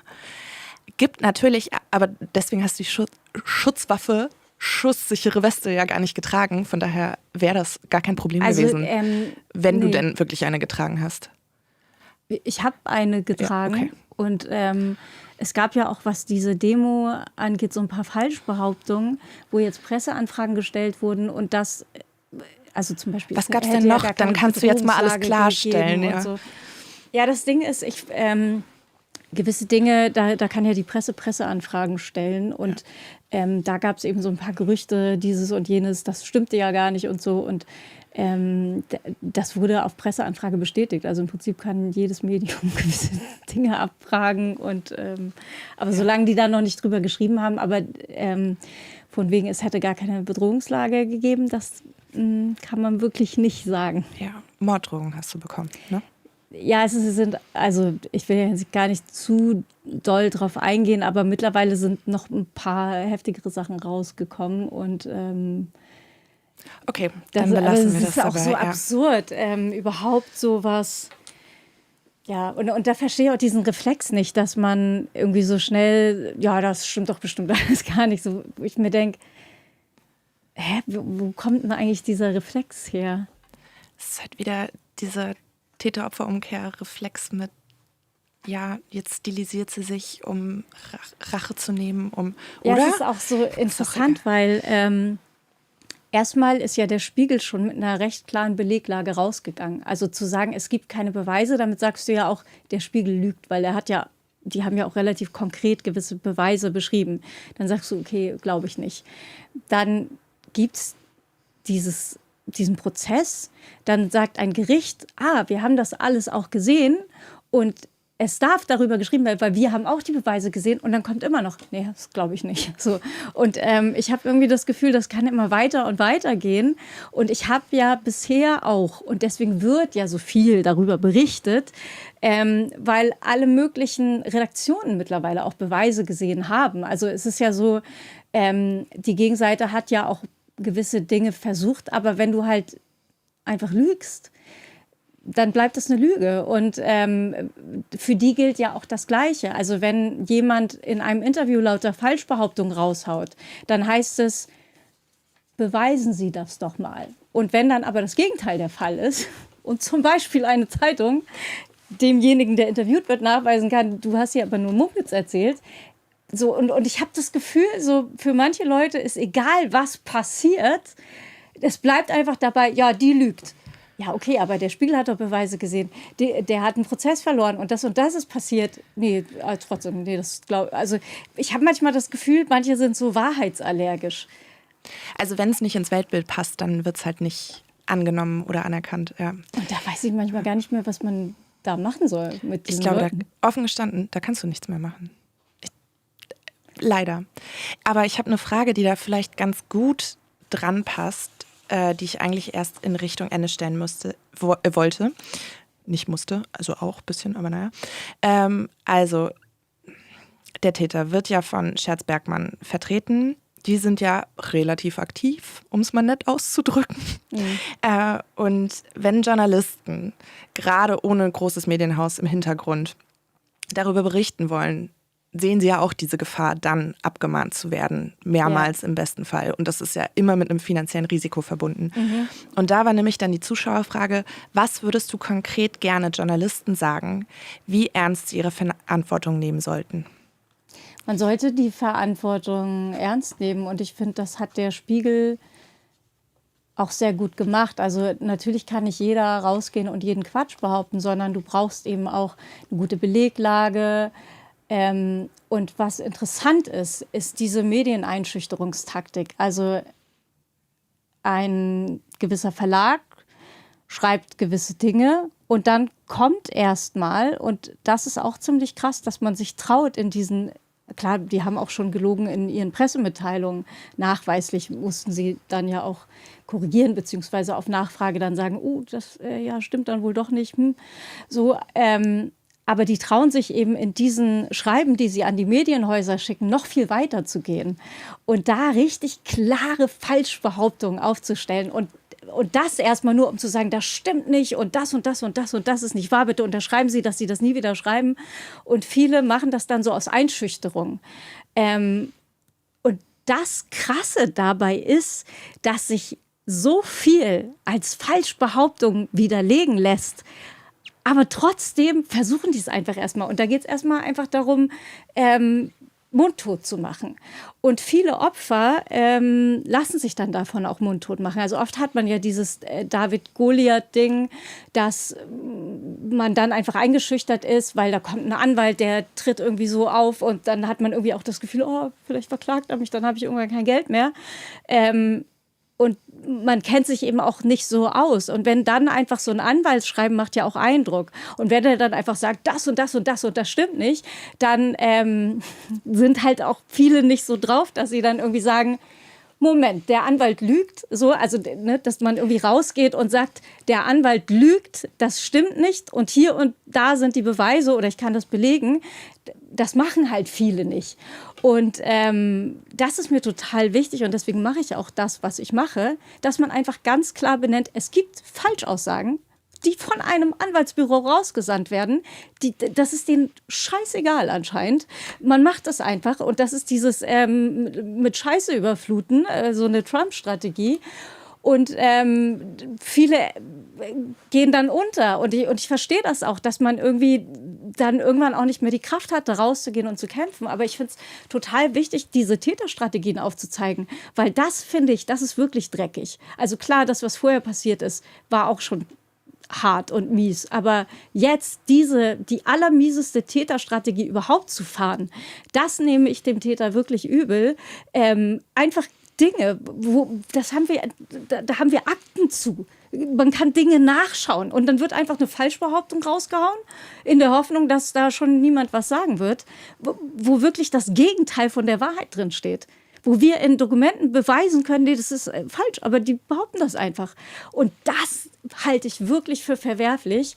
Und dann, wenn ein Medium da drauf kommt, dass das Quatsch ist, dann sagt man einfach, ach sorry, ja, da ist uns ein Fehler unterlaufen. So. Aber trotzdem ist die Falschbehauptung schön weit gestreut. Also das ist mies und so arbeitet man leider. Und das hat ja auch keine Konsequenzen, außer dass man sagt, ups, da haben wir wohl was falsch verstanden. Und am Ende bleibt immer was hängen? Es bleibt ganz viel von dieser Scheiße bleibt dann am Ende nämlich mehr hängen als von der Korrektur der Scheiße. Nochmal zurück zu direkt nach dem Spiegel-Artikel. Wie stehst du dazu, dass der Bundeskanzler Merz in seiner Antwort auf deinen Fall, also mehr oder weniger die direkte Antwort, die explodierende Gewalt von Migranten erwähnt hat. Ich habe da nur ganz kurz ein Snippet gesehen. Also er wurde, wie genau kam es denn überhaupt zu diesem Satz? Weil ich kenne nur diesen Satz. Boah, also ich habe es mal gesehen, ich weiß es tatsächlich auch nicht mehr. Ich weiß gar nicht, ob es war das eine öffentliche eine Regierungsbefragung im Bundestag, glaube ich. Und ja, aber es war halt in dem direkten Zusammenhang. So, wie kann es sein, dass es eine explodierende Gewalt gegenüber Frauen gibt? Und dann war er so nach dem Motto, er vermisst eigentlich die Diskussion darüber, weil das hat ja schon mit Migrations zu tun. Und ja, da wollte er mal auf der rechten Seite ein bisschen Wähler fischen gehen. Danke. Ich glaube, mehr muss man dazu auch nicht sagen, aber die Frage kam tatsächlich mehrmals. Ja, die habt ihr eben noch am Ende beantwortet. Dann ist es ja auf eine Art traumatisierend bzw. retraumatisierend jetzt, dass du ständig noch wieder anfangen musst, darüber zu reden, dich zu rechtfertigen, dass es immer noch diese Täter-Opfer-Umkehr gibt. Ganz oft wurde gefragt, wie geht's dir eigentlich? Geht's dir gut? Und wie gehst du damit um? Ich bin eigentlich ganz froh, wenn es wieder in die politische Richtung geht. Denn das ist ja eben auch genau das, was ich die letzten Jahre gemacht habe. Und ich habe gemerkt, also 2025 ist ja das einzige Jahr, in dem ich keine Dokumentation rausgebracht habe, weil ich konnte nicht. Ich lag kaputt im Bett. Und ich habe es einfach nicht geschafft. Und ich habe auch so gemerkt, ich hatte so meinen Kampfesgeist verloren.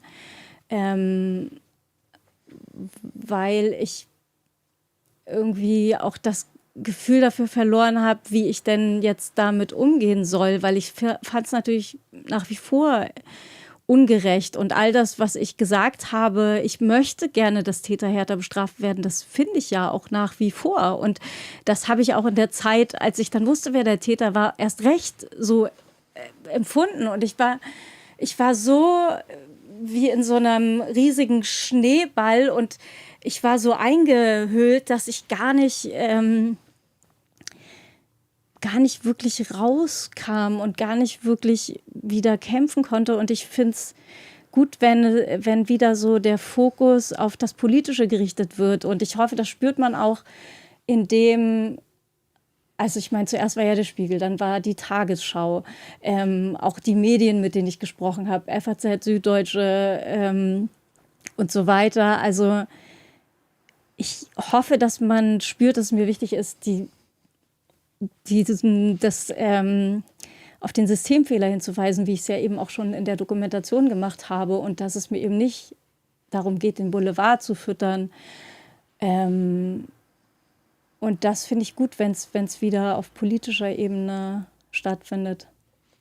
Als bis vor einer Woche quasi reine Zuschauerin kann ich sagen, ja, das merkt man, dass es dir darauf ankommt. Die nächste Frage, da geht es um Exotisierung. Und zwar, wie du das beobachtest, speziell die Exotisierung von Migrafrauen. Welche Rolle spielt das in sexistischen Narrativen? Ja, also ich habe jetzt diese Vergewaltigungsgeschichte nicht auswendig gelernt, aber das spielte da auf jeden Fall auch eine Rolle. Also ganz extrem. Da war schon viel so in die Richtung. Okay. Das war auf jeden Fall ein Faktor. Jetzt eigentlich weniger eine konkrete Frage an dich. Das war mehr so ein allgemeines Statement, was ich aber eigentlich gerne aufnehmen würde, weil das Thema kam noch nicht so richtig. Also da sagt jemand, können wir uns nicht darauf einigen, Creep Glasses bzw. Smart Glasses zu ächten? Ich will auch nicht überall aufgenommen und veröffentlicht werden. Und da würde ich noch hinzufügen, weil ich glaube, das ist vielen nicht so klar, das Filmen und Veröffentlichen ist in der Regel nicht strafbar, nicht mal in sowas wie einer öffentlichen Sauna. Da werden zwar Persönlichkeitsrechte verletzt, das heißt, man kann zivilrechtlich dagegen vorgehen, aber es ist nicht strafbar, weil es ein öffentlicher Raum ist. Stimmt. Und darüber reden noch viel zu wenig Leute, habe ich das Gefühl. Ja, eigentlich müsste man es so machen. Wir haben das bei so Straßenumfragen auch immer gemacht, dass wir dann nochmal so einen Einverständnisbogen mitgegeben haben, obwohl wir die Menschen ja im öffentlichen Raum angesprochen haben und dann eben Fragen gestellt haben. Dann hieß es ja, die sind ja in einem öffentlichen Raum. Ich finde aber, dass man auch im öffentlichen Raum die Möglichkeit haben muss, privat zu sein und da nicht von jedem fotografiert oder gefilmt werden darf. Ich muss aber sagen, da kenne ich mich zu wenig aus, weil es ja auch bei manchen, also gerade bei Prominenten ist das ja so ein Punkt, dass es heißt, dann, wenn du, weiß nicht, das Kind ist frisch geboren, du verkaufst die Babyfotos an Bunte, machst dann so ein schönes cozy Fotoshooting, wo irgendwie dein lachendes Kind bei dir auf dem Bauch liegt. Und da heißt es dann, dass das Kind am Ende auch nicht mehr die Möglichkeit hat, gegen zum Beispiel Paparazzi-Bilder vorzugehen, weil die Eltern entschieden haben, dass es eine Person des öffentlichen Lebens ist. Und daher weiß ich nicht genau, wie sich das unterscheidet, auch zwischen Personen des öffentlichen Lebens und eine Person, die nicht öffentlichen Interesses ist, so wird es, glaube ich, juristisch formuliert. Da kenne ich mich zu wenig aus und ich dachte auch, dass man da als nicht öffentliche Person noch mal besser geschützt ist. Aber da Ist man auch. weiß ich nicht, Aber wie auch, genau sich das unterscheidet. also ist man, aber dann kann man halt nur auf sowas wie Schadensersatz klagen und also dann ist es nur zivilrechtlich. Also das ist kein Straftatbestand in irgendeiner Form. Und das finde ich schon schwierig. Die haben einfach mittlerweile mit so vielen Dingen zu tun, und es ist auch erschreckend, wie lange das dauert. Also jetzt zum Beispiel Deepfake, das ist ja keine Erfindung von gestern oder vorgestern. Und ich habe immer das Gefühl, es passieren Dinge, dann passiert noch mehr und noch mehr und noch mehr. Und erst wenn die Kacke richtig am Dampfen ist, dann wird ganz langsam ein Gesetzentwurf geschrieben. Und bis der dann durch ist, haben wir schon wieder mit dem nächsten Ding zu tun, was wir jetzt noch gar nicht ahnen. Und das ist auch so schade, dass das alles so lang dauert, bis dann wirklich mal in echt was passiert. Wenn Technologie halt so schnell geht. Wenn wir einfach viel zu langsam sind. Ja, Henne-Ei muss trotzdem irgendwie gelöst werden. Wir waren ja schon immer langsam bei sowas, aber egal. Mehr oder weniger die letzte Frage. Vor einiger Zeit war bei uns die Philosophin Manon Garcia zu Gast und die hat den Pellico-Prozess begleitet und danach ein Buch geschrieben, Mit Männern leben heißt das. Du hast es auch eben gerade schon erwähnt, mittlerweile gibt es diese Fälle von chemischer Betäubung, also systematische Betäubung von Frauen, um sie zu vergewaltigen und das gegebenenfalls zu filmen. Gibt es auch in Deutschland einige Fälle, es gibt ganze Netzwerke. Es gibt diesen Heterofatalismus, über den mittlerweile gesprochen wird. Und deshalb wäre meine Abschlussfrage genau die, kann man noch mit Männern leben? Und wenn ja, wie? Ich hoffe schon, also ich habe mir jetzt erstmal einen Hund gekauft. Das war jetzt so mein nächster Schritt. Eine Hündin oder ein Rüde? Eine Hündin. Ich habe auch jeden angeschrieben. Haben Sie eine Hündin? Echt? Ich möchte bitte eine Hündin. Ja. Okay. Ja, irgendwie, weiß ich auch nicht. Vielleicht Ich wollte erst auf mal jeden Fall Pause. eine Hündin. Dass man irgendwie trotzdem so eingekuschelt auf dem Sofa liegen kann. Ja, das ist tatsächlich eine Frage. Also wirklich so eine Grundsatzfrage, weil ich natürlich schon gerne nicht nur mit der Hündin, die wird ja auch nicht so alt. Aber ich habe nur das Bild gesehen, sie ist ja jetzt noch ganz, ganz klein. Ja, aber also ein Mann Was lebt ja wird es länger denn, als wenn eine Hündin. ja, Also hoffen wir für ihn. weiß ich nicht. Manche stellen sich so dumm an, dass ich meine Zweifel habe. Was wird das denn für ein Hund? Weil die, ja. Auf jeden Fall einer, der noch mit ins Flugzeug kann, Okay. in die Passagierkabine, was mir auch wichtig ist, weil ich muss ja dann doch manchmal reisen und das unten möchte ich keinem Hund antun. Und deshalb habe ich einfach geguckt, Okay. wer wird wie schwer Ja. und wer Sorry. darf noch mitreisen und wer nicht. Ja.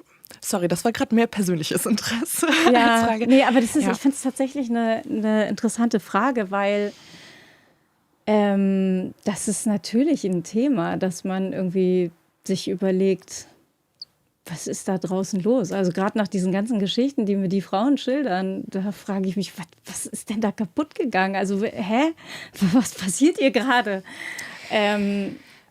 Ja, also wir werden sehen, ob das funktioniert. Ja. Was ist denn da so die These des Buches? Also aus Liebe zu Menschen insgesamt sollte man es versuchen, so gut wie es geht, aber es fällt schwer. Mit Männern. Ja. Und man kann nur versuchen, eine gute Wahl zu treffen, aber eigentlich so komplett bedingungsloses Grundvertrauen schwierig. Ich hoffe, ich habe das jetzt einigermaßen gut Ja, wiedergegeben. wir versuchen ja alle eine gute Wahl zu treffen. Die sagen ja nicht beim Date, hallo, ich bin ein Creep und du wirst in 15 Jahren feststellen, warum. Wär schön, aber nein, ja, du hast recht. Also ist vielleicht aber auch einfach gar keine Frage, auf die man direkt eine Antwort braucht oder auf die es so eine perfekte Antwort gibt. Vielleicht ist es eher sowas, das sollte man mitnehmen und ja, sich auch nicht davon, glaube ich, zu doll stressen lassen. Das Ich passiert, versuche wenn das. es. Das ist nicht immer einfach, aber ich versuche entspannt zu sein. Aber irgendwie ist man ja am Ende doch, gerade so Leute wie ich, die immer versuchen, alles durchzuplanen. So, ja, und dann das und hier. So, das ist natürlich schwierig, dann einfach zu sagen, ja, ich weiß gerade gar nicht, wo mein Leben hingeht. Also, keine Ahnung. Das ist nicht so einfach. Colleen, eigentlich der häufigste Kommentar war sowieso, dass ich dir Danke sagen soll. So von Betroffenen, von ganz vielen Leuten für deine Arbeit, für das, was du machst, für den Mut. Ich weiß gar nicht, wie viele Kommentare es davon gab. Ich kann mich dem nur anschließen. Danke. Und danke, dass du heute hier warst und für deine Zeit und für deine Antworten und ja, für deine Kraft. Ja, danke. Ja, danke an euch da draußen fürs Zuschauen, für eure Fragen, für die netten Kommentare, die sexistischen dafür nicht, für eure Unterstützung, ohne die es dieses Format nicht geben würde. Ihr wisst es und wer das war, seht ihr jetzt im Abspann. Danke und tschüss.